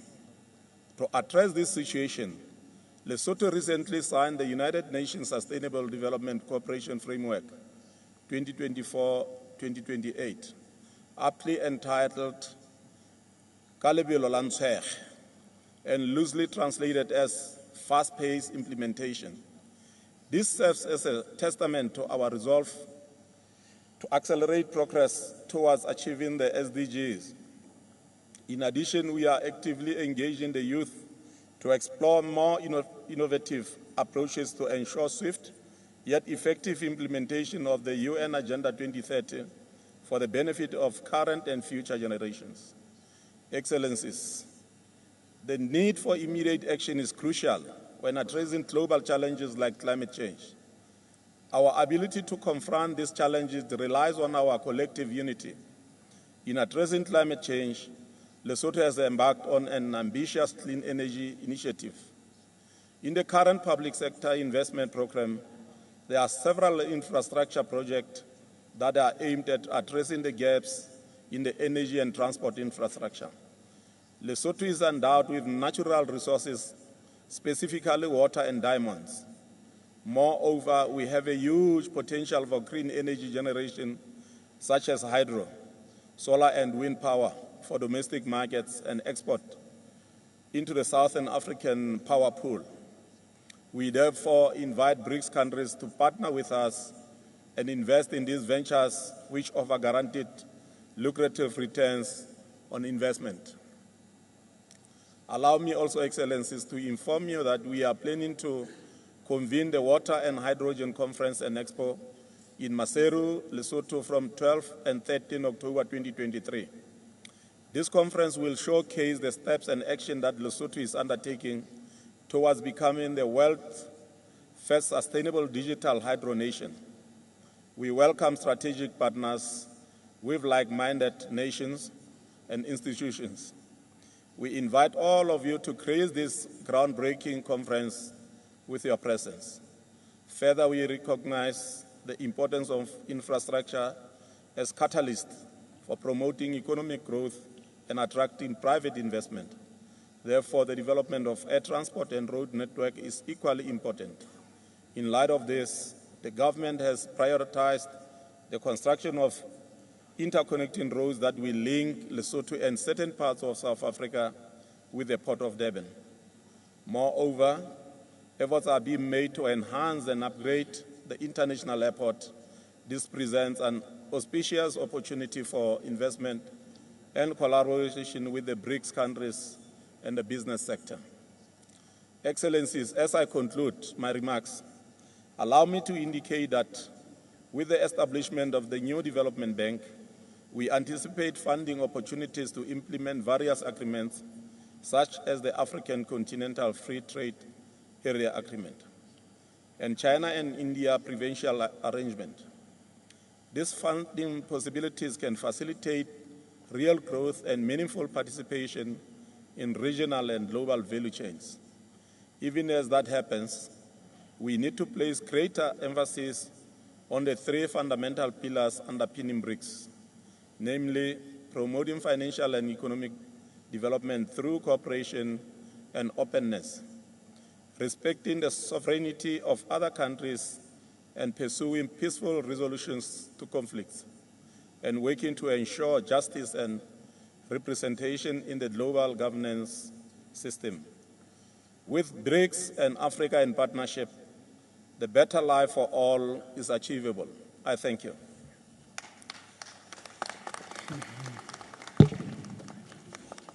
Thank you. Somebody has lost their wristwatch. If you have lost your wristwatch, please come to the table or send somebody to come and pick it up. My next speaker will be His Excellency Dr. Lazarus Chakwera, the President of the Republic of Malawi.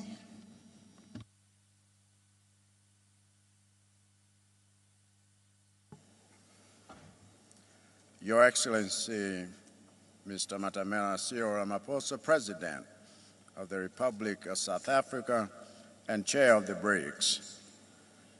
Your Excellencies, Heads of State and Government, distinguished delegates, ladies and gentlemen, this Brics dialogue comes at a critical time for us as nations in the global South, a time in which three consecutive global crises, namely the COVID-19 pandemic, climate change impact, and the war in Eastern Europe, have exposed two harsh realities we can no longer deny nor find acceptable.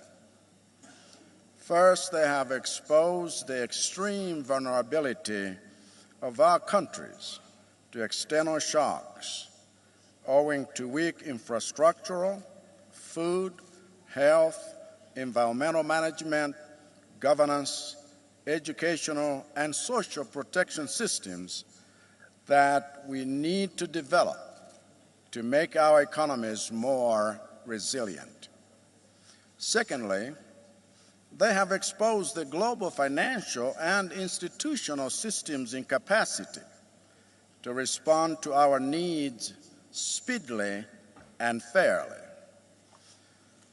So now that we know how vulnerable to shocks we are and how unresponsive to our needs the global financial system and multilateral institutions are, what remains is for us to do something about it.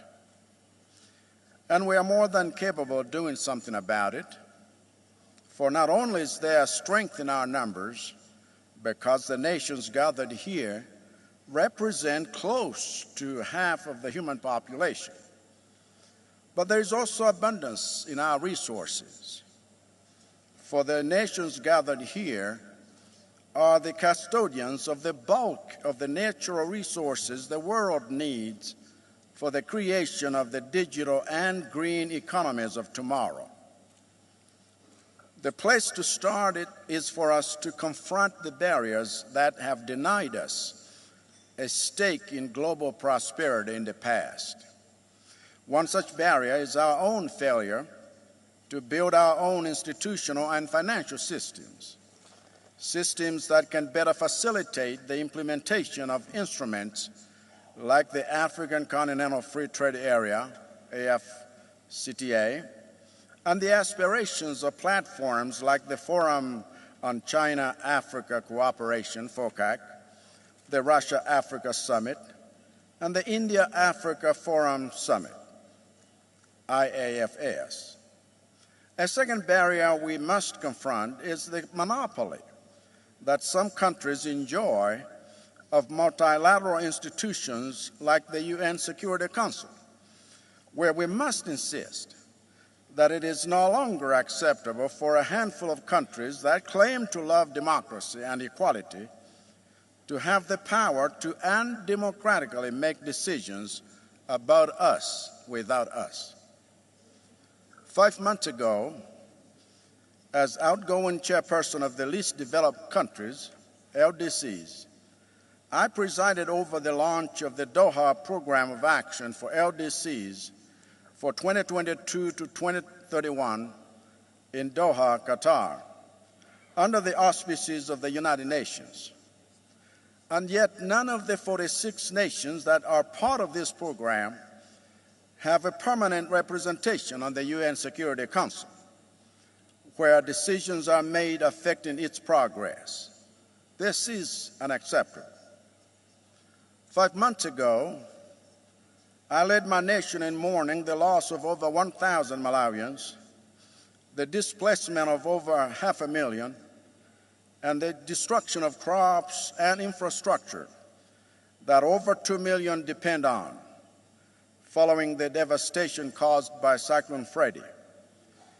And yet Malawi has no nation to permanently represent its interest on the UN Security Council, where the nations that are the greatest cause of climate change remain unaccountable for meeting their obligations for climate change mitigation, adaptation, and loss and damage. That is unacceptable. In the face of these global challenges, Malawi is determined to work with Brics nations to promote multilateralism and uphold international law in a new and better framework, because Malawi is not satisfied with a post-colonial geopolitical framework that has failed to deliver equitable prosperity for our people. We must reboot the system. We must reboot it now. And we are here to help Brics nations design the software. I thank you for your attention.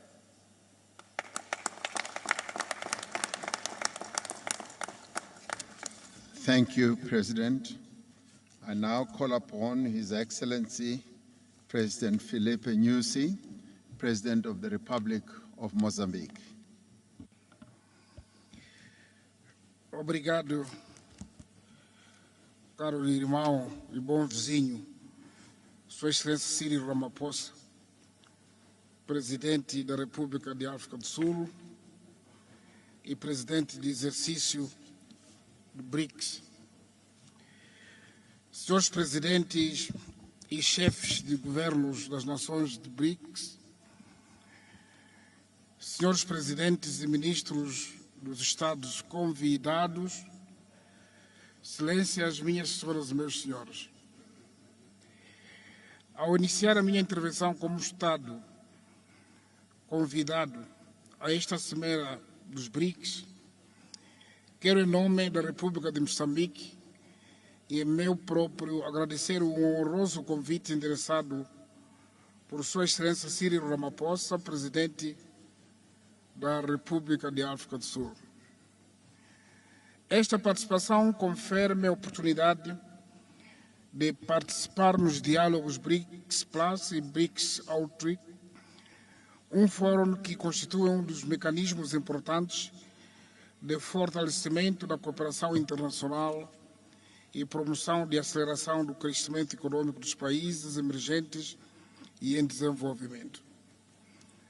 Senhor Presidente, na dinâmica da atualidade, a cooperação multilateral para o desenvolvimento constitui um grande desafio para a esfera das relações entre os Estados na perspectiva de inclusão do Sul global nos sistemas multilaterais como forma de promover o crescimento econômico.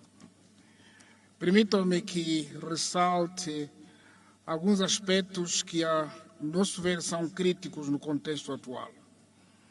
Primeiro, aspecto relevante que decorre de recuperação econômica no período pós-Covid-19, apesar de haver indícios de uma trajetória de melhoria na maioria dos países, ainda prevalecem fatores negativos que amortecem a velocidade de crescimento, nomeadamente a persistência da inflação em quase todo o mundo e a alta das taxas de juros nos países credores acarretou o aumento de custos de financiamento para os países africanos. Esta realidade implica o aumento do serviço da dívida, a quebra das reservas externas, com consequência na depreciação cambial.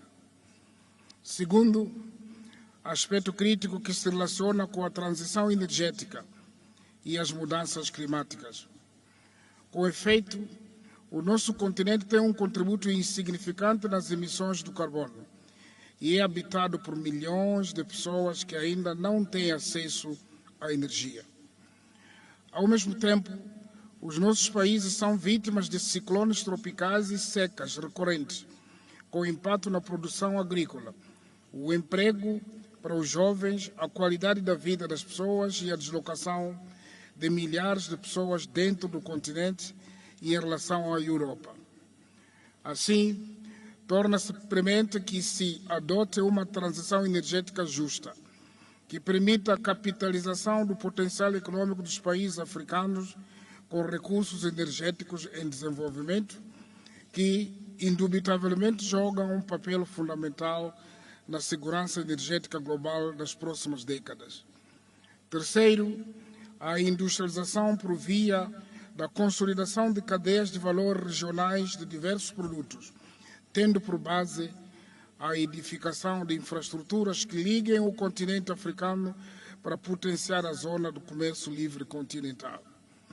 Ressalta como importante o processamento de produtos agrícolas e minerais estratégicos nos nossos países, combinando recursos de vários países para ganhos de economias de escala e acesso à energia em condições viáveis, onde Moçambique deverá desempenhar um papel importante face ao potencial da sua matriz energética e localização geográfica estratégica. Senhores Presidentes e chefes de Estados dos BRICS, a iniciativa de cooperação dos BRICS com países não BRICS como Moçambique, aliada à sua expansão, configura uma mais-valia para a materialização das iniciativas africanas refletidas na Agenda 2063 para o desenvolvimento de África em consonância com as agendas das comunidades regionais. Estes desenvolvimentos só serão possíveis com a paz e estabilidade. O combate cerrado ao terrorismo, a pirataria marítima no continente africano e no mundo, tendo por base os fóruns multilaterais com participação ativa dos países menos desenvolvidos, em linha com os ditames da lei internacional e sem influências de rivalidades geopolíticas. Por último, gostaria de, mais uma vez, saudar a iniciativa dos BRICS relativas ao novo Banco de Desenvolvimento que deverá reduzir o déficit de infraestruturas no continente africano. Saudamos o fato de privilegiar a componente de financiamento de infraestruturas econômicas e sociais vitais, sendo de destacar a necessidade concreta de construção de estradas e pontes, escolas e hospitais, barragens e outros sistemas de retenção e gestão da água, entre outras. Estas infraestruturas bastante importantes no impulso do progresso econômico, o que poderá criar o bem-estar para os moçambicanos. Senhores Presidentes, Excelências, ao associar-se a estes diálogos Moçambique, falo com a convicção de que BRICS pode construir mais uma forma de destaque para compartilhar interesses e esforços através de ações concretas, propiciando benefícios mútuos num ambiente de complementaridade e solidariedade que caracteriza o Sul global em diversas questões de interesse estruturantes dos nossos Estados. Muito obrigado pela atenção.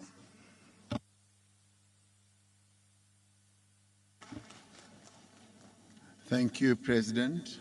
My next speaker will be, and it is an honor to call upon President Hage Geingob, the President of the Republic of Namibia. Thank you, Your Excellency. Your Excellency Cyril Ramaphosa, President of the Republic of South Africa and host of the 15th BRICS Summit, and other excellencies who are members of BRICS, other heads of state and government, honorable ministers, ladies and gentlemen, I wish to express my gratitude and appreciation to President Cyril Ramaphosa for hosting this important BRICS Africa outreach and BRICS Plus dialogue. The attendance of so many African nations today under the BRICS Africa outreach initiative is testimony to the strong desire and commitment of Your Excellencies to the expansion of BRICS through greater African and South-South participation and cooperation in global economic and financial affairs. The historical dominance of the Bretton Woods financial institutions, whose modus operandi is built on low conditionalities and political prescriptions, which has at times bordered on disregard for national sovereignty, has increased the appetite among many nations for a counterweight such as BRICS. Hence, BRICS offers that alternative option by assuring like-minded countries an opportunity to participate and do business in an international economic and financial system which is based on universally recognized international principles and values such as non-interference in domestic affairs, mutual respect, and win-win cooperation. In Namibia, we too hold dear these principles as a condition sine qua non to build a shared, peaceful, and prosperous global community in which all countries, big and small, interact as sovereigns on equal footing, without any country being left out or subjected to the forceful imposition of particular value system. The African Union has themed this year the year of the acceleration of the African continental free trade area implementation. Namibia is at an advanced stage in the development of its green hydrogen industry and the supply of critical raw materials, including lithium, which is needed for the green energy transition as part of our fight against climate change. We invite you to come and invest and assist us in the development of the green energy infrastructure to consolidate regional energy value chains and offtake agreements. We are open for business. In conclusion, I trust that this dialogue will elaborate on some of the crucial modalities of how an expanded BRICS Plus will function in the best interests of all its members. We hope that BRICS will not be divided like United Nations, which has a Security Council for the few of the veto powers and a General Assembly for the majority of member states who don't enjoy the same privilege of a veto.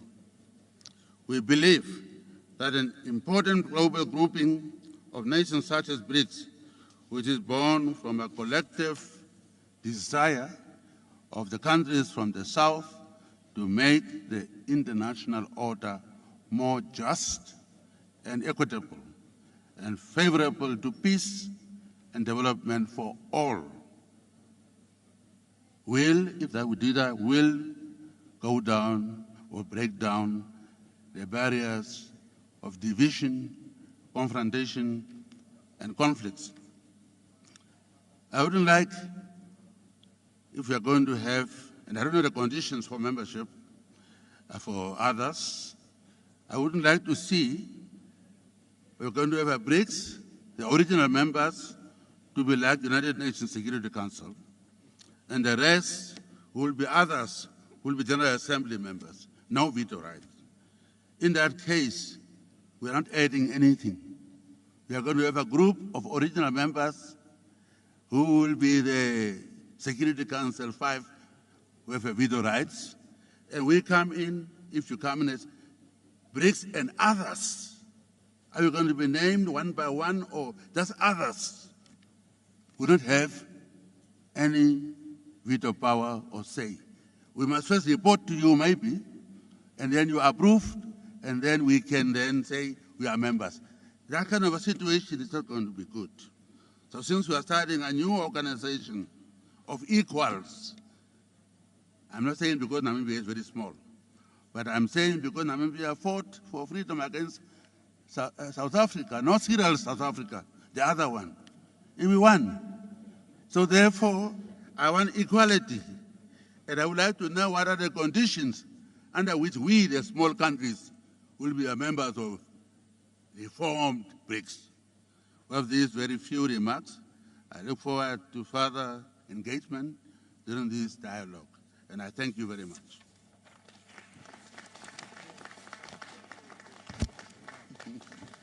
Thank you, President Gengop. BRICS does believe in equality, and I can assure you there won't be any UN Security Council effect in BRICS, with some countries having a veto power. Our belief in equality and respect is what really defines what BRICS is all about. So be rest assured, your fears must be waylaid. So fear not, my dear President. I now want to call upon His Excellency President Ibrahim Ghali, President of the Sahrawi Arab Democratic Republic, to take the floor. فخامة الرئيس السيد رامابوسا، رئيس جمهورية جنوب أفريقيا، الرئيس الحالي للمنظمة بريكس، أصحاب الفخامة والمعالي رؤساء الدول والوفود الممثلة لمجموعة البريكس،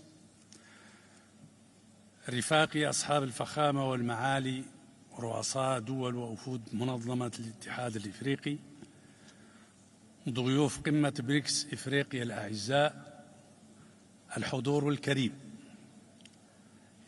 يطيب لي بداية أن أعرب عن جزيل الشكر والتقدير لجنوب إفريقيا، بلد نيلسون مانديلا، حكومة وشعبا برئاسة فخامة السيد الرئيس سيريل رامابوسا، على الدعوة الكريمة التي تلقيناها باسم مجموعة البريكس، وعلى ما حظينا به من كريم الوفادة وحسن الاستقبال، وما وفرته من ظروف رائعة لإنجاح هذا الاستحقاق قمة بريكس الاتحاد الإفريقي.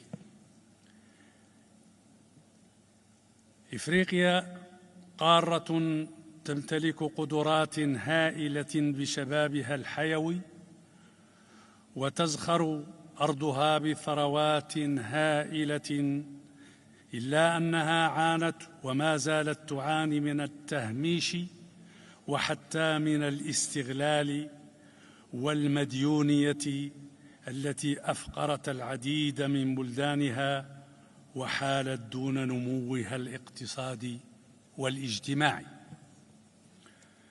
الجمهورية الصحراوية تعتبر أن السلام والاستقرار في قارتنا مرهون بتحمل المجتمع الدولي، وخاصة أعضاء مجلس الأمن لمسؤولياتهم في فرض احترام الشرعية بعيداً عن الكيل بمكيالين. فالجمهورية الصحراوية تخاطبكم من منطلق أنها تعاني اليوم في القرن 21 من ظلم صارخ وانتهاك سافر للقانون الدولي، ونهب متواصل لثرواتها الطبيعية، بتدخل مخجل من أطراف دولية تسعى لفرض خيارات أحادية ظالمة، بما في ذلك على مستوى بعض أعضاء مجلس الأمن الدولي، تحول دون تمكين الشعب الصحراوي من استكمال سيادة بلده على كامل ترابه الوطني. وهكذا أصحاب الفخامة والمعالي والسعادة، فإن الجمهورية الصحراوية تعتبر أن نظاماً عالمياً متعدد الأطراف لكي يلبي اليوم تطلعات البشرية يجب أن يكون قائماً على العدالة وسيادة القانون الدولي، لا بد له من أن يجعل من حقوق الشعوب في تقرير المصير والاستقلال ومن تصفية الاستعمار ومخلفاته أحد ركائزه الأساسية. لا بد له من أن يضمن خلق ديناميكية جديدة تقضي على الفوارق الظالمة سياسياً واجتماعياً واقتصادياً بين مختلف مناطق العالم، وتصب في النهاية في مصلحة البشرية جمعاء.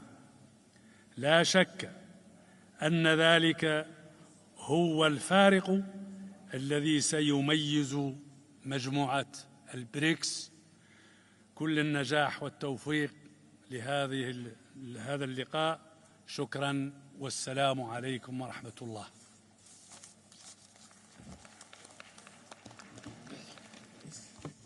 Thank you, President. My next speaker is His Excellency Carlos Villanova, President of the Democratic Republic of Sao Tome and Principe.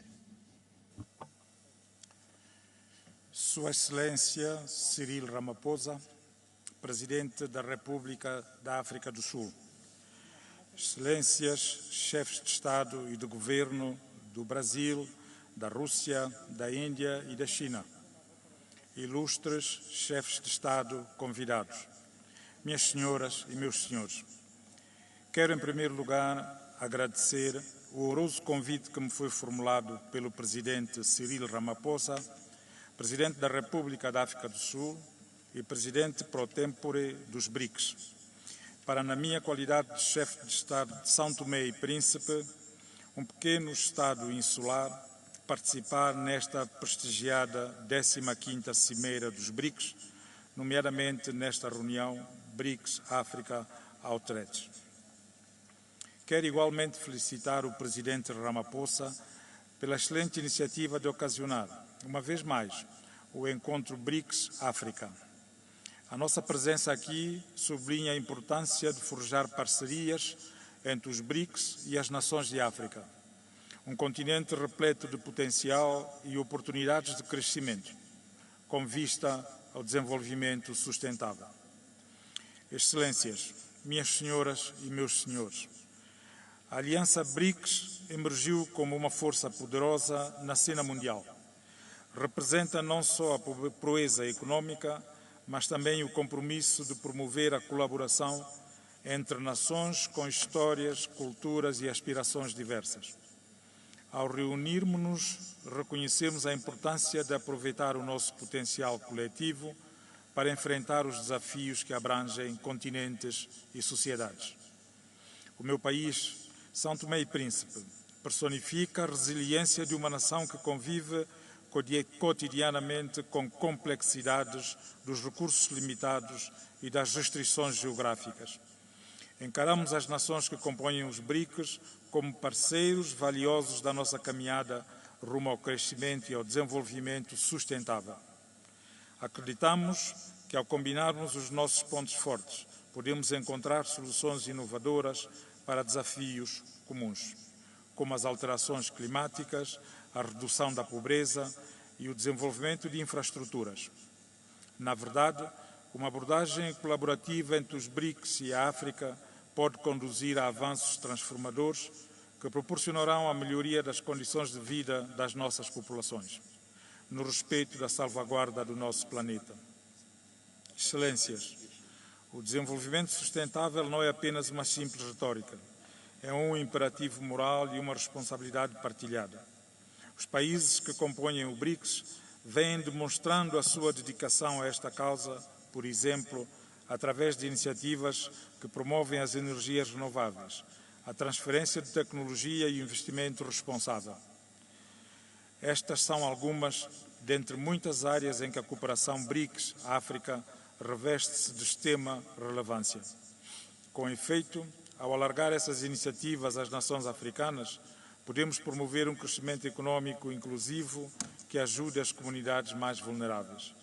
O meu país, por exemplo, pode servir de centro de experimentação de energias renováveis, demonstrando como as práticas sustentáveis podem ser integradas mesmo nos ambientes geograficamente mais limitados. Através do compartilhamento de melhores práticas e cooperação em políticas, poderemos adotar abordagens mais eficazes para enfrentar desafios socioambientais. O princípio do multilateralismo inclusivo está no centro das nossas aspirações. Num mundo cada vez mais interligado, é imperativo que os nossos parceiros reflitam a diversidade de perspectivas e vozes. A ênfase dos países Brics numa ordem mundial multipolar alinha-se perfeitamente com o desejo da África de ter uma plataforma onde cada nação, independentemente da sua dimensão, possa contribuir de forma significativa. Assim, a parceria com os Brics, além de configurar um espaço de cooperação mutuamente vantajosa, pode representar para as nações africanas uma plataforma para ampliar a sua presença no palco global, assegurando que as nossas preocupações são ouvidas e que as nossas soluções são integradas no discurso mais alargado. Ao concluir, e na convicção plena de que os nossos desafios, embora numerosos, não são insuperáveis, quero aqui reforçar a parceria entre os Brics e a África. É um farol de esperança. um testemunho do poder de colaboração e dos objetivos partilhados. Juntos, podemos forjar um conjunto para o crescimento e desenvolvimento sustentável, a paz e o multilateralismo inclusivo. Agradecendo uma vez mais o convite que me foi formulado para participar neste importante evento, faço votos que as conclusões e deliberações aqui chegadas sejam válidas contribuições para construirmos um futuro em que as nossas nações e os nossos povos prosperem e o nosso mundo se torne um lugar mais justo e equitativo para todos. Muito obrigado pela vossa atenção.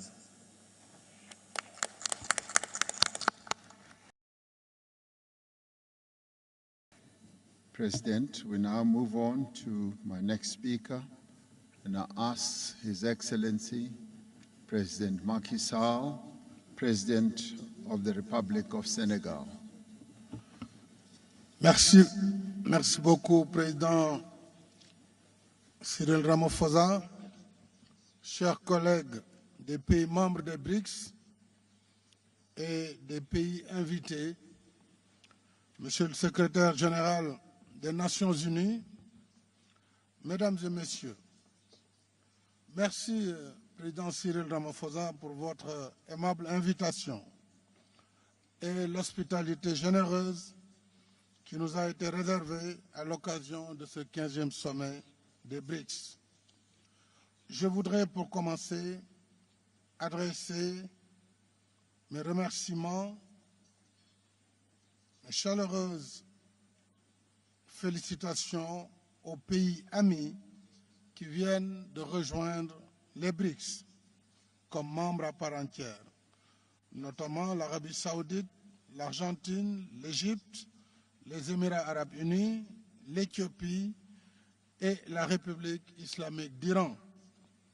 C'est là un indicateur que les Brics marchent dans le sens de l'histoire.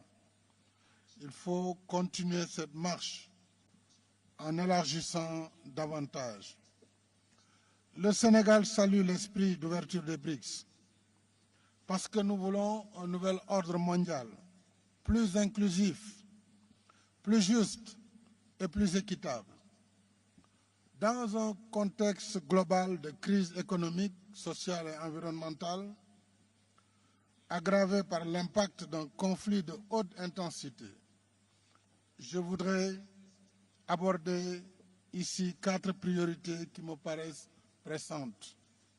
Premièrement, il est important d'œuvrer pour un environnement mondial apaisé afin d'atténuer les effets de la crise et éviter un dérapage qui pourrait conduire l'humanité à une catastrophe majeure.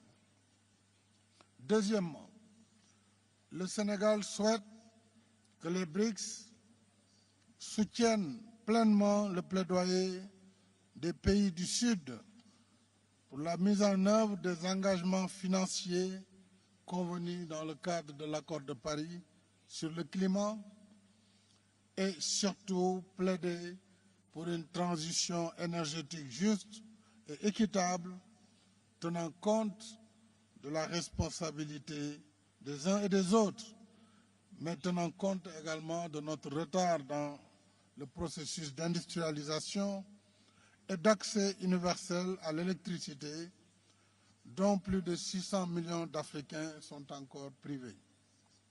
Troisièmement, nous appelons à la mobilisation effective des engagements de réallocation des droits de tirage spéciaux en faveur des pays éligibles et à la mise en œuvre plus conséquente des initiatives du G20 post-Covid en faveur du financement des économies du Sud.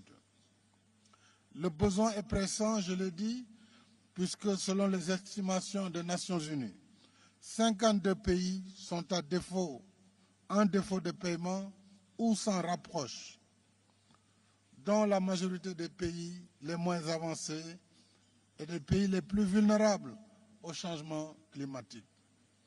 Quatrièmement, enfin, la réforme de la gouvernance politique, économique et financière mondiale s'impose Tout le monde reconnaît que la composition des principales institutions internationales, leur méthode de travail, y compris leur processus décisionnel, ne reflète plus les réalités du moment. Ensemble, nous devons travailler à une évolution du Conseil de sécurité des Nations Unies, du Fonds monétaire international et de la Banque mondiale, pour qu'ils soient davantage plus représentatifs des intérêts de tous les pays membres. Il en est de même pour la réforme du système de notation des agences d'évaluation, dont les pratiques, notamment la surévaluation des risques dans les pays en développement et particulièrement dans les pays africains, conduisent et ont pour conséquence d'avoir des coûts d'emprunt abusifs, parfois jusqu'à 8%, 8 fois supérieurs à ceux des pays développés. Je voudrais pour terminer remercier nos amis des Brics pour leur soutien à la candidature de l'Union africaine au G20. En soutenant notre adhésion au G20, vous contribuez à l'avènement d'un multilatéralisme plus inclusif dont les décisions engagent notre présent et notre futur. Je vous remercie.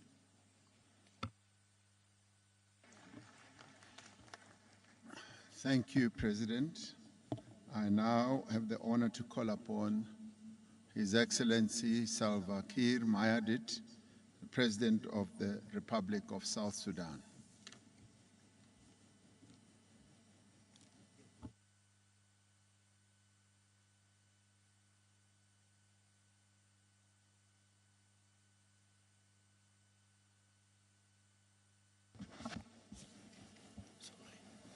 Thank you.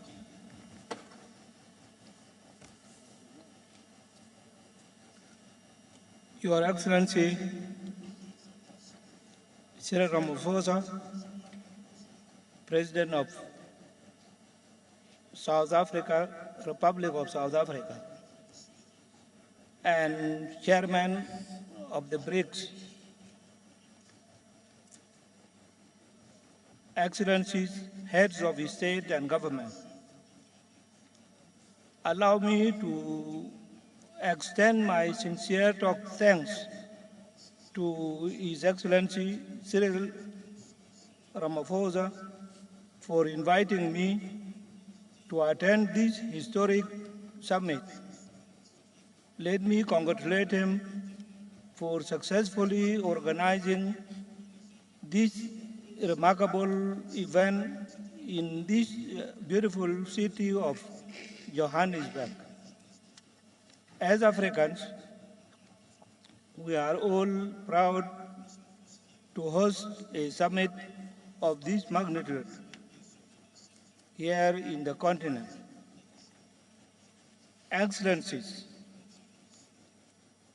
I would like to pay tribute to the founding members of Brics for their courage and bold leadership to create a new vision for a multipolar world.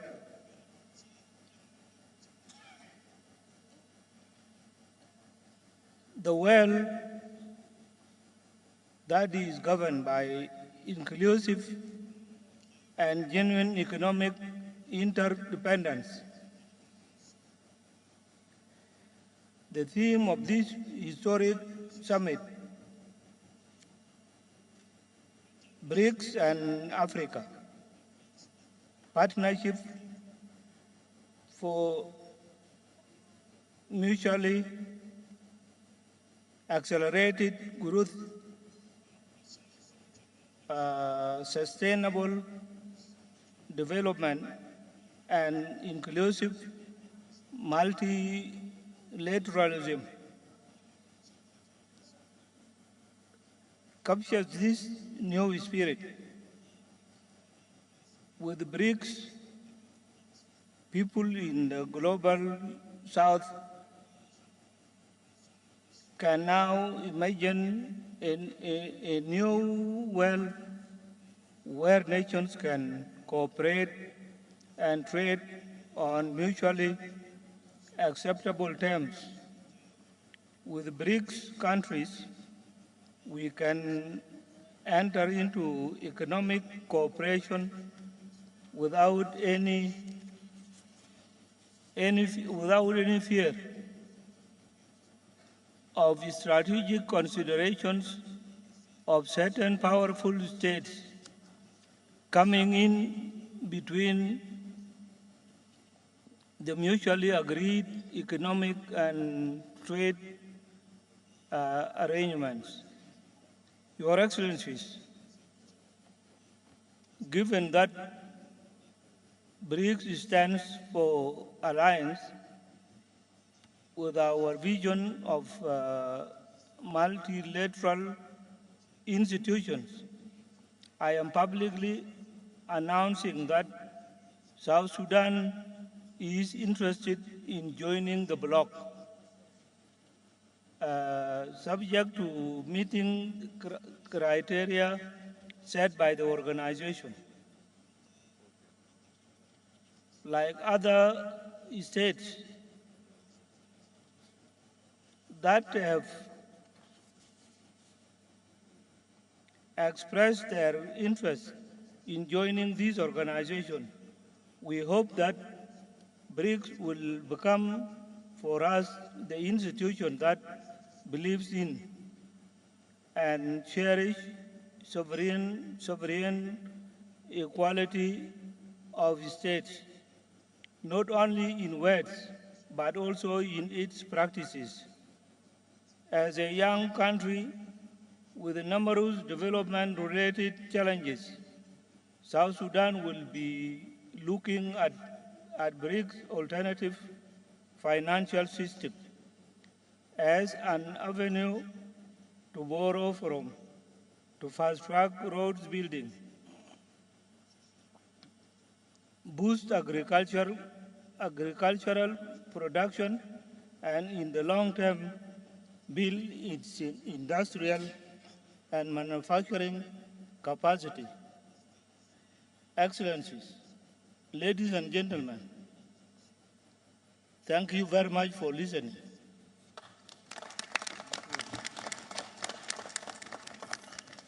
Thank you very much.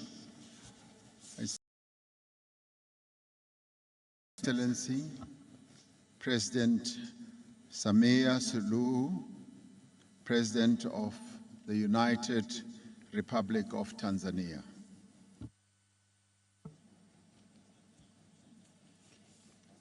Your Excellency Cyril Ramaphosa, President of the Republic of South Africa, heads of state and government of BRICS member states, fellow heads of states and government of the African Union member countries, ladies and gentlemen, it is both a pleasure and an honor to join you in this beautiful city of Johannesburg for the 15th BRICS Summit. Mr. Chairman, allow me to use this brief time allotted to me to applaud you, members of the BRICS, for keeping this association going since its establishment in 2009.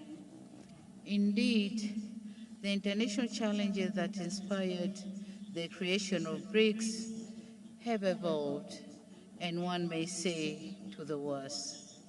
Henceforth, in the face of the poly crisis and rising global uncertainty, there is a great need to have a meaningful dialogue that seeks to find common solutions to common challenges. That's why I welcome and commend the selection of the theme for this dialogue. I'm very optimistic that this dialogue will advance deliberations geared toward resolving the complex challenges which our countries are facing both individually and collectively. Excellencies, one aspect which I personally consider critical in the course of the dialogue is the call to redouble efforts and take concrete actions to address the North-South divide, so as to deepen strategic, financial, trade, investment, and economic partnerships based on a just international economic order. It is gratifying, however, to note that amidst these challenges, the BRICS offer a possibility of coming up with a more equitable, balanced, and fair mechanism to deal with an international economic order that has thus far remained unattainable and an elusive aspiration. It is on these grounds that BRICS African Partnership needs to focus on unlocking potential opportunities on the continent towards realization of both Agenda 2063 and the Sustainable Development Goals, which includes the operationalization of African Free Trade Area. Forging ahead, Tanzania envisages the BRICS African Partnership that supports African endeavors in promoting and strengthening regional value chains, and furthermore, partnership that can promote or help African producers to be able to gain access to broader export markets. Excellencies, the second issue which I wish to underscore is the continued relevance and the validity of multilateralism. I note with satisfaction that this has been captured in the theme of this summit. Indeed, multilateralism stands as the major tool in addressing most of global geopolitical challenges. And in this regard, as we convene in multilateral fora such as this one, we should not lessen our efforts to strengthen the United Nations. At its 78th years of existence, it remains the sole body with universal membership. And so, Tanzania, at this point, would wish to reiterate this, in the strongest voice on the need to reform the UN Security Council to make it fairly representative, effective, and reflective of the current geopolitical realities. Excellencies, ladies and gentlemen, as I conclude, I would wish to commend the Republic of South Africa for the excellent hosting of this summit. I should also commend the BRICS countries for their efforts geared toward the advancement of the South-South, as well as the African Agenda for Growth, Development, and Integration. It is Tanzania's hope that African issues and concerns, as well as priorities, will continue to feature in the upcoming BRICS engagements. The United Republic of Tanzania is and remains a staunch supporter of multilateralism, more inclusive and fair global system, a well-functioning financial architecture, and a deeper South-South cooperation. This regard to remain a true friend and partner of BRICS in all its interventions. I thank you very much for your kind attention. Thank you, Mr. Thank you, President. Please accept my apology. I have to step out for a while. Deputy President Paul Mashatile, Deputy President of South Africa, will take the meeting forward as I now call upon His Excellency Dr. Joseph Dion Ngute, Prime Minister of the Republic of Cameroon.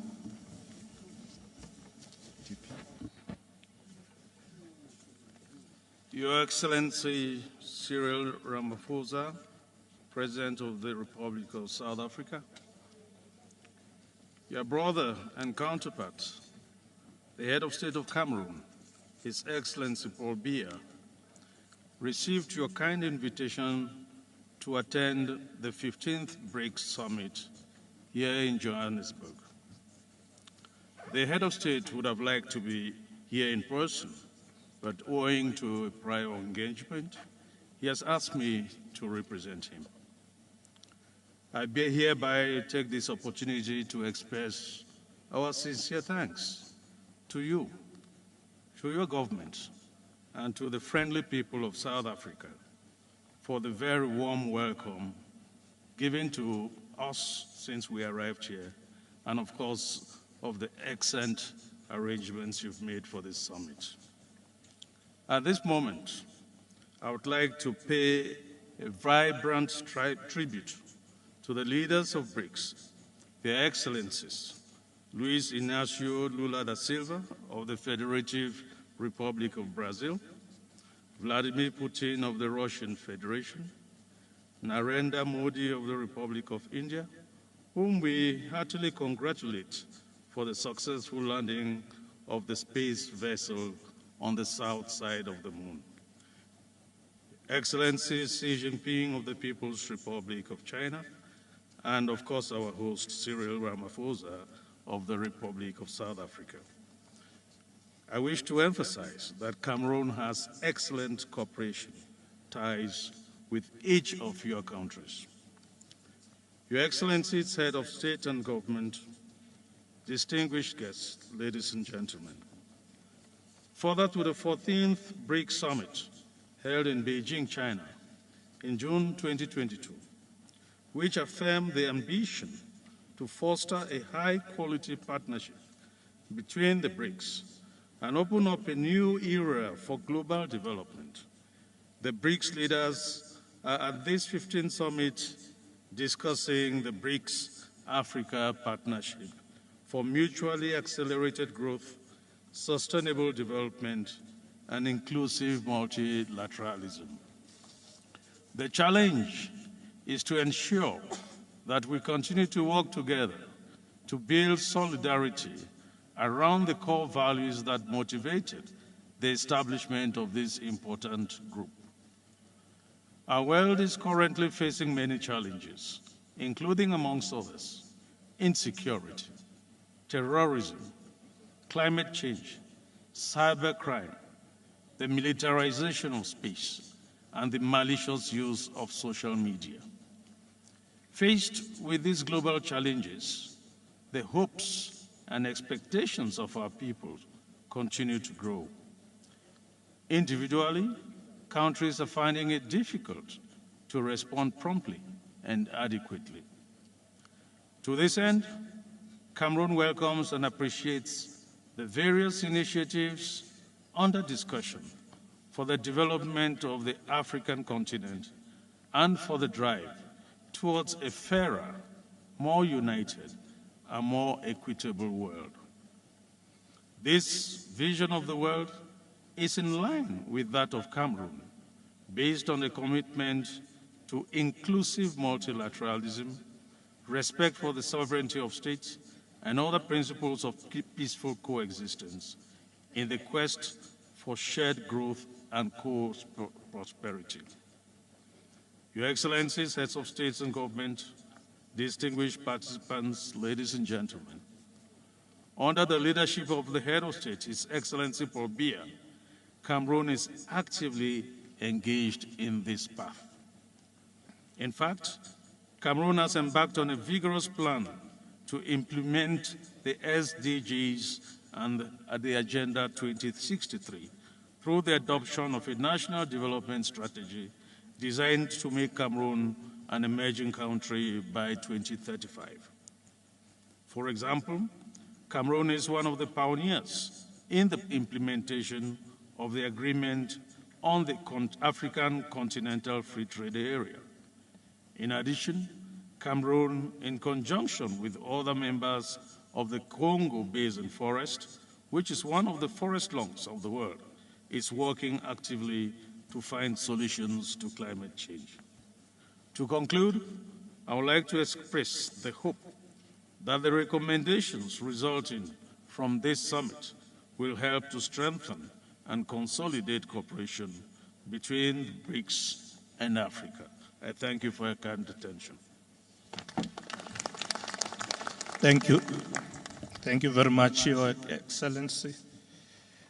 I now invite Prime Minister His Excellency Salef Kezabo of the Republic of Chad. You may make your statement, Prime Minister. Merci, Monsieur le Président. Excellences, Monsieur le Président des pays membres de BRICS, Excellences, Monsieur le Président en exercice de l'Union africaine, Monsieur le Secrétaire général des Nations unies, Messieurs les Présidents des communautés économiques régionales, Excellences, Mesdames et Messieurs. Permettez-moi de me joindre aux orateurs précédents pour témoigner ma sincère gratitude à notre frère, M. Cyril Ramaphosa, président de la République d'Afrique du Sud, à son gouvernement, ainsi qu'au peuple frère d'Afrique du Sud pour l'accueil et l'hospitalité qui nous ont été réservés depuis notre arrivée à Johannesburg. Permettez-moi aussi de vous informer que, compte tenu d'engagements de dernière minute, Son Excellence Mahamat Idriss Déby Itno, président de transition, président de la République du Tchad et président en exercice de la CENSAD, n'a pas pu faire le déplacement pour être avec nous aujourd'hui. Cependant, il m'a chargé de livrer son message que voici et que je vous lis intégralement. Citation. Je voudrais exprimer ma profonde gratitude à tous les membres des BRICS pour cette invitation qui est une marque de considération pour notre organisation, la CENSAD, et qui sera pour nous l'occasion d'évoquer les défis de l'heure qui méritent l'attention des BRICS pour un développement harmonieux. Excellences, Mesdames et Messieurs, le thème de ce sommet intitulé « Les BRICS et l'Afrique, partenariat pour une croissance mutuellement accélérée, un développement durable et un multilatéralisme exclusif » m'amène à rappeler à votre auguste Assemblée la situation des pays membres de la CENSAD dans un contexte mondial marqué par des luttes pour relever le défi du développement, du vivre ensemble, de la paix et de la stabilité politique. Je voudrais rappeler que les pays membres de la CENSAD, à l'instar d'autres pays, traversent une période charnière de leur histoire où la paix et la stabilité font l'objet de défis permanents. En effet, la situation sécuritaire dans la région sahélo-saharienne est pour nos États membres l'un des plus grands défis en matière de lutte contre le terrorisme et l'extrémisme violent, en raison notamment de la circulation d'armes légères et de petits calibres, de criminalité transnationale organisée et autres. En effet, de 2011 à 2023, nous avons été témoins de la dégradation de la situation en Libye, causée par les puissances internationales, dont les conséquences sont toujours visibles dans le Sahel et dans le bassin du lac Tchad. La situation sécuritaire dans nos États respectifs s'est en même temps progressivement dégradée comme par un effet domino. Le dernier exemple en date est le Soudan, qui vit actuellement l'une des pires périodes de son histoire, avec des millions de personnes déplacées ou réfugiées, notamment au Tchad, mon pays. Ces réfugiés ont besoin d'aide d'urgence qui tarde à se mobiliser. C'est le lieu d'appeler les BRICS et l'ensemble de la communauté internationale à faire preuve de plus d'humanisme et de solidarité, à l'image de ce que nous avons observé ailleurs dans le monde. Les États membres de la CENSAD font face à cette situation avec responsabilité et détermination afin d'assurer leur part de l'histoire et leur contribution au développement humain et social global.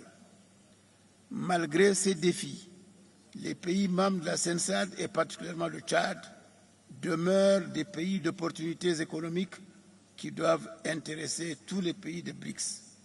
Nous avons des populations jeunes et de ce fait, l'avenir nous appartient.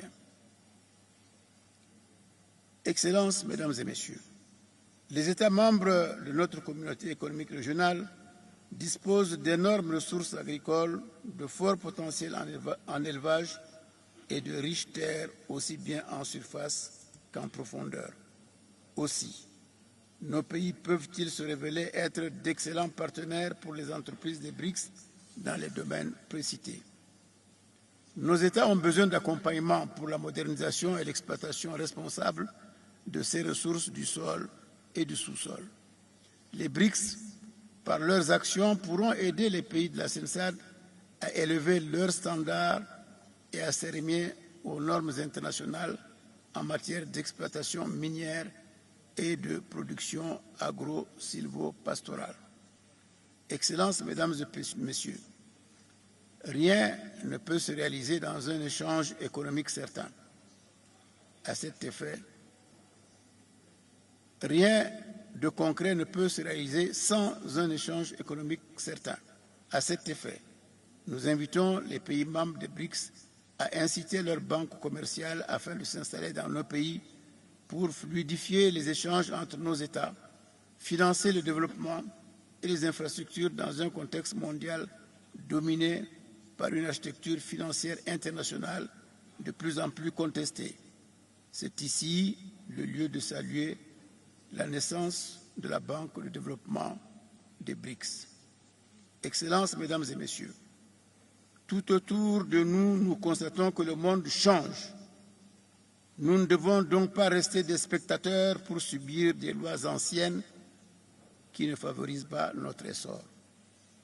Ayons le courage de remettre en cause toutes les institutions qui sont nées après la Deuxième Guerre mondiale et qui ont été conçues sans tenir compte de nous, de nos intérêts et de nos populations. Oui, le monde change. Toutes ces institutions, tous ces modes de développement, toutes ces architectures ont été conçues non pas pour notre vrai essor, mais pour notre exploitation. Dans ces conditions, mettons-y fin et à l'instar de la conférence de Bandung de 1955, instaurons un nouveau courant de solidarité et nous saluons la création des BRICS. Nous saluons l'adhésion d'un certain nombre de pays, dont les pays africains, l'Égypte et l'Éthiopie. Et je vous déclare solennellement ici que le Tchad souhaite y adhérer dès maintenant. Je vous remercie pour votre aimable attention. Thank you. Thank you very much, Your Excellency. I now invite His Excellency, Mr. Jean Michael Sama Lukonde, Prime Minister of the Democratic Republic of Congo. You may now deliver your input.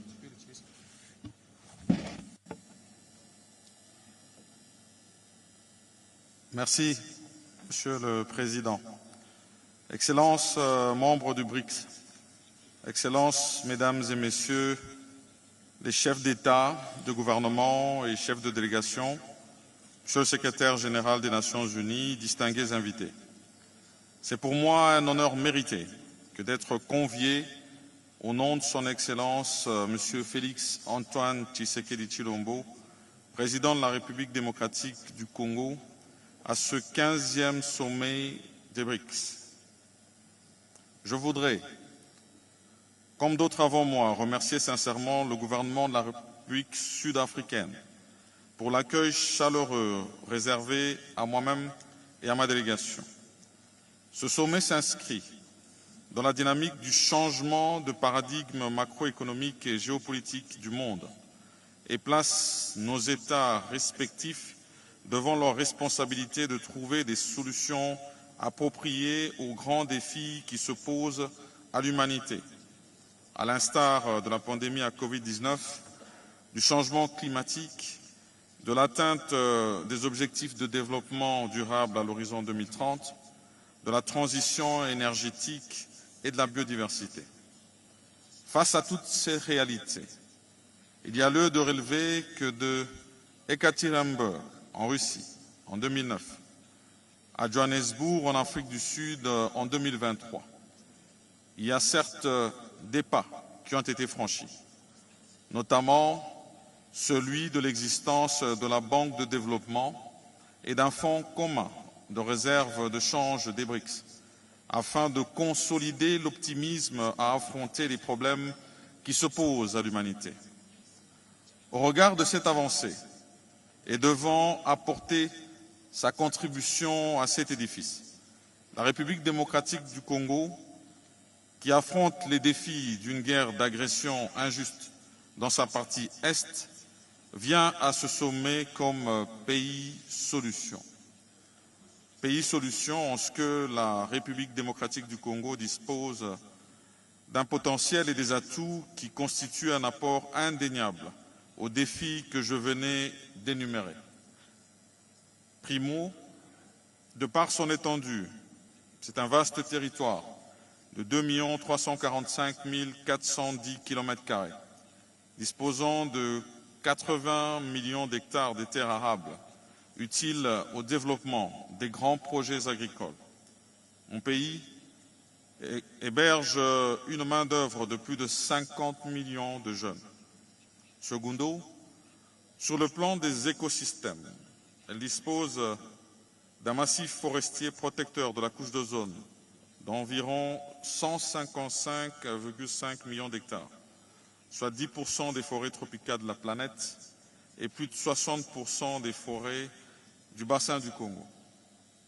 En plus d'importantes réserves des écosystèmes naturels de la planète, les tourbières, puis de plus de 30 gigatonnes de dioxyde de carbone, et de plus, avec sa faune et sa flore, la République démocratique du Congo est classée 5e puissance mondiale en biodiversité.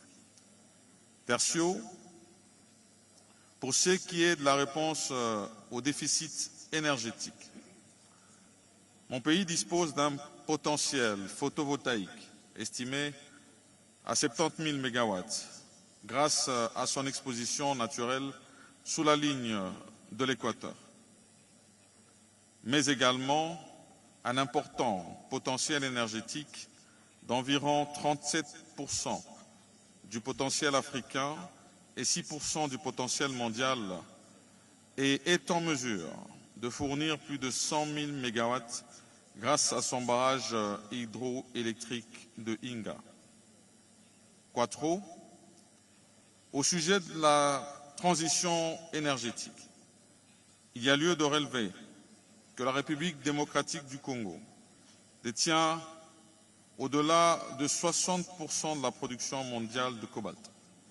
Outre le lithium, qui est assez connu, mon pays regorge d'autres minerais critiques qui entrent dans la fabrication des batteries et des piles à hydrogène et dont la demande augmente sans cesse pendant cette ère des énergies renouvelables. Au regard de tous ces atouts, j'aimerais bien attirer l'attention de tous à plus d'engagement financier dans les programmes destinés aux domaines cités, mais spécifiquement à ceux orientés vers nos centres semi-urbains et villages concernés par la transition énergétique et qui impliquent la protection de l'environnement.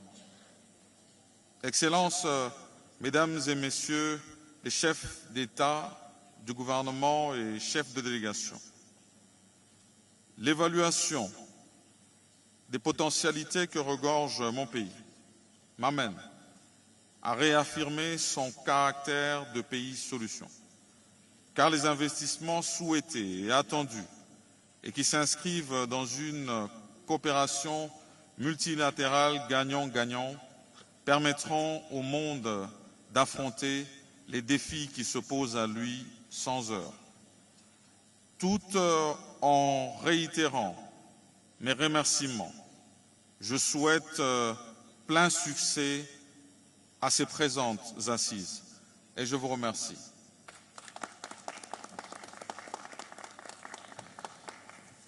Thank you very much, Your Excellency. May I now invite Prime Minister Dr. Mustafa Medbouli of the Arab Republic of Egypt. You may deliver your address. بسم الله الرحمن الرحيم. فخامة الرئيس سيريل رامافوزا رئيس جمهورية جنوب أفريقيا ورئيس تجمع البريكس، أصحاب الفخامة رؤساء دول تجمع البريكس والدول الصديقة، السيدات والسادة، إنه لمن دواعي سروري أن أشارك اليوم في هذا الاجتماع الذي يعقد في إطار صيغة بريكس بلس تحت عنوان البريكس وأفريقيا، شراكة من أجل النمو المتسارع والتنمية المستدامة والعمل متعدد الأطراف الشامل. واسمحوا لي في مستهل حديثي أن أتوجه بخالص التقدير إلى فخامة رئيس جمهورية جنوب أفريقيا على استضافة جوهانسبرغ لهذا الاجتماع المهم في هذا الظرف الاستثنائي الذي يمر به العالم، والذي يشهد تعقيدات غير مسبوقة تنعكس آثارها بشكل كبير على الدول النامية واقتصادياتها. السيدات والسادة، أود الترحيب بالخطوة التي أقرها تجمع البريكس اليوم باتجاه توسيع عضويته، والتي أثق في أنها ستساهم في جعل التجمع أكثر فاعلية وأكثر قدرة على التعبير عن رؤاه على الصعيد الدولي. ولقد حرصت مصر خلال السنوات الماضية على توثيق علاقاتها مع تجمع البريكس من خلال المشاركة في الجلسات المختلفة التي عقدت في إطار صيغة بريكس بلس، كما انضمت إلى بنك التنمية الجديد في عام 2021، ونتطلع لأن تكون مصر عضوا فاعلا ومؤثرا داخل التجمع من أجل الإسهام في جهوده الرامية إلى إيجاد حلول عملية قابلة للتنفيذ لمواجهة التحديات التي تعاني منها دولنا، والتي تتطلب تكثيف التعامل المشترك في إطار التعاون الجنوب جنوب.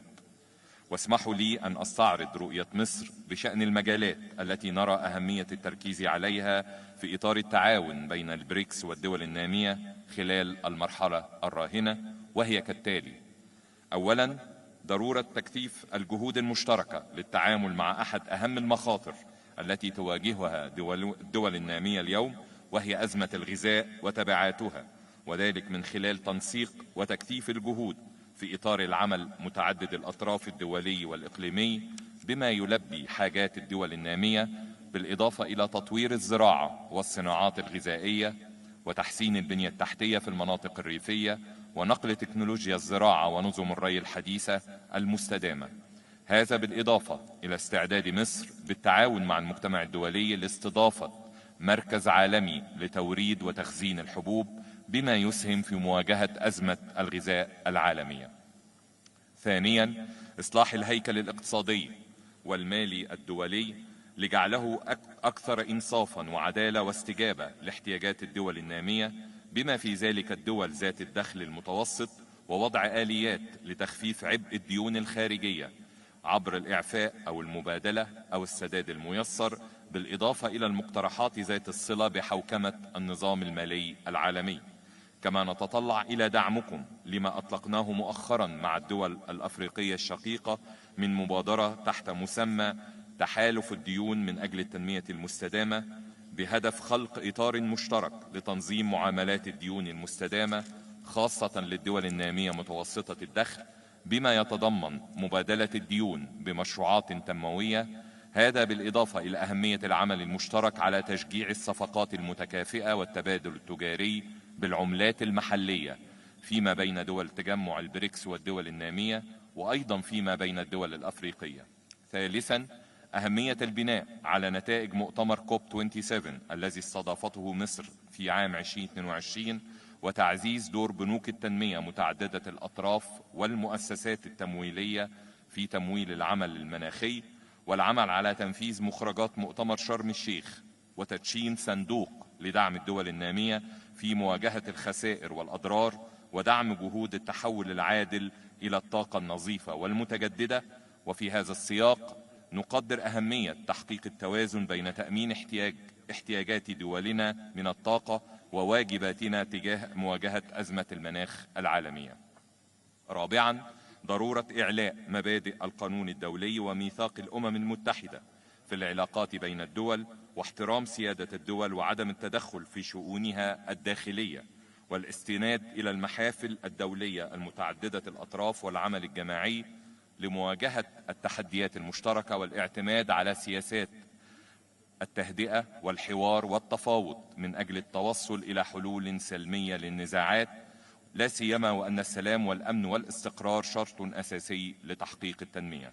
خامسا، تعزيز التعاون بين البريكس وأفريقيا بهدف تحقيق المصالح المشتركة، بما يسهم في إطلاق الطاقات غير المستغلة في الدول الأفريقية، وتستند رؤية مصر في هذا الصدد في ضوء رئاستها الحالية للجنة التوجيهية لرؤساء دول وحكومات وكالة الاتحاد الأفريقي للتنمية النيباد إلى دفع معدلات التكامل الاقتصادي والعمل على تسريع تنفيذ أجندة التنمية الأفريقية 2063 وكذا أهداف اتفاقية التجارة الحرة القارية مع تسخير الخبرات والإمكانات المصرية في مجالات البنية التحتية والطاقة والاتصالات والتحول الصناعي والأمن الغذائي بمشاركة القطاع الخاص وبالتشاور المستمر مع أشقائنا في الدول الأفريقية.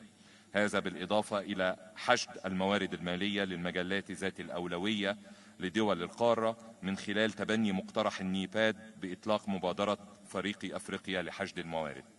وفي الختام أود تأكيد تطلع مصر إلى تعزيز التعاون ومواصلة العمل المشترك مع دول البريكس في مختلف المجالات على المستويين الثنائي ومتعدد الأطراف، وترحيبها بكافة المبادرات والمشروعات التي تهدف إلى تحقيق المصالح المشتركة وبناء شراكة مستدامة. وشكرا لحضراتكم. Thank you. Thank you very much, Your Excellency. I'd like to now invite His Excellency Mr. Kashim Shettima, Vice President of the Federal Republic of Nigeria. You have the floor, Your Excellency. Your Excellency Cyril Ramaphosa, President of the Republic of South Africa and Chair of the 15th Brics Summit, Your Excellencies, distinguished heads of state and governments of the Global South, ministers, distinguished ladies and gentlemen. Gathered here for the third Brics Africa Outreach and Brics Plus Dialogue, alongside the 15th Brics Summit, I convey President Bola Ahmed Tinubu of Nigeria. Regrettably, due to pressing official matters at home, he couldn't join us today. President Tinubu, on behalf of the government and people of the Federal Republic of Nigeria, extends our deepest gratitude to the government and people of the Republic of South Africa for convening the 15th Brics Summit and bringing together stakeholders from around the world.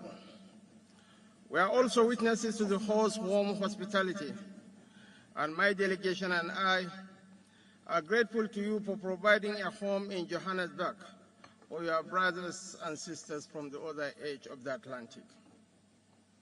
The prevailing theme of this summit, BRICS and Africa, Partnership for Mutually Accelerated Growth, Sustainable Development and Inclusive Multilateralism, resonates as a compass guiding the trajectory of the world. It underscores the profound realization that the cornerstone of stability within our intricate multipolar landscape lies in fostering developmental partnerships. Your Excellencies, the disruptive events of the past and present years have rendered emerging economies and many developing countries vulnerable, leaving them in search of beneficial alliances. But I assure you that Nigeria is committed to shaping and fortifying the global framework and governance concerning all major international issues, particularly in the fields of economics, finance, environment, climate change, bridging the digital divide, adopting a comprehensive strategy towards debt alleviation, addressing food and energy insecurities, instituting post-pandemic recovery measures, and fostering financial inclusion within developing countries. Your Excellencies, the international global governance structure to which we currently adhere was established prior to the independence of the African continent and many countries in the global south. So it's indeed imperative to reform global governance to align with the realities of today's world and to acknowledge the necessity for partnerships that ensure shared prosperity, inclusivity, and sustainable development. Your Excellencies, the trajectory of President Tinubu's economic reforms and diplomatic alliances is intended to attract investments and partnerships to Nigeria, while aligning with international and regional cooperation that corresponds with the government's objectives. The new government, which began less than 3 months ago, is examining the variables and evaluating the scope and level of regional and global cooperation to pursue in order to establish Nigeria as a desired friend and partner. The government's final decisions will be determined once our ongoing in-depth discussions within the Economic Advisory Council, the National Assembly, and the Executive Council are concluded and adopted. It is needless to add that Nigeria is Africa's largest economy, and with a population of 220 million people, is undoubtedly the most populous country in Africa. Mr. Chairman, as we approach the target completion date of the Agenda for Sustainable Development Goals, the reality of achieving the SDGs remains bleak for many countries, especially developing ones. These nations confront historical developmental vulnerabilities and challenges that are beyond their control. Thus, it is imperative for us to unite within regional groups and forge a novel form of international cooperation. This endeavor aims to foster global economic governance reform while enhancing the representation and voice of emerging market economies or developing countries. Your Excellencies, in a multipolar world, creating mutually beneficial partnerships is challenging, but can be overcome through proper alliances, realignments, and the use of rules-based multilateralism. The key is to establish effective partnerships that will effectively respond to these challenges, based on 1, harnessing the agricultural potential of our nations, 2, harnessing renewable energy to revolutionize Africa, 3, fostering technology, innovation, and job prospects for holistic and equitable progress, 4, collaborative efforts on climate change and nature-centered approaches to development, 5, strengthening vibrant private sector participation among countries of the Global South, and 6, nurturing youth employment and skill building as a deterrent against terrorism, organized crime, and related challenges. 7, proactive crisis management and heightened resilience. And lastly, promoting proactive involvement of business leadership in shaping and improve an ideal landscape for trade and economic exchanges in the Global South. We therefore look forward to working closely with Brics members and other regional alliances. Our aim is to join forces with nations sharing our vision. Our aim is to foster a partnership aimed at expediting growth and sustainable development across the African continent and the Global South. Thank you very much for listening. Thank you very much, Your Excellency. I now invite Her Excellency Ms. Jessica Walupo, Vice President of the Republic of Uganda. Your Excellency Cyril Ramaphosa, the President of the Republic of South Africa and Chair, I am here to represent His Excellency Yoweri Kaguta Museveni, the President of the Republic of Uganda, and to present to you his message, which reads as follows. Your Excellencies, heads of state and government of Brics countries and all other invited countries, I have sent Her Excellency, the Vice President Jessica Alupo, Major Retired, to represent us because I had an internal program that had been arranged long before. However, these are our brief comments. The human race has been here for 4.5 million years, ever since man evolved into Homo sapien from lower primates. During all that time, man has faced two major oppressions. These are oppression by nature, e.g., disease, hunger, droughts, floods, earthquakes, etc., and oppression by fellow man, e.g., slavery, imperialism, aggression, feudalism, dictatorship, etc. Man has been responding to both oppressions. He has been responding to oppression by nature through scientific discoveries and better socio-economic organization.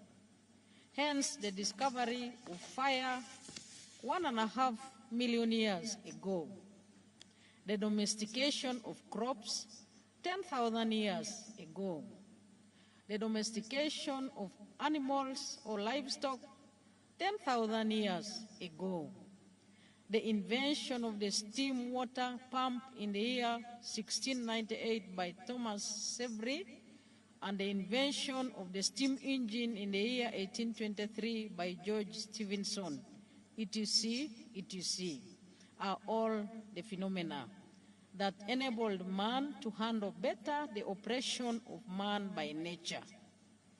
These are steps that the whole of the human race should welcome and share. Unfortunately, on account of ideological bankruptcy and parasitism, these advances in human knowledge are more often than not used to reinforce the oppression of man by man. That was the situation with the invention of the use of iron tools and weapons, the invention of gunpowder, etc., by some communities that pioneered these advances against those communities that were still lagging behind in respect to those inventions. God equipped man with 3 characteristics that have enabled him to find solutions to the 2 oppressions against man mentioned above: oppression by nature and oppression by fellow man.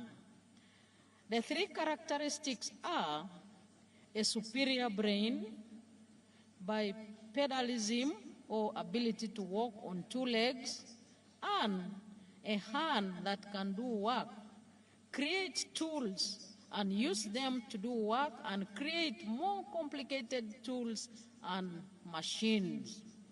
Therefore, oppression of man by nature, e.g. by droughts, floods, diseases, should not be a problem anymore if it was not for the parasitism which leads some actors not to share knowledge with others or use knowledge to oppress others.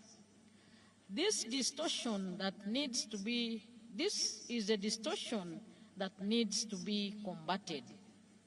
Your Excellency, by sharing scientific knowledge and management practices, many problems caused by nature to man would be solved if we also banish parasitism. The danger to the environment is, for instance, caused by greed and parasitism of some actors in the world and individual countries.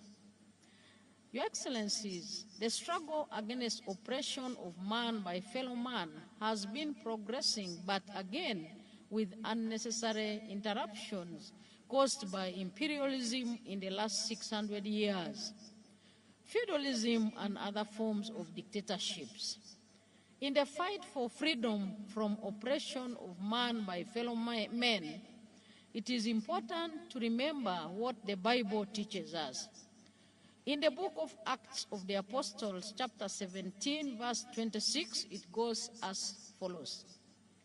And he has made from one blood every nation of man to dwell on all the face of the earth, and has determined their pre-appointed times and the boundaries of their dwellings, so that they should seek the Lord in the hope that they might grope for him and find him.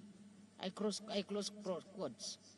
Therefore, Your Excellencies, nations and the boundaries of those nations are the work of God, and nobody should interfere with the work of God.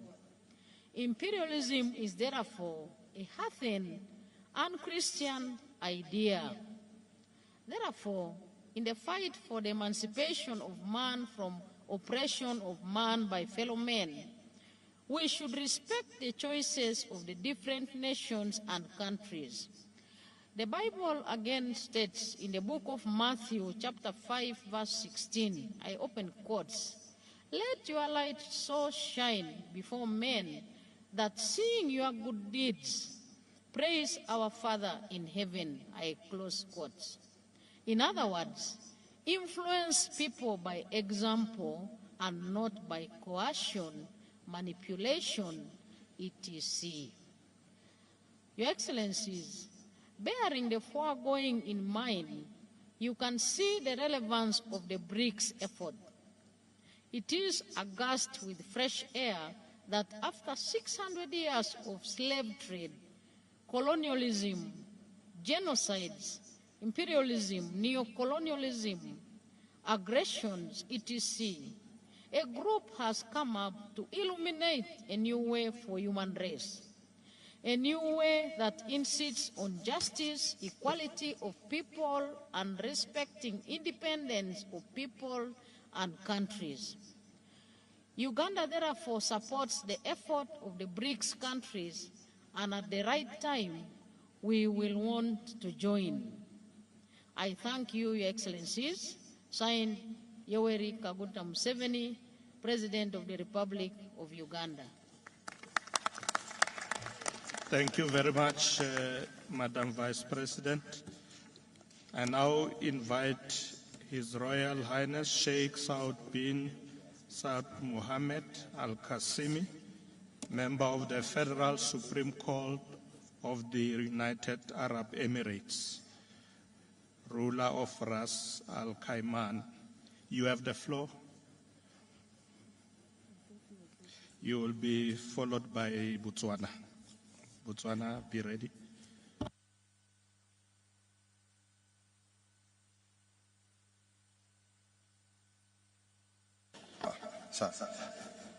فخامة سيريل رامافوزا رئيس جمهورية جنوب أفريقيا، أصحاب الفخامة والمعالي رؤساء الدول والوفود، السيدات والسادة، السلام عليكم ورحمة الله وبركاته.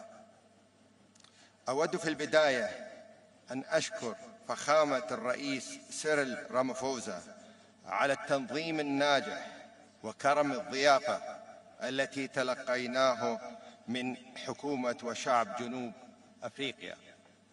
نحن نقدر موافقة قادة مجموعة بريكس على ضم الإمارات العربية المتحدة إلى هذه المجموعة الموقعة. وفي السنوات الأخيرة واصلت دولة الإمارات سعيها للحصول على العضوية في المنظمات الدولية، ملتزمة بتعزيز الحوار والتعاون الاقتصادي الدولي. إن نهجنا يقتضي الاستمرار في بناء الجسور والتعاون من أجل إيجاد الحلول للتحديات الأكثر إلحاحاً التي تواجه عالمنا، مثل تغيير المناخ والفقر والحصول على الرعاية الصحية والتعليم للفئات الأكثر ضعفاً في مجتمعاتنا، والعديد من الفجوات التنموية الأخرى. كما يجب علينا أن نغتنم الفرصة للتواصل مع الدول والشعوب في هذه المجموعة وخارجها لتحقيق الرخاء والتقدم والاستقرار على نطاق عالمي يجمع كافة الشعوب على هذا الكوكب. أصحاب الفخامة والمعالي والسعادة، إن مجموعة البريكس والتي تمثل ربع الاقتصاد العالمي وموطناً لنحو نصف سكان العالم، تستعد للقيام بدور محوري وأكبر في تشكيل الأجندة الدولية وتحديد الأولويات العالمية في السنوات المقبلة. وفي هذا الصدد أرى أنه من المهم التأكيد على أن الإمارات العربية المتحدة تعد من أهم الشركاء التجاريين والاستثماريين للدول الأعضاء في مجموعة البريكس، حيث بلغ حجم التجارة غير النفطية 677 مليار دولار، وبلغت تدفقات الاستثمار 38 مليار دولار بين عام 2018 و2022. من الجدير بالذكر أن الإمارات العربية المتحدة هي أيضا ثاني دولة غير مؤسس وأول اقتصاد في الشرق الأوسط ينضم إلى بنك التنمية الجديد في عام 2021، مما يؤكد إدراكنا المبكر للدور المحوري الذي يمكن أن تلعبه منصة بريكس في تعزيز التنمية العالمية والنمو الاقتصادي للجميع. ومن جهة أخرى أظهرت دولة الإمارات التزاماً راسخاً بالمشاركة السياسية والدبلوماسية الوثيقة مع الدول الأعضاء في مجموعة بريكس وعلى نطاق أوسع من خلال اتباع نهج متوازن ومنفتح في التعامل مع الشؤون الدولية، سواء في سياق مؤتمر الأطراف في اتفاقية الأمم المتحدة الإطارية بشأن تغيير المناخ COP28 المقبل المقرر عقده في دبي في نوفمبر، أو في غيره من المنتديات المتعددة الأطراف البارزة. أصحاب الفخامة والمعالي والسعادة، إن عقد اجتماع اليوم في أفريقيا يرمز إلى هدفنا المشترك المتمثل في بناء قدر أكبر من الشمولية الدولية والاحترام المتبادل. تحرص دولة الإمارات على الاستفادة من المنصات الدولية المحورية بما في ذلك البريكس لإقامة شراكات جديدة ودعم أجندة التنمية في أفريقيا والجنوب العالمي باعتبارها شريكاً تجارياً ومستثمراً رئيسياً في القارة الأفريقية. السيدات والسادة، اسمحوا لي أن أجدد التأكيد على مفترق طرق التجارة على تعزيز السلام والاستقرار والازدهار في الشرق الأوسط، وتتطلع إلى تطوير شراكة أوثق مع مجموعة البريكس الآن وفي المستقبل. لقد سعدت بمناقشاتنا اليوم، وأود مرة أخرى أن أجدد تقديري لدعوتي للمشاركة في هذا الحدث الفاعل الذي يأتي في الوقت المناسب والحاسم، وشكرا لكم جميعا. Thank you very much, Your Royal Highness. And now invite His Excellency Slamba Tsohwane, Vice President of the Republic of Botswana. Thank you, Mr. Chairman. Mr. Chairman, allow me to recognize His Excellency Mr. Matamela Cyril Ramaphosa, President of the Republic of South Africa and Chair of Brics, and his deputy. Allow me, equally important, to observe that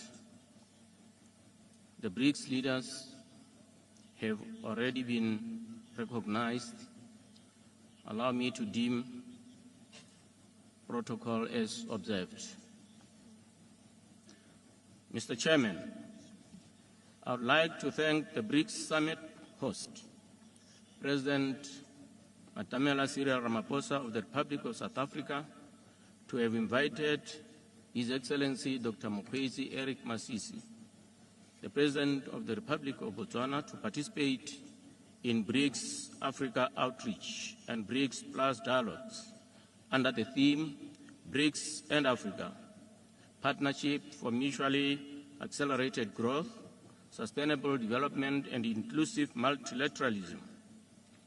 Unfortunately, due to other pressing commitments, His Excellency the President of the Republic of Botswana, who would have loved to be here, is unable to be here today. His Excellency has delegated me to represent him. Today's theme is apt because it acknowledges and recognizes the important role the BRICS plays in promoting strategic partnerships that spur accelerated growth and sustainable development, and inclusive multilateralism, particularly for developing regions such as Africa. Excellencies, it is worrisome that economic growth on the African continent remains sluggish, dragged down by a series of severe and mutually reinforcing shocks, including COVID-19 pandemic, climate change, surging inflation, and low investment growth, food and energy crisis, to mention but a few. Excellencies, despite being hit by a confluence of shocks, African economies remain resilient. However, there is need to accelerate growth by, among others, scaling up energy investments. 2, increasing the employability of workers as well as the productivity of enterprises through skills development. 3, enhancing digital cooperation and developing dynamic innovation ecosystems. 4, partnering with countries of Global South in creating mechanisms for intellectual property protection and commercialization. 5, strengthening participation in manufacturing global value chains through increasing value-added exports and promoting innovation. And 6, lastly, broadening and diversifying financial products. Mr. Chairman, recognizing that BRICS economies represent a significant share of both global trade and world GDP, there is an opportunity to enhance economic cooperation and open new opportunities, boost economic exports and attract foreign investment to the African continent. Excellencies, the Sustainable Development Goals report of 2023 illustrates that halfway to the deadline of 2030 agenda, we are leaving more than half of the world behind, casting doubt of the likelihood of realizing sustainable development goals. On that note, Mr. Chairman, I must recognize milestones by different countries. They demonstrate pockets of successes. In that note, Mr. Speaker, in the context of the health target of the global, Botswana has achieved a milestone under what is regarded as 95-95-95. We are able, or we have been able to achieve 95-98-98. This is what raises hope, Mr. Chairman. Within the African Union, we are gearing up into second 10-year implementation plan of Agenda 2063, whose goals and targets have a 70% inherent interconnections with those of Agenda 2030. Excellencies, about half of the Agenda 2030 targets are off track. Then inevitably, Africa's Agenda 2063 is also in peril. Like Agenda 2063, Mr. Chairman, there exists an SDG financing gap that is exacerbated by climate change and conflict on the African continent. Clearly, reforms of the global finance system and more targeted financing solutions are needed to get back on track to meet the global goals. The BRICS New Development Bank stands to make a meaningful impact in providing valuable resources to help fill the massive gap in investment and infrastructure and sustainable development in developing countries. Excellencies, Botswana remains committed to a more equitable, inclusive, and effective international order. We are of the conviction that Africa ought to have an enhanced presence and voice at the table of global diplomacy. For us, this is a legitimate demand, as Africa is increasingly being recognized as a new center of power, as others already stated today. Today's dialogues are a perfect platform to continue efforts towards a more representative, fairer and balanced international order. Excellencies, we note with keen interest the BRICS leaders' ongoing discussions on BRICS expansion, underscoring the growing significance of this bloc. We view the BRICS family as an important trade and development partners, sources of foreign direct investment, and champions of the interests of the Global South. On trade, we are also following the BRICS leaders' discussions on the possibility to use local currencies in trading. Under the African Continental Free Trade Area, a Pan-African payment and settlement system has been launched in 2022 that enables the efficient flow of money across African borders, bringing about financial integration. We believe that this payment system will shape the ebb and flow of not only intra-Africa trade, but also trade with countries of the Global South and the rest of the world. As previous speakers have clearly stated, partnerships in a bedrock of the BRICS since its founding. In this respect, I commend the BRICS country to promoting inclusivity and engagement with our beloved continent of Africa through the BRICS Africa Outreach and BRICS Plus dialogue. Before I conclude, Mr. Chairman, I would like, Mr. Chairman, because of other pressing commitments, to seek leave immediately as I have concluded. I thank you very much for your attention and your endurance for a long day. Thank you very much. Thank you. Thank you very much, Your Excellency. I now invite His Excellency General Nyikadzino Chiwenga, Vice President of Zimbabwe.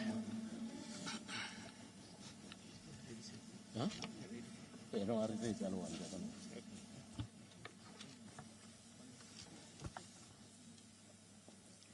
Thank you. Thank you, Your Excellency, President Cyril Matamela Ramaphosa, President of the Republic of South Africa and Chair of the BRICS, Heads of States and Governments, Honorable Ministers, Your Excellencies, Shareholders of the New Development Bank, distinguished guests, ladies and gentlemen. I am representing His Excellency, the President of the Republic of Zimbabwe, Dr. Emmerson Dambudzo Mnangagwa, who could not be here because of we are running currently, we have got an election currently going on in our country. And I caught his message. On behalf of the government and people of the Republic of Zimbabwe, and on my own behalf, I wish to express profound appreciation to you, President Cyril Matamela Ramaphosa, and the people of the Republic of South Africa for your warm welcome and the hospitality extended to my delegation since their arrival in this beautiful city of Johannesburg. Let me commend you, Mr. Chairman, for inviting me and other leaders of the African countries to attend this auspicious summit and to engage in the dialogue with the BRICS leaders. Your efforts to ensure that the African continent is placed on the agenda of BRICS are highly commendable. Mr. President, your lobbying for concrete support from the BRICS nations towards Africa's development is indeed an attestation of South Africa's commitment to the ethos of the Pan-Africanism and South-South cooperation. Excellencies, this summit comes at a time when some countries from the global north are politicizing and weaponizing the global economy at the detriment of small and developing nations. The world is under pressure from multiple complex and interconnected crises, which the strong take advantage of the most vulnerable among the community of nations. Actions that incite conflicts, distort international norms, are now sacrosancted, whilst the Cold War mentality broke confrontation, protectionism, unilateralism, and the imposition of illegal, unilateral, politically motivated coercive measures ensue, encouraged by the powerful countries in the global north. Distinguished delegates, ladies and gentlemen, although global development has suffered major setbacks due to the evolving security challenges, this group of emerging economies has upheld the spirit of peace than of war, the spirit of progress than regression, the spirit of openness than isolation, the spirit of cooperation than confrontation, inclusiveness and win-win cooperation. This group has practiced true multilateralism and achieved solid results in pragmatic and mutual coexistence. To us, BRICS is family, and it is our hope that with the joining of more developing countries, BRICS will represent the global south with a louder voice on the world stage. Developing countries should stand together and refuse to be intimidated by imperialist behavior. We should reject zero-sum games, power politics, and unite towards the main goal of building a community with a shared future for mankind. Excellencies, Zimbabwe, like many other countries in Africa, is committed to pursuing a path of sustained economic growth and transformation through continental integration. We are pleased to be working with the BRICS partners to successfully implement our market integration objectives. All African countries and BRICS nations share similar views and interest in improving and reforming the current international order and global governance system. The world needs a just global order which provides the future we want, which leaves no one and no place behind.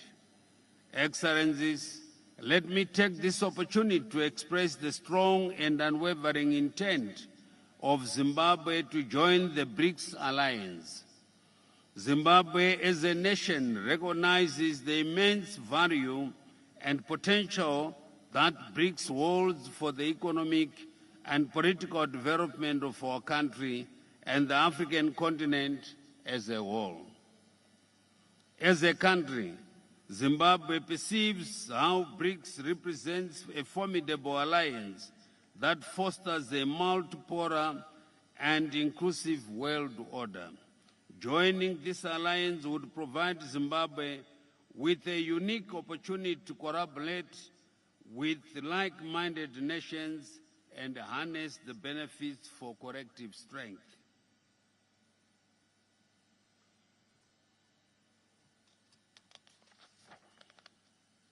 Excellencies, as a country, Zimbabwe applauds the establishment of the new development bank and the proposal to use local currencies between member states in the BRICS and other countries of the South.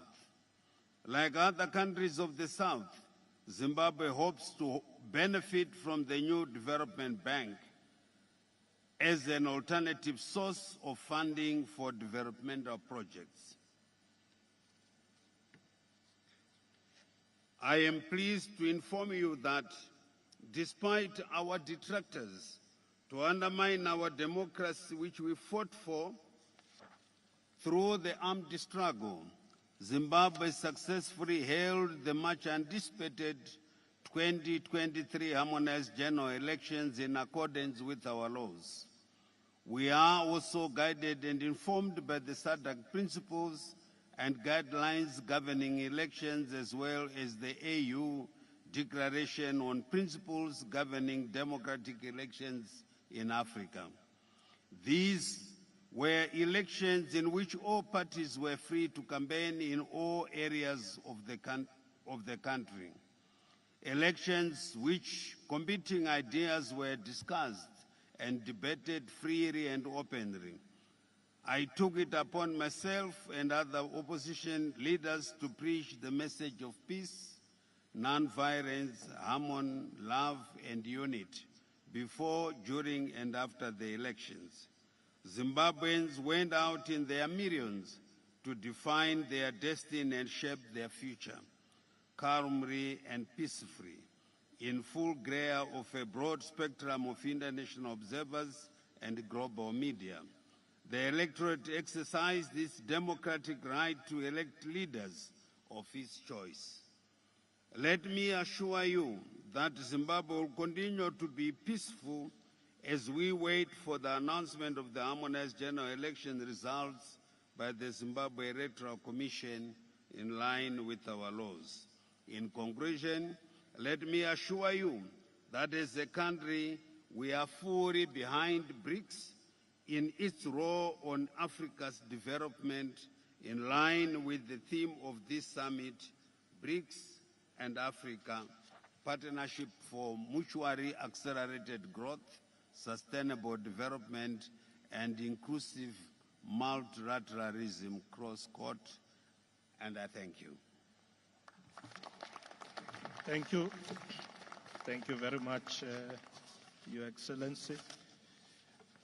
I now invite His Excellency Don Pramudwinai, Deputy Prime Minister and also Minister of Foreign Affairs of the Kingdom of Thailand.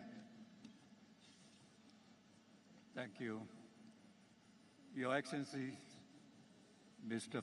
Paul Mashatile, Deputy President of the Republic of South Africa, Secretary General of the United Nations, Honorable President and Prime Minister, distinguished delegates. I wish to thank the government of South Africa for hosting this BRICS Plus meeting at a time and juncture where vision, courage, and leadership are so needed to meet the increasingly complex challenges of our world. BRICS provides a foreground for the growing clout and role of emerging economies that could rise above the political and ideological divide. It represents a novel type of cooperation that not only recognizes but respects each nation's sovereign rights. It seeks to find a common ground for advancing tangible and intangible developments that are inclusive and sustainable, and based on the shared interest and common benefits of our peoples. After all, rising tide should raise all boats. Thailand welcomes the decision of BRICS leaders to expand the grouping's membership so it truly represents the world's diversity and inclusive development. On our part, Thailand has partaken in all three BRICS Plus meetings since it was launched in 2017. Our participation is not just to show up, but to demonstrate our shared vision with that of BRICS and our commitment to quality development as a unifying and enabling factor of world peace and common prosperity. On the matter of African outreach, our engagement with Africa dates back over a few decades. We have projects in more than 50 African nations, providing scholarships, sharing our development models of sufficiency economy philosophy, that focuses on sustainability and grassroots participation to foster their sense of ownership. We share our experience in the new bio-circular green economic model that highlights the complementarity between development and environmental equilibrium. Two facts evident in BRICS and BRICS Plus efforts is the importance of multilateralism and cooperative competition, or co-opetition, that leads to the constructive outcomes for all involved, because its primary motivation is not to win at the expense of others, but rather to gain and optimize knowledge of relative competence for development and cooperation. Your Excellencies, Mr. Deputy President or President at this juncture, distinguished delegates, Thailand shares the same fundamental policy direction with BRICS and BRICS Plus of enhancing the role of emerging economies and South-South collaboration in addressing the global governance, as well as the multifaceted human security, being it in the realm of economy, finance, infrastructure, food, energy, or climate change, etc., etc. We seek to further engage with BRICS and all partners in furtherance of the fulcrum for peace, growth, and sustainable development and inclusive multilateralism.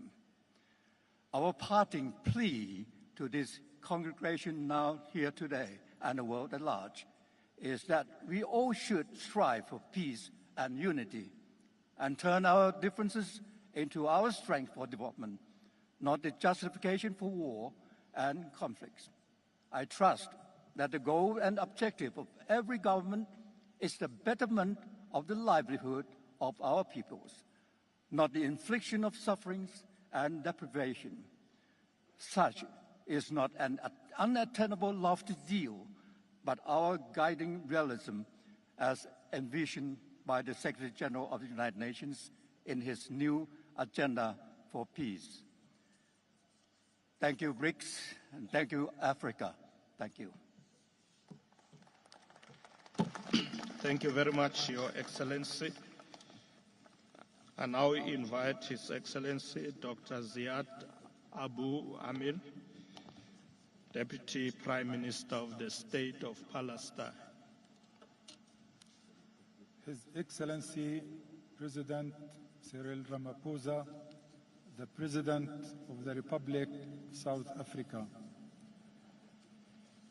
Your Excellency, the Chair, Paul Mashatile, the Vice President of the Republic of South Africa. On behalf of President Mahmoud Abbas, the President of the State of Palestine, I convey the warmest regards and deep gratitude to Your Excellencies for inviting Palestine to this summit. And I also convey the greetings of our President to the leaders of the BRICS group, as well as to all the leaders and participants in this important gathering. Excellencies, as we gather here today at this momentous summit, we are reminded of the remarkable resilience demonstrated by South Africa in its long journey towards freedom and justice. Just as South Africa's unwavering spirit inspired the whole world, we, the people of Palestine, draw strength from that narrative of a triumph over apartheid, oppression, and injustice. I stand before you as a representative of a nation that has time and again demonstrated its unyielding commitment to peace, justice, and human dignity. We are honored to be here among the distinguished leaders of BRICS, nations that collectively hold the potential to shape the path of a global progress. Our presence in this summit as one of the friends of BRICS, a coalition of nations eager to join this dynamic alliance, bears testimony to our shared aspirations for progress and prosperity. We recognize the significance of BRICS as a beacon of cooperation, paving the way for a new era of global economic development and equitable growth. We in Palestine fully embrace the goals of the BRICS countries and the summit are trying to achieve, be it managing the dangers of climate change, enhancing sustainable social and economic development, fighting poverty, and ensuring equality and justice in this world of ours.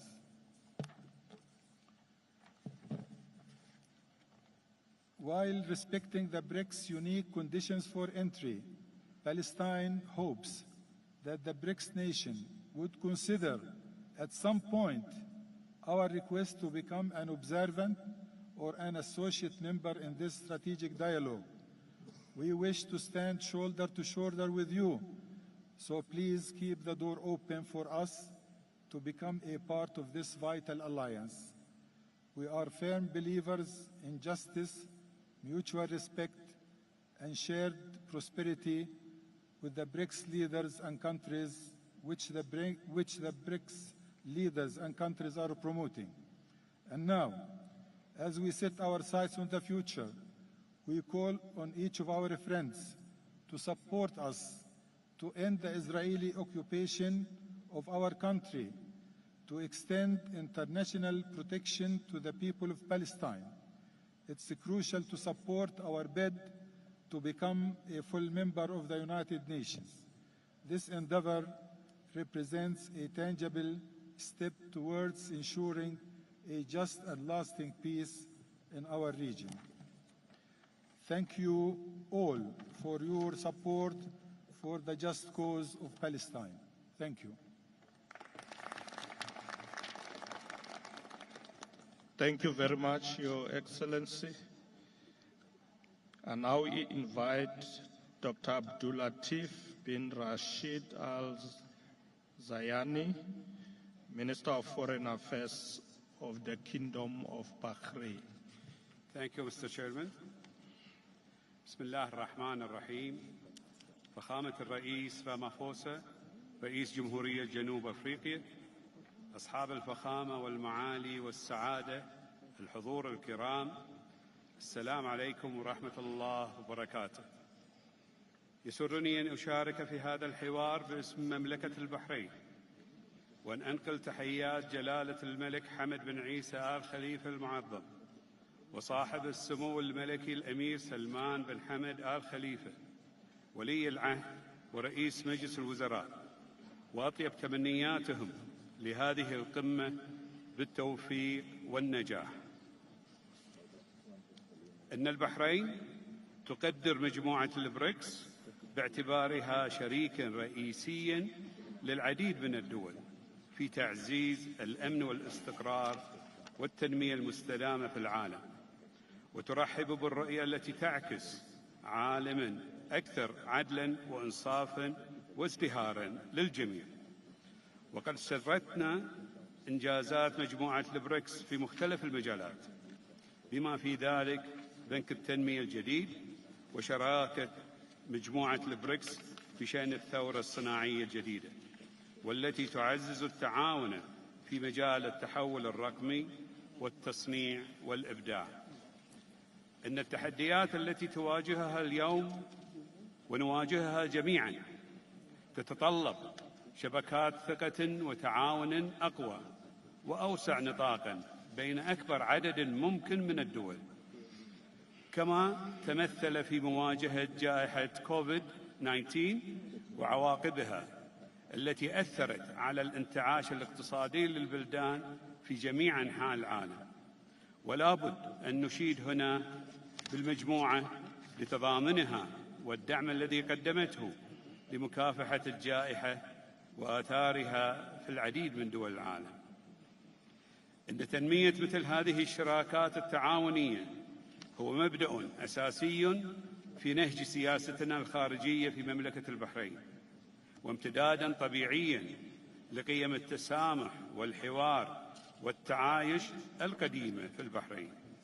ولهذا السبب تقدمت البحرين مؤخرا بطلب للانضمام إلى مجموعة البريكس، ونرحب بقرار توسيع عضوية البريكس خلال هذه القمة، ونبارك للدول التي تم قبول انضمامها للمجموعة. ومن خلال تعميق التعاون بين الدول المتشابهة الفكر على أساس القانون الدولي والاحترام المتبادل والتعددية الأكثر شمولاً وفعالية، يصبح بوسعنا تعزيز مصالحنا وتطلعاتنا المشتركة في مختلف المجالات، وإننا نرى منافع محتملة هائلة للعمل معاً وتبادل الخبرات وبناء قدراتنا الفردية والجماعية في مجالات مثل التجارة وتقاسم التكنولوجيا والرعاية الصحية والسياحة، وسيمكننا القيام بذلك من تحقيق فوائد ملموسة لجميع بلداننا وشعوبنا، ودفع عجلة الازدهار الاقتصادي وتنمية التعاون الاستراتيجي الذي يتجاوز الحدود الجغرافية. أصحاب الفخامة والمعالي والسعادة، أود التأكيد مجدداً على التزام مملكة البحرين الراسخ بتعزيز علاقاتنا مع دول مجموعة البريكس والدول المشاركة في حوار مجموعة البريكس بلس اليوم، كما أؤكد على أننا لا نزال حريصين على المشاركة الفعالة والبناءة في الاجتماعات المقبلة، وأعرب عن ثقتنا بأن هذه القمة ستكون معلماً بارزاً في تعزيز التعاون الدائم والعملي لصالح العالم أوسع.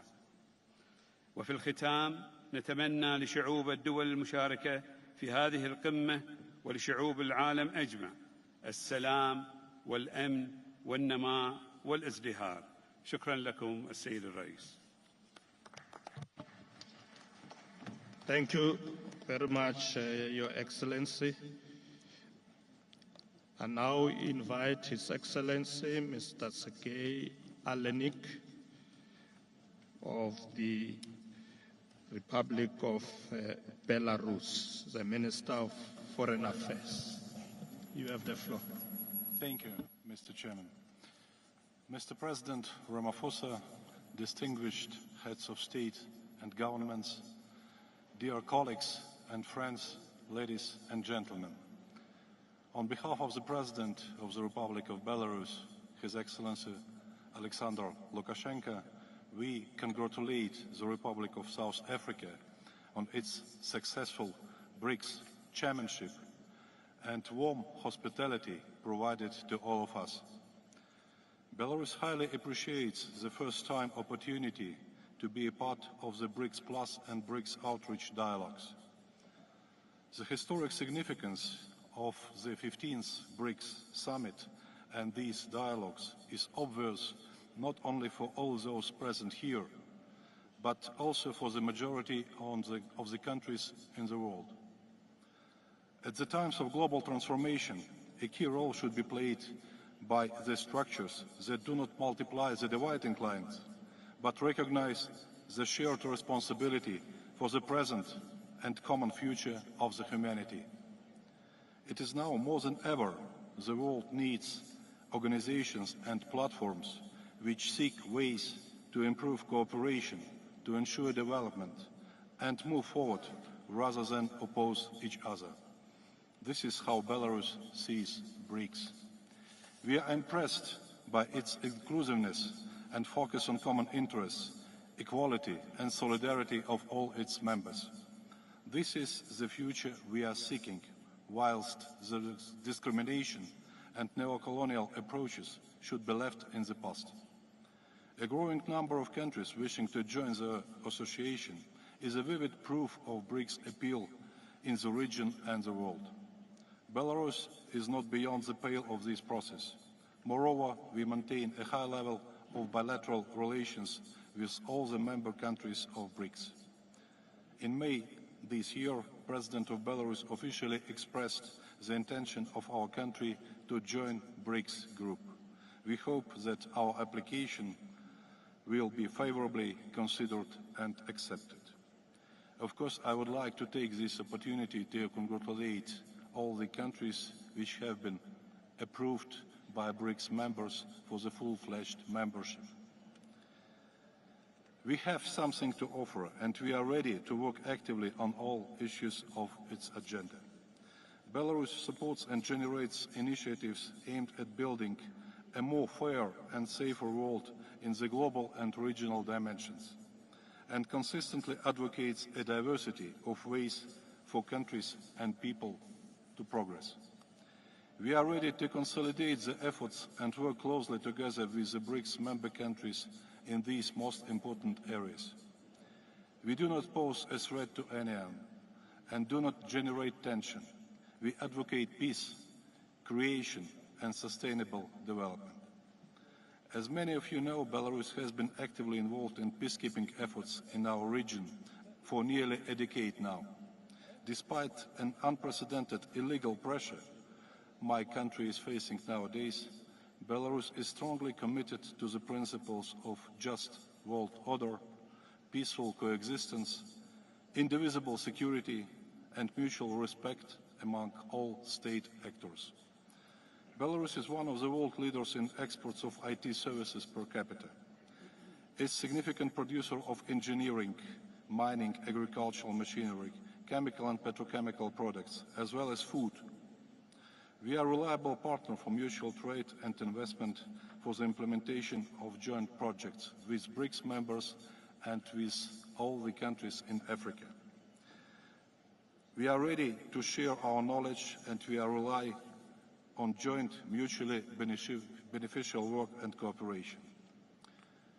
We are ready to make a significant contribution to maintaining international food security, including in the countries participating in today's dialogues.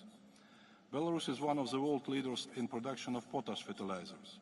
Until 2022, our country's share in global potash trade was 20%. Last year, it dropped to 9%. This happened due to illegal restrictions on its transportation imposed by a number of Western countries. As a result, there was a shortage of fertilizers in the world, and their prices went up. In 2022, Belarus' share in the African potash fertilizer market fell from 42% to 3%. As a result, 16% drop in the African grain harvest. In an effort to safeguard our joint interests and to prevent other countries from suffering for the benefit of Western ambitions, we are looking for the new logistics chains to restore fertilizer supplies.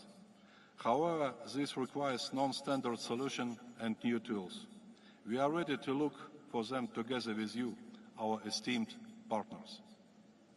We support the aspiration of the BRICS countries to expand cooperation in logistics and cross-border e-commerce.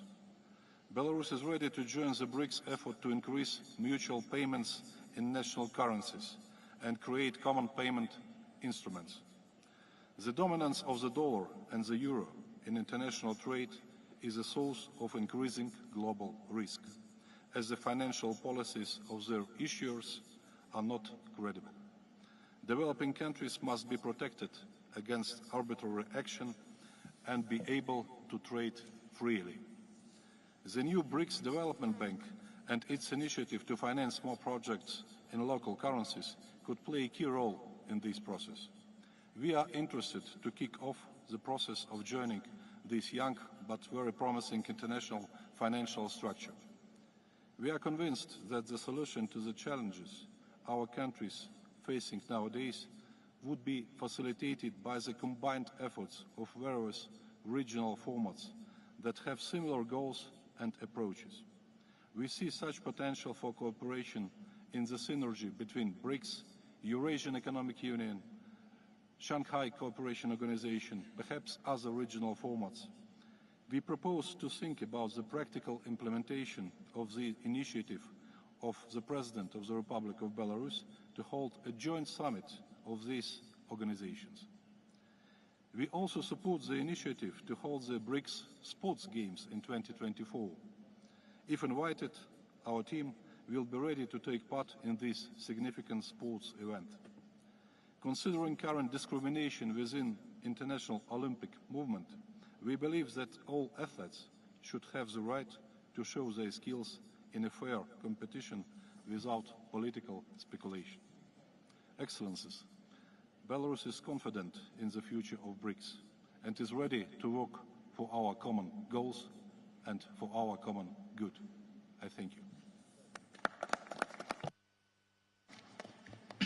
Thank you very much, Your Excellency. I now invite His Excellency Carlos Pinto Pereira, Minister of Foreign Affairs, International Cooperation and Communities of the Republic of Guinea-Bissau. You have the floor.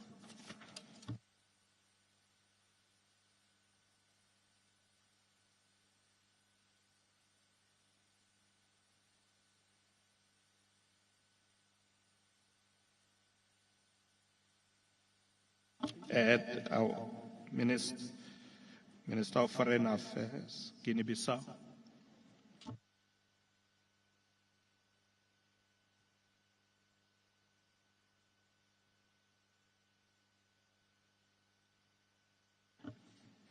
Okay, is the minister not here? Okay, we'll come back if the minister is back in the room. Let me then invite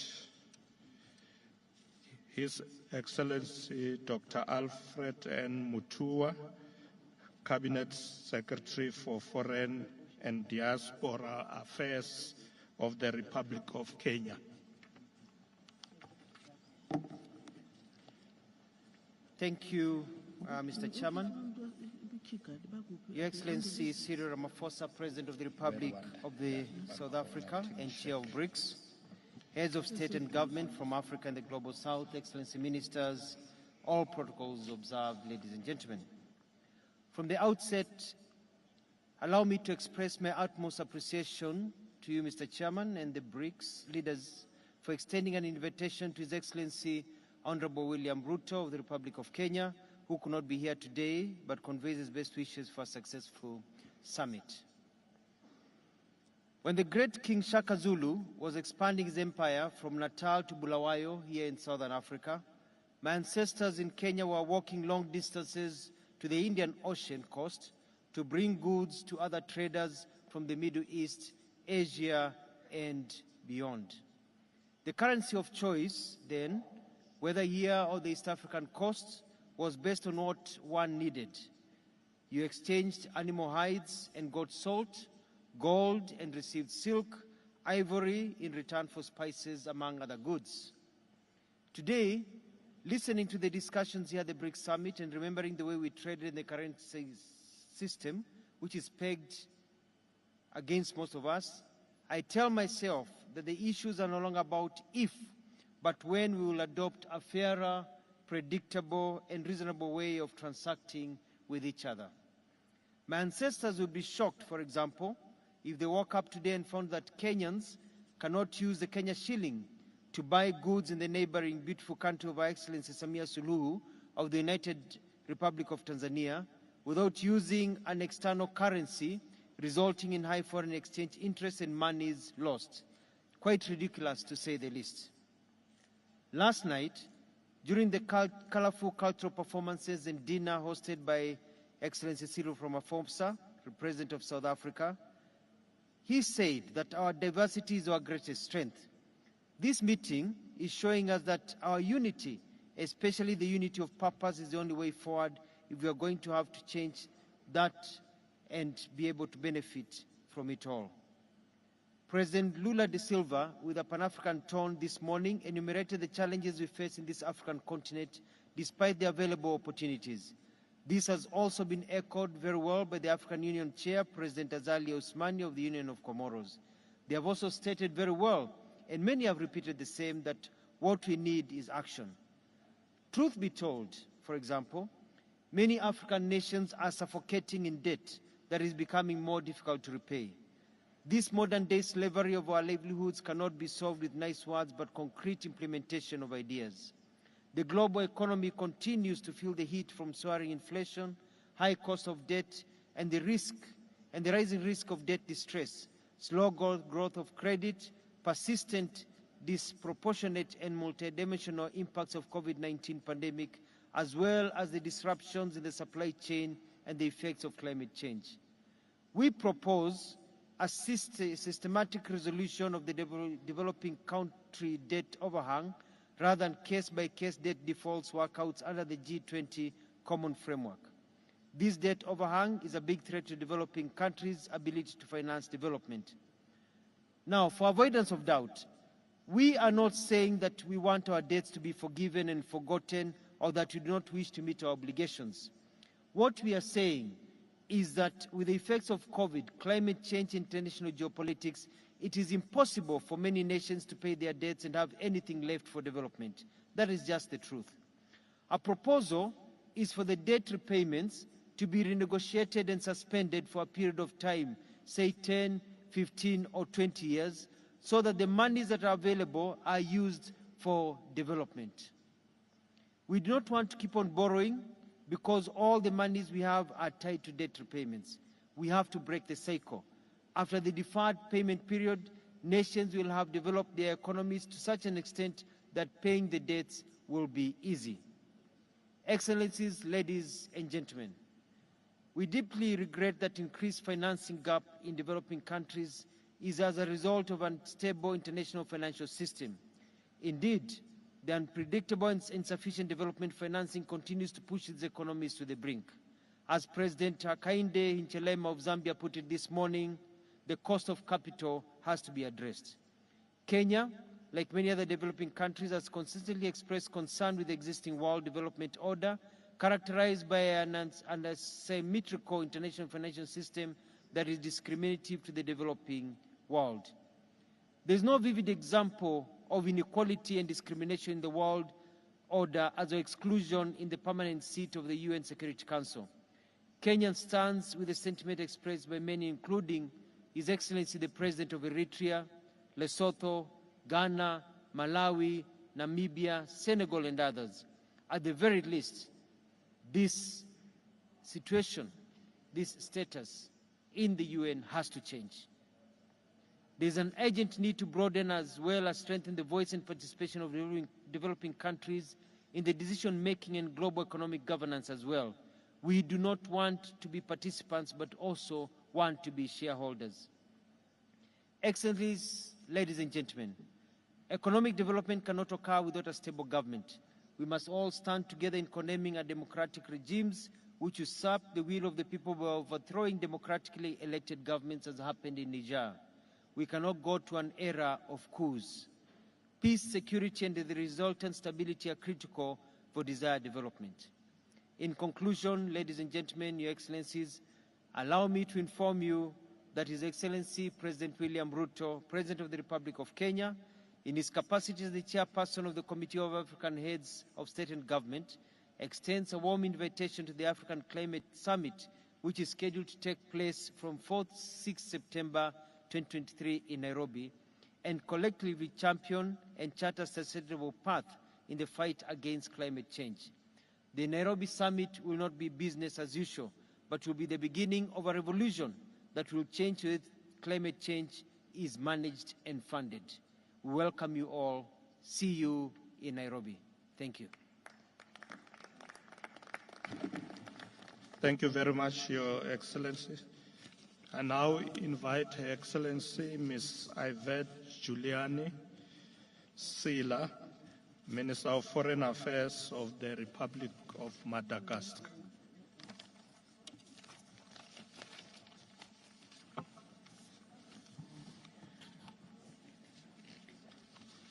Excellences, Monsieur Cyril Ramaphosa, Président de la République d'Afrique du Sud et Président d'exercice des Brics. Excellences, Messieurs les chefs d'État des pays du Brics, Excellences, Messieurs les chefs d'État et de gouvernement, Monsieur le Secrétaire général des Nations Unies, honorables délégués, Mesdames et Messieurs. Mes premiers mots s'adressent à Monsieur le Président, car je voudrais exprimer les profonds regrets de son Excellence Monsieur Ange Rajoelina, Président de la République de Madagascar, qui aurait voulu honorer personnellement cet important rendez-vous avec les leaders des Brics, du Brics Plus et des chefs d'État de l'Afrique. Permettez-moi ainsi de transmettre ces vœux de plein succès pour les dialogues Brics-Africa à Outreach, qu'il considère comme une grande opportunité pour manifester notre volonté commune de solidarité, de respect mutuel, de coopération fructueuse. Je voudrais ensuite remercier le gouvernement et le peuple sud-africain pour l'accueil chaleureux ainsi que l'hospitalité réservée à la délégation malgache et à moi-même depuis notre arrivée à Johannesburg. J'aimerais également saluer le leadership de la République d'Afrique du Sud pour l'organisation réussie de cette rencontre internationale d'envergure à laquelle nous avons le plaisir de prendre part. Ces pays jettent une lumière particulière sur le continent africain et les pays du Sud. À un moment où le monde a besoin de solidarité, d'action collective et de réponses communes face aux défis émergents et partagés. Le thème choisi, tout d'abord, est un thème pertinent qui répond aux préoccupations du temps présent. Le thème est un thème opportun et porteur puisqu'il reflète nos aspirations ainsi que les résultats voulus et attendus pour une croissance et un développement durable pour tous. Ce thème reflète un souci d'équité face aux inégalités. Ainsi, une croissance accélérée doit être équitablement partagée. Un des défis centraux de l'Afrique est en effet de réduire la pauvreté à grande échelle, transformer les économies du continent en vue de créer plus de richesses. À ce titre, nous, pays africains, nous nous attelons au développement et à la diversification de notre marché pour accroître notre part au commerce international ainsi qu'aux chaînes de valeur mondiales. Et tout cela à travers notamment le projet phare de l'Union africaine, la ZLECAf. Aujourd'hui, nous célébrons la coopération avec les Brics.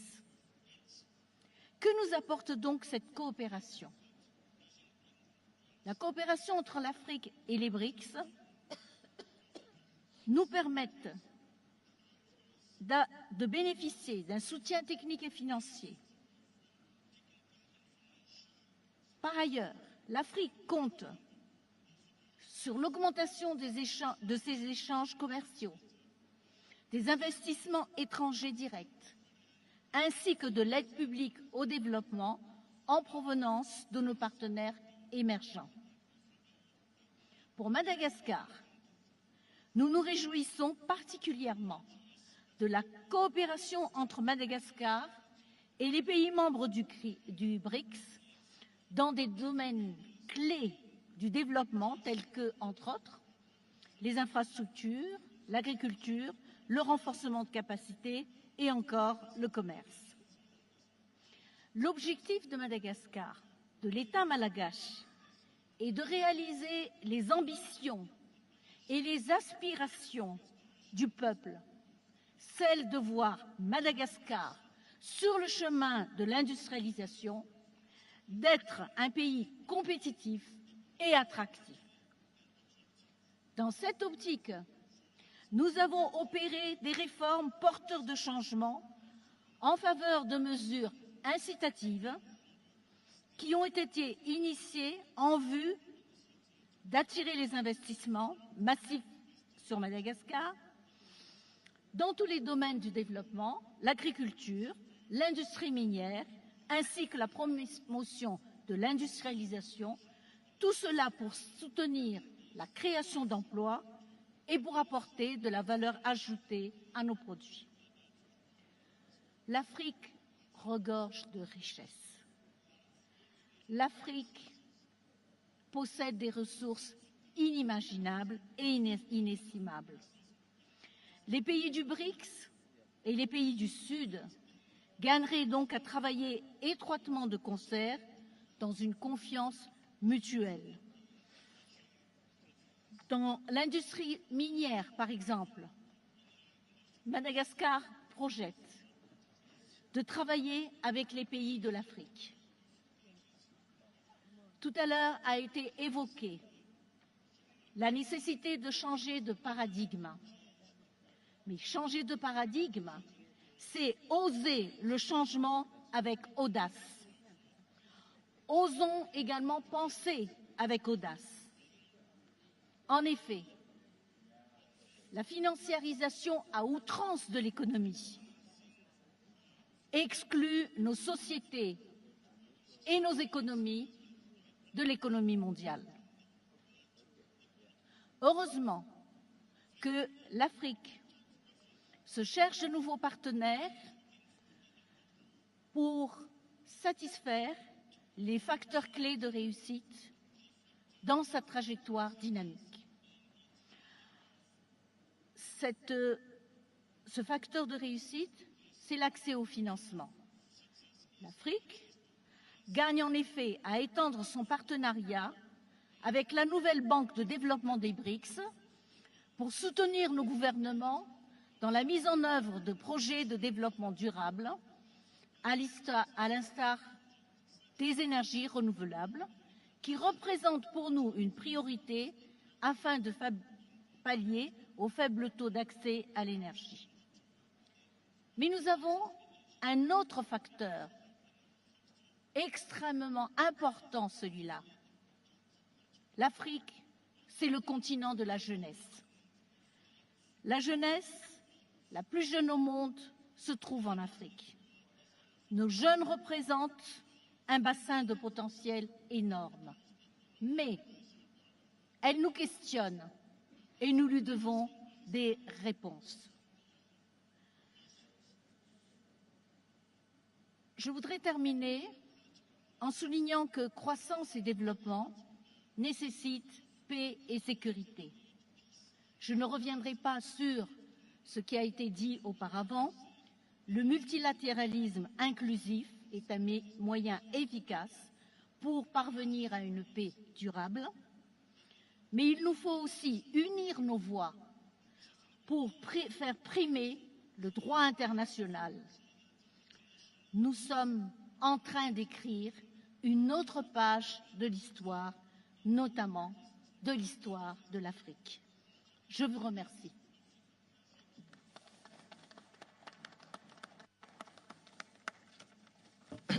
Thank you very much, Minister. I now invite His Excellency Mr. Alain Ganou, Minister of Land Transport and Land Rail, Foreign Affairs, Regional Integration and Trade of the Republic of Mauritius. Thank you, Chair. Your Excellency, Mr. Cyril Ramaphosa, President of the Republic of South Africa and Chair of Brics, Your Excellencies, respected leaders of the BRICS, distinguished heads of state and government, ladies and gentlemen, and dear friends. It is a great pleasure and an honor for me to be here today with leaders from BRICS and the Global South. I wish at the very outset to convey the warm greetings of Honorable Pravin Kumar Jagnnath, the Prime Minister of the Republic of Mauritius, who unfortunately could not be present. Let me express also my gratitude to our brother President Ramaphosa for having invited the leaders of our continent to today's dialogues to engage in building mutually beneficial partnerships for a multipolar world.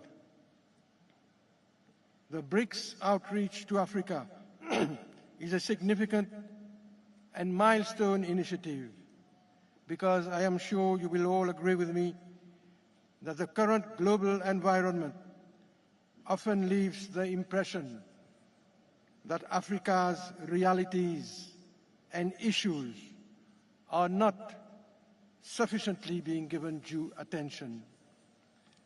We are indeed glad that BRICS have chosen to partner with our countries and have elevated Africa at the very core of their summit. At this juncture, Chair, let me congratulate India for its technological and scientific prowess demonstrated by the successful Chandrayaan mission landing on the moon. I do so, Chair, because it is heartwarming to see that these vibrant economies, which are now driving the world into the future, have faith in partnering with Africa and Africans. Chair, for having established that nationally driven development processes are possible, BRICS provides an inspiration to Africa. It has created a real impact through its commitment for an equitable international order enabling the emergence of Global South. In this regard, the Republic of Mauritius looks forward to the complete decolonization of Africa and the eradication of the last vestiges of colonialism. Chair, the wide interest to join BRICS, as expressed during our debates since this morning, shows its growing economic and political relevance. And its decision toward expansion, as was announced this morning by the President of South Africa, will instill the organization with more clout. Mr. Chairperson, Excellencies, the presence of BRICS alongside Africa is a game changer. It will establish a political and economic architecture conducive to the development of our continent based on a just and an equitable governance system. Developing countries and BRICS will focus on issues such as sustainable development, innovation and digital technology, development finance, climate change, peace and security, and the imperative of a multilateral, rules-based world order. This collaboration, Chair, will not only address the complex realities of our continent, but also the multiple challenges of the vulnerable African small island developing states, the SIDS. The Secretary General of the United Nations this morning indicated that SIDS are today facing an existential threat, and this is no exaggeration. Chair, while Africa can look forward to business proposals from BRICS, African economies can offer large and affluent markets. BRICS can also provide investment finance, which was once the monopoly of the developed world. Mauritius, as the rest of Africa, expects mutually beneficial trade, investment, and economic cooperation. Africa can benefit from the expertise which has propelled BRICS' robust economic growth through technology transfer and development policies. As a strong organization promoting diversity and inclusivity and sharing the values of developing countries, BRICS has rekindled the hope for a multipolar world. Together, we have the opportunity of reshaping the rules and the global governance structures so that they become more responsive to the aspirations of our countries and peoples. Indeed, Chair, many of the long-standing arrangements which determine trade and development do not adequately serve the interest of developing countries. The international financial system is an obvious example and a clear illustration. Our food security, energy security, and even the security of our people are often the first casualties of international events. Close collaboration with BRICS will therefore enable us to collectively chart major decisions in the interest of our welfare and of our common future. Chair, Excellencies, Mauritius believes in regular consultations between BRICS and Africa, which will strengthen our partnership and address issues on the global agenda for a better and brighter future. We are confident that the South African chairmanship of the BRICS will continue to be the voice of the global South and promote inclusivity. Let me conclude, Chair, by reiterating our deep appreciation to the government of South Africa for its invitation to the summit, for its warm welcome and its hospitality. I have done, Chair, and I thank you for your attention. Thank you very much, Minister. I now take this opportunity to invite His Excellency, Mr. Abzir Omajama, Minister of Foreign Affairs and International Cooperation of the Republic of Somalia, Federal Republic of Somalia. You have the floor. Your Excellency, honorable delegates of the BRICS nations, distinguished guests, ladies and gentlemen, Assalamu alaikum wa rahmatullahi wa barakatuh. It's an honor to address before you today as the Minister of Foreign Affairs and International Cooperation of the Federal Republic of Somalia. Our journey has been marked by resilience, determination, and the unwavering spirit of our people as we participate in this BRICS conference. We are reminded that collaboration and mutual understanding hold the key to forging a brighter future that transcends borders and benefits all humanity. In Somalia, we are gradually transforming the scars of our past into stepping stones towards progress.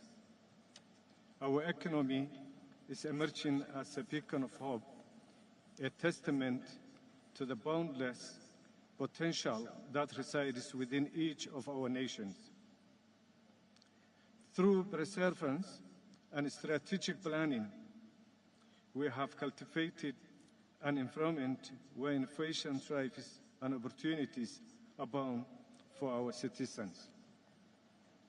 This forum provides a fitting platform where nations converge to deliberate, share experience, and forge partnerships. Together, we possess the power to shape policies that prioritize sustainable development, inclusivity, and the eradication of poverty. Your Excellencies, as we navigate the complex web of international relations, let us remain mindful that our shared values and aspirations unite us more closely than our differences may divide us. Our diversity is our strength, and by pooling our expertise, resources, and wisdom, we can tackle the most pressing challenges of our time. From climate change to economic inequality, from technological advancement to public health crisis, our cooperation can be a force for positive change. By building bridges between our nations, we create pathways for cultural exchange, trade, and the exchange of knowledge. It's through these exchanges that we learn to appreciate the richness of our differences and to build a world where every voice matters. Your Excellencies, the road ahead is not without obstacles, but we stand united in our commitment to overcoming them. Let us work collaboratively to ensure that our economy becomes an engine of sustainable growth, generating prosperity for our people. Let us strive to create an environment where innovation is nurtured, where the fruits of development are equitably shared, and where no one is left behind.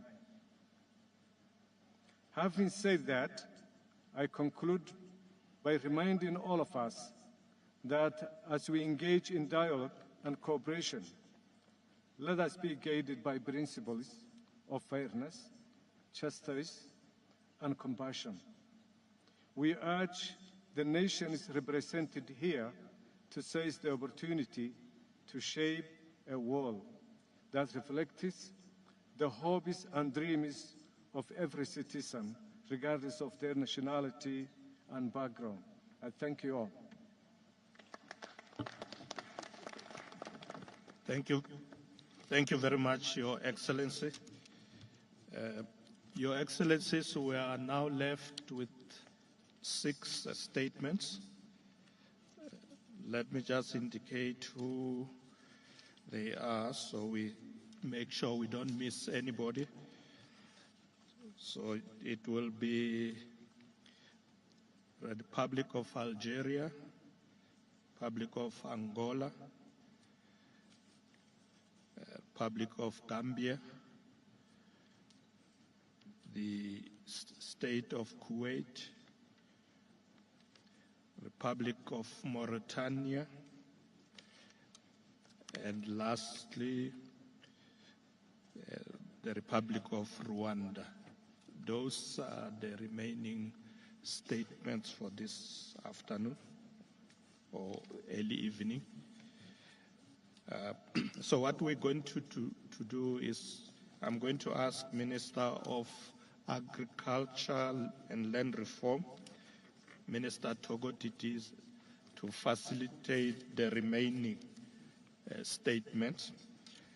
And after that, I will return to close the session. Thank you very much.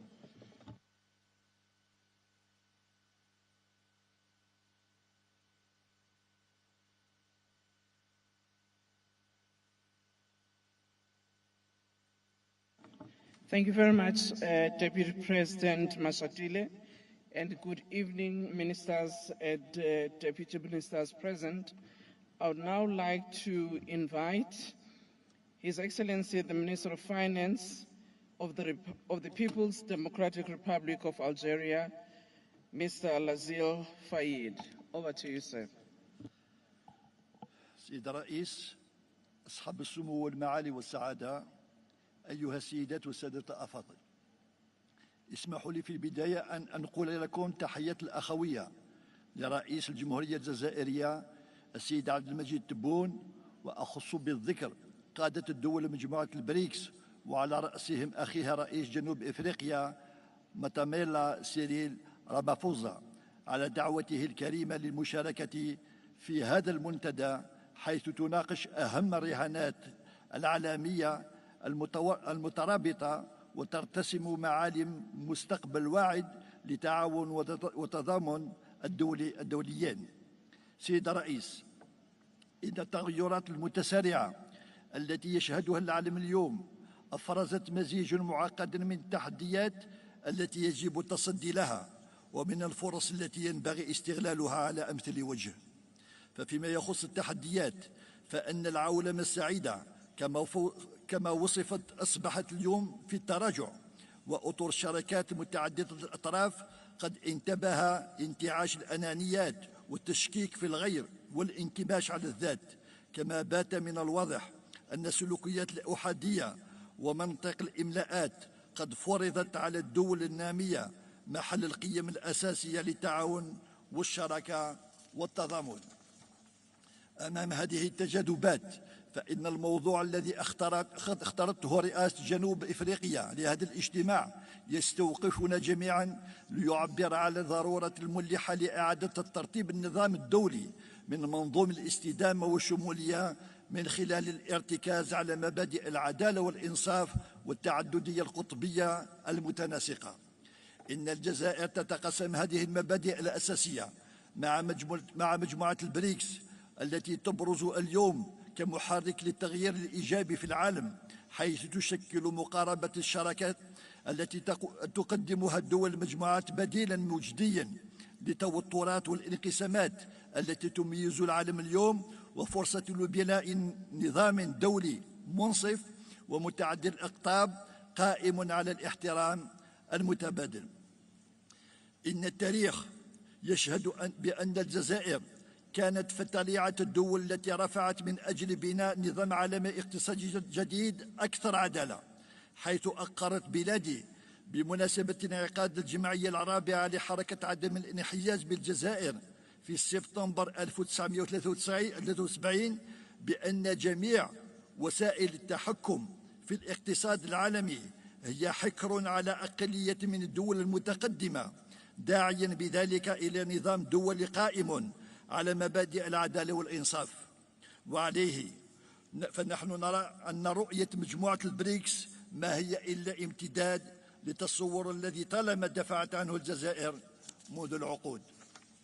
سيد الرئيس، إن الجزائر انطلاقا من تطابق وجهات نظرها مع الدول هذه المجموعة هي حيث رؤية استراتيجية ومبادئ الأساسية تقدمت بترشحها للانضمام إليها من منطق إدراكها أن خيار تحالف وتكتل هو خيار سيادي واستراتيجي وتنموي من شأنه أن يشكل لبنة تضاف لأطر التعاون والشراكات القائمة مع مكونات المجتمع الدول الأخرى، إذ أخذت بلادي علما بالقرار الذي أعلن عنه اليوم قادة مجموعة البريكس القاضي بدعوة 6 دول جديدة للعضوية المجموعة كمرحلة الأولى، وتطلعهم لفتح المجال في المستقبل القريب للدول الأخرى. فإن قناعتنا تظل راسخة بأن الجزائر بتاريخها المجيد ورصيدها الثري في مختلف المجالات، بالإضافة إلى موقعها الجيوستراتيجي، تقدم في مسعاها لعضوية مزايا جلية باقتصادها في التنوع والنمو التصاعدي بفضل طاقة شبانية خلاقة وموارد طبيعية وفيرة، وهي كلها عوامل تخلق فرص للتعاون المثمر داخل المجموعة. بالإضافة إلى هذه المؤهلات، فإن تمسك الجزائر بأولوية الحلول السلمية للنزاعات وإيمانها بضرورة تغليب مبدأ الحوار في حل الأزمات والاحترام القانون الدولي والدعم القضايا العادلة يعكس التزامها بتحقيق السلم والاستقرار والعدالة على الصعيد العالمي، كما سيعزز تمثيل إفريقيا في نقاشات العالمية.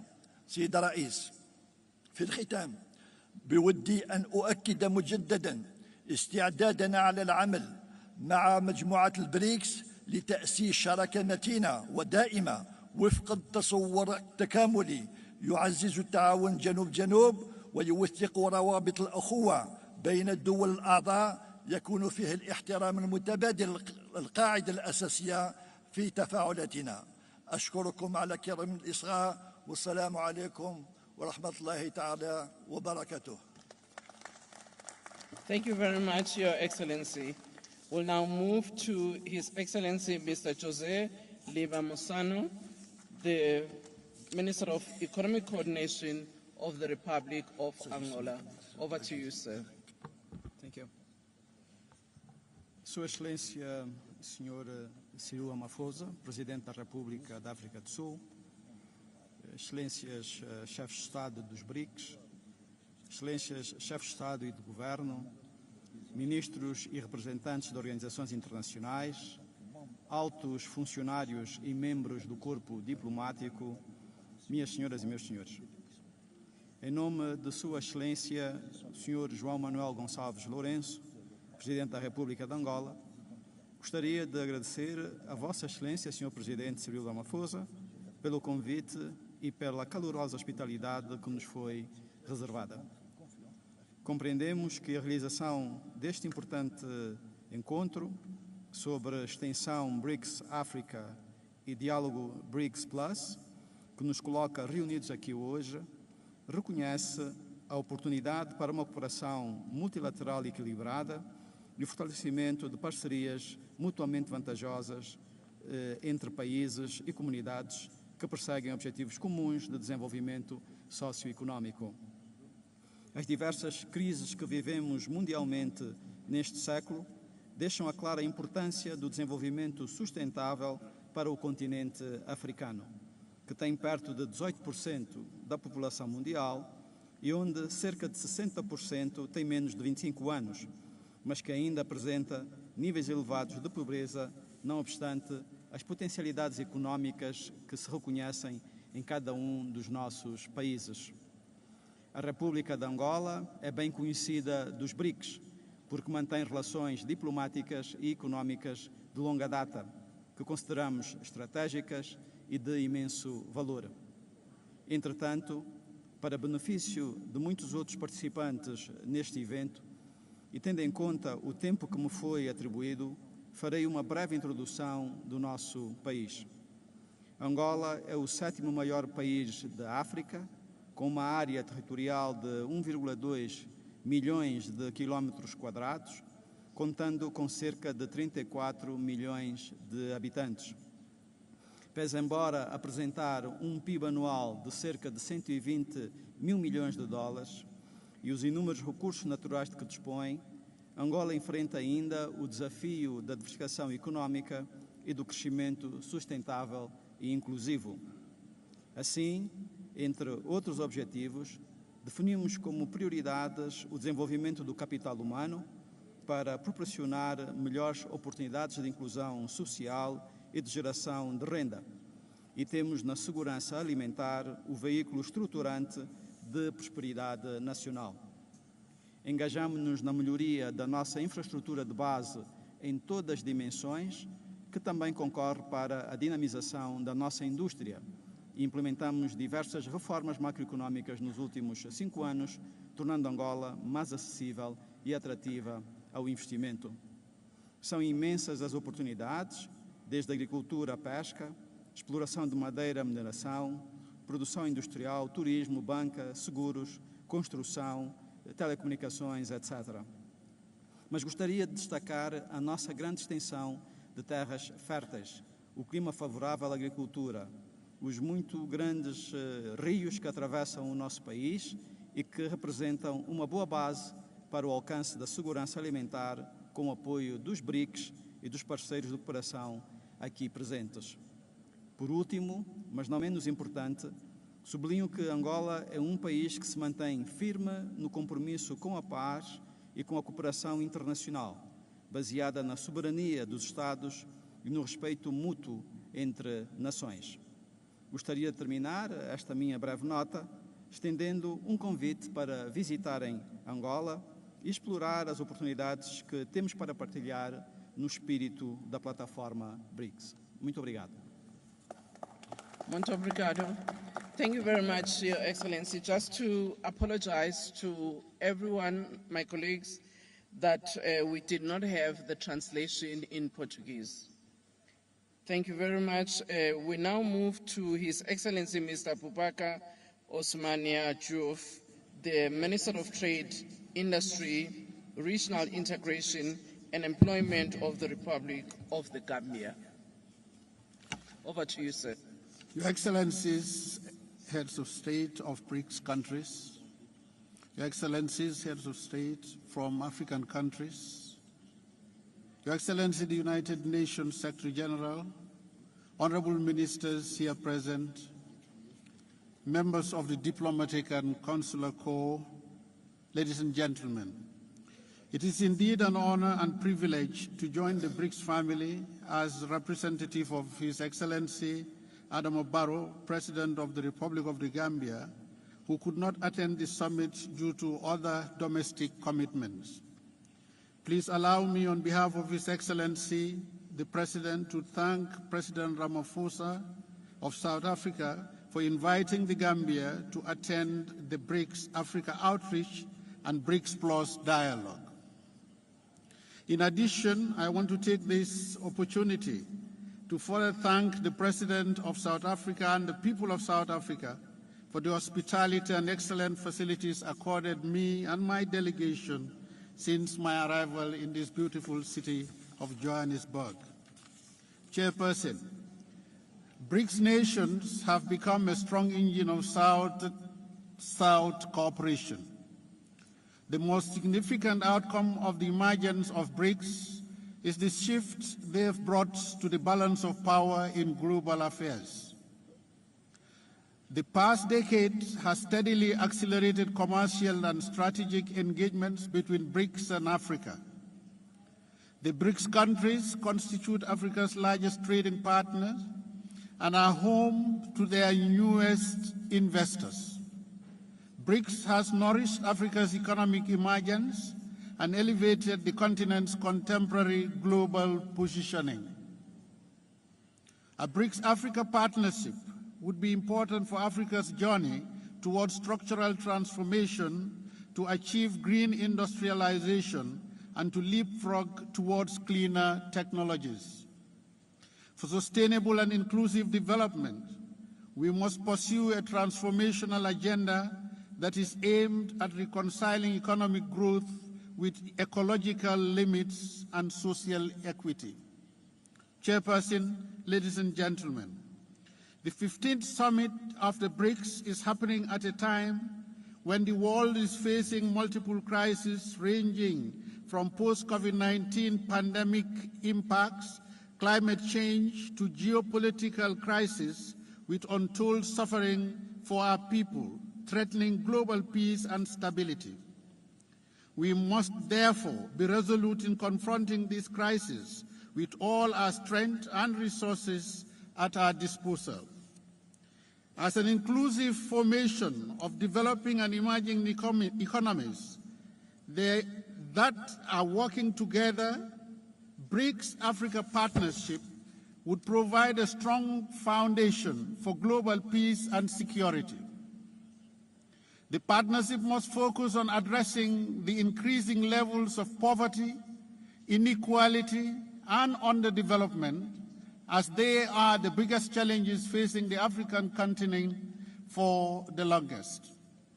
Africa is at crossroads between fragile economic growth and determination to race towards industrialization. The continent's structural transformation towards more value-added activities and modern jobs is often deflected by a dominant primary extraction sector and this presents more major challenges.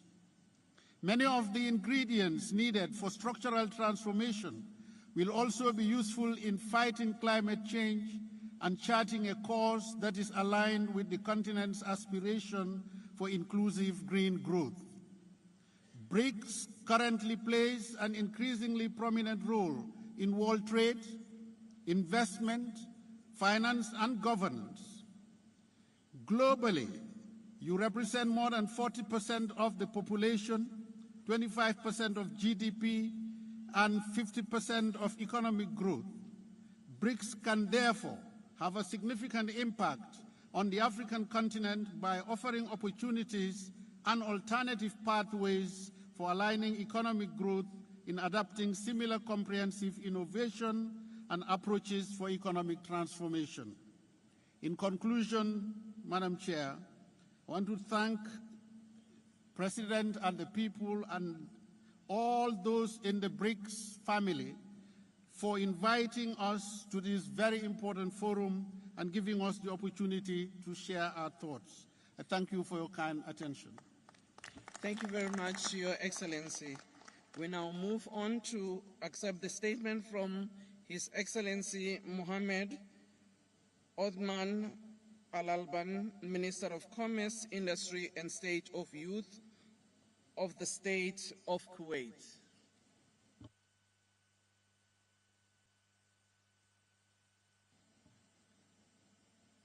Over to you, sir.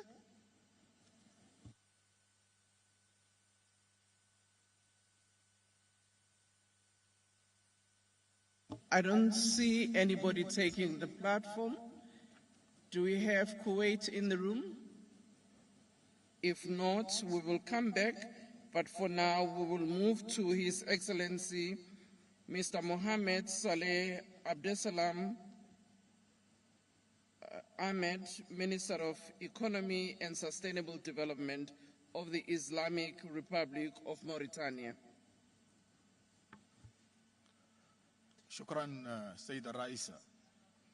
بسم الله الرحمن الرحيم وصلى الله على نبي الكريم. أود بداية التنبيه إلى أنني سألقي هذه كلمة أمام دورتكم الموقرة هذه نيابة عن رئيس الوفد الموريتاني معالي الوزير عبد السلام والمحمد صالح وزير الاقتصاد والتنمية المستدامة. صاحب الفخامة سيد سيريل رامافوزا رئيس جمهورية جنوب إفريقيا، أصحاب الفخامة والمعالي أيها السادة والسيدات، اسمحوا لي أن أنقل إلى رئيس جمهورية جنوب إفريقيا شكر فخامة الرئيس محمد ولي الشيخ القزواني على دعوته الكريمة وتمنياته بنجاح هذه القمة المتميزة. لقد كان بود الرئيس محمد ولي الشيخ القزواني أن يكون معكم اليوم على هذه الأرض التي تحتل مكانة خاصة في قلوب كل الموريتانيين لولا أجندة مرتبة مسبقا. أصحاب الفخامة والمعالي أيها السادة والسيدات، إن انعقاد قمة بريكس هذه في ظل ما يجتاح العالم من أزمات أمنية واقتصادية وبيئية جسيمة لدليل على الإرادة القوية المشتركة لهذه الدول للعمل مع الجميع وخاصة قادة القارة الإفريقية من أجل توطيد السلم والدفع بالتنمية. وفي هذا الإطار فإن قناعتنا في الجمهورية الإسلامية الموريتانية هي أن نجاعة ما يقام به من توحيد الجهود والوسائل لحل النزاعات رهين بالقدرة على بناء نهضة شاملة تأخذ في عين الاعتبار تحديات البطالة والهشاشة والتفاوت والتهميش خاصة ضد المرأة الريفية والتغييرات المناخية. أصحاب الفخامة والمعالي أيها السادة والسيدات، إن الأمن مسؤولية الجميع، فلا دوام لأمن ينبني على حساب أمن الآخرين، ولن يكون من أمن مستديم إلا في ظل أمن الجميع. ولذا فإننا في الجمهورية الإسلامية الموريتانية ندعو في كل النزاعات إلى حل سلمي أساسه القانون الدولي ويأخذ بعين الاعتبار هواجس ومصالح كل الأطراف ويؤسس لاستقرار وأمن دائمين يشيدان لتنمية مستدامة. إن أجندة التنمية المستدامة التي أطلقتها الأمم المتحدة في 2015 تشكل إطاراً مرجعياً يمكن لنا جميعاً الاستناد عليه لرفع كل هذه التحديات التنموية. في هذا الصدد يمكن لمجموعة بريكس التي تمثل 25% في الناتج القومي العالمي وبموجب تجربتها الواسعة والمختلفة وقدرتها المالية وخبراتها التكنولوجية المتقدمة أن تلعب دور القاطرة لنمو شامل في القارة الإفريقية. أصحاب الفخامة والمعالي أيها السادة والسيدات، تتمتع بلادنا بعلاقات مميزة مع كل واحدة من دول المجموعة على حدة، وتتطلع إلى نسج شراكات قوية مع منظمة بريكس والاستفادة من الفرص الاستثمارية الواعدة التي تزخر بها بلادنا. وأذكر هنا على سبيل المثال الحصر الطاقات المتجددة والمعادن والغاز والبترول، فبلادنا ستدخل قريبا نادي الدول المصدرة للغاز والبترول. وفي هذا الصدد ندعو بنك التنمية الجديد إلى الاستفادة من هذه الفرص الاستثمارية وللمساعدة في تمويل البنية التحتية الاقتصادية ومشاريع الخدمات لمواجهة التحديات التنموية والبيئية والأمنية.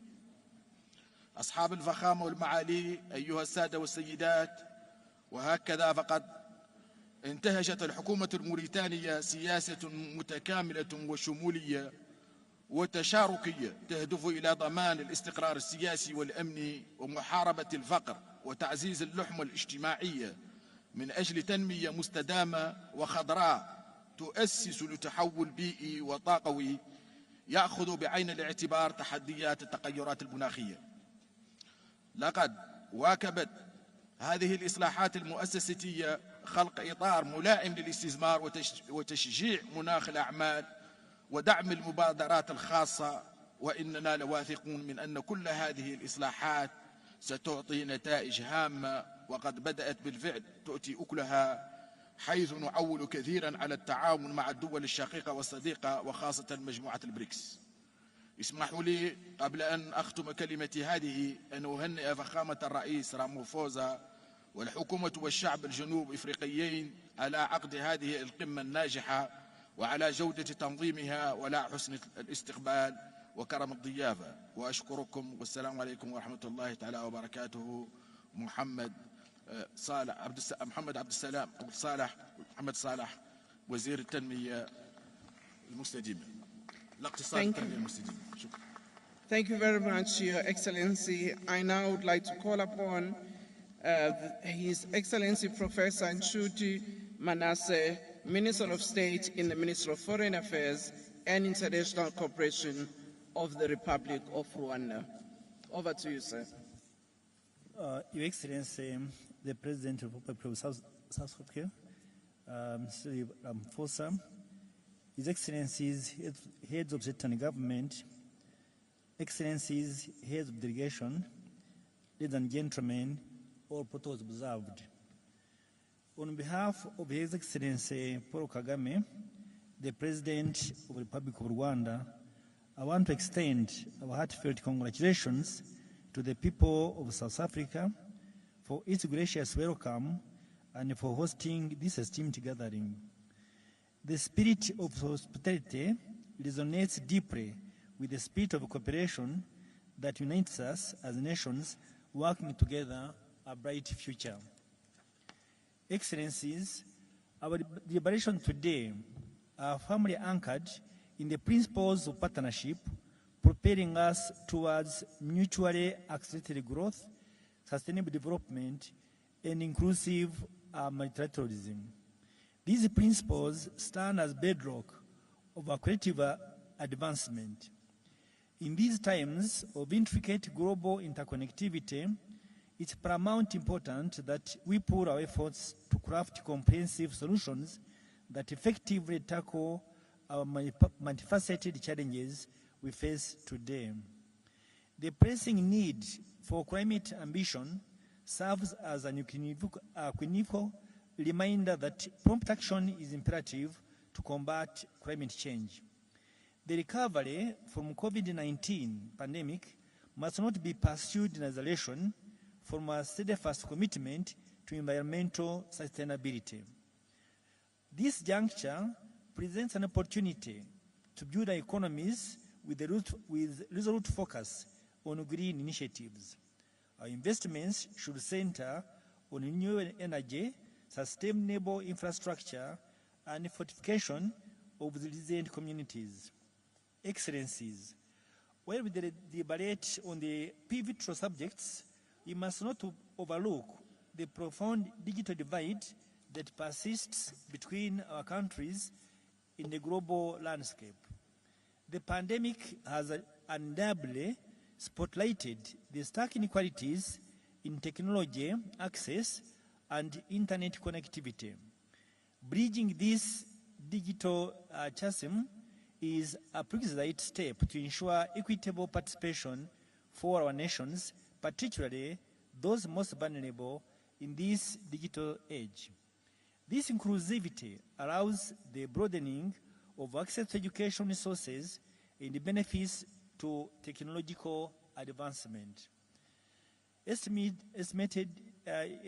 leaders, the matter of financing or development remains a pressing concern.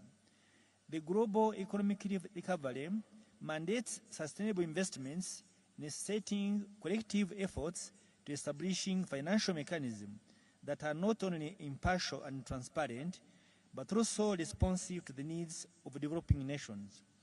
This imperative entails addressing issues ranging from debt relief, sustainable investment, and innovation financial instruments that foster inclusive growth. Excellencies, on the part of African growth, African governments should take responsibility for their internal securities so that we avoid self-inflicted security issues that end up harming our people and also our development in the process. In this case, amid our endeavors, we must remain mindful of the profound contribution of women and girls. Let us acknowledge their pivotal role in the process of the development, and that empowerment of women is an assurance for the full participation of our economic agents in our development agenda. Excellencies, to conclude my remarks, I wish to extend our invitation to all of you to join us in Kigali in June 2024 for the third meeting of the least developed countries, landlocked countries, and small island developing states known as Kigali Program Action. Through it, we aim to propel our shared objectives of inclusive global economic recovery and sustainable development. I thank you for your kind attention. Thank you very much, Your Excellency. I would like to check whether His Excellency Mohammed Otam Alaban from the Republic of Kuwait is still here. If not, I would like to thank all of you, Your Excellencies, for the interventions that you have made, and I would like to call upon our Deputy President, Mr. Paul Mashatile, to close the session. Over to you, sir.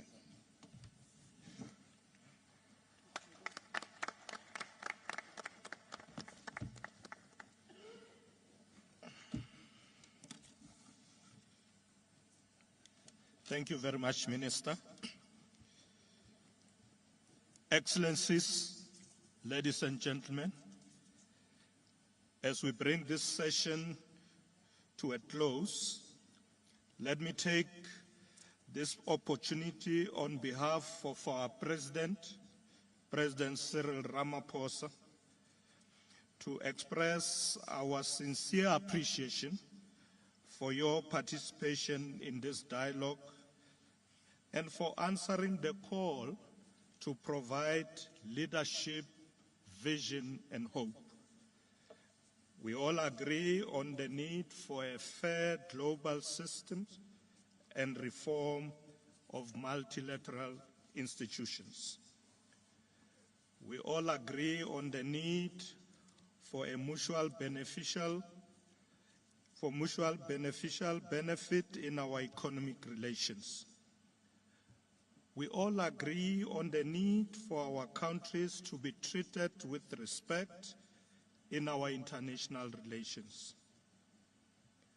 Let us move forward united in our effort to address our common global challenges. The geopolitical and economic shift taking place across the world mean that we must be quite intentional about how we move forward. We have always been clear that Brics should champion the core interests of the Global South, especially in overcoming economic, financial, and political marginalization. There is broad consensus on the need for the reform of the architecture of global relations. Without that reform, the vision we set out will not be realized. We need to increase the representation of Africa and the South in all global structures. There should be nothing about us without us. We must continue to champion multilateralism with the United Nations and international law at its core.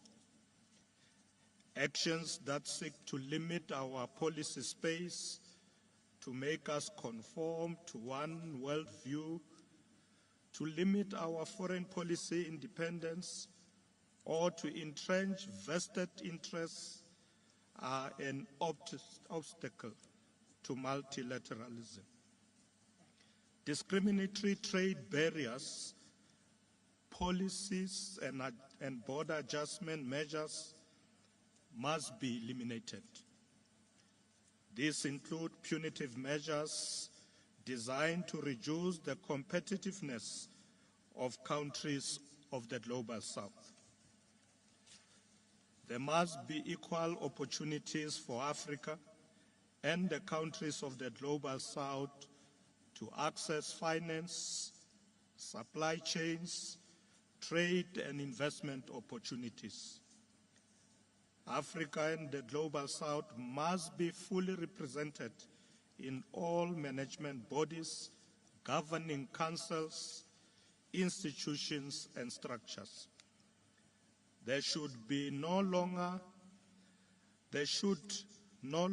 be job reservations on the basis of one's nationality. The world has changed. Global governments must also change. Let us act now and act together to ensure progress and prosperity for all nations and all peoples. I thank you, Excellencies, and wish you a very good evening. Thank you very much.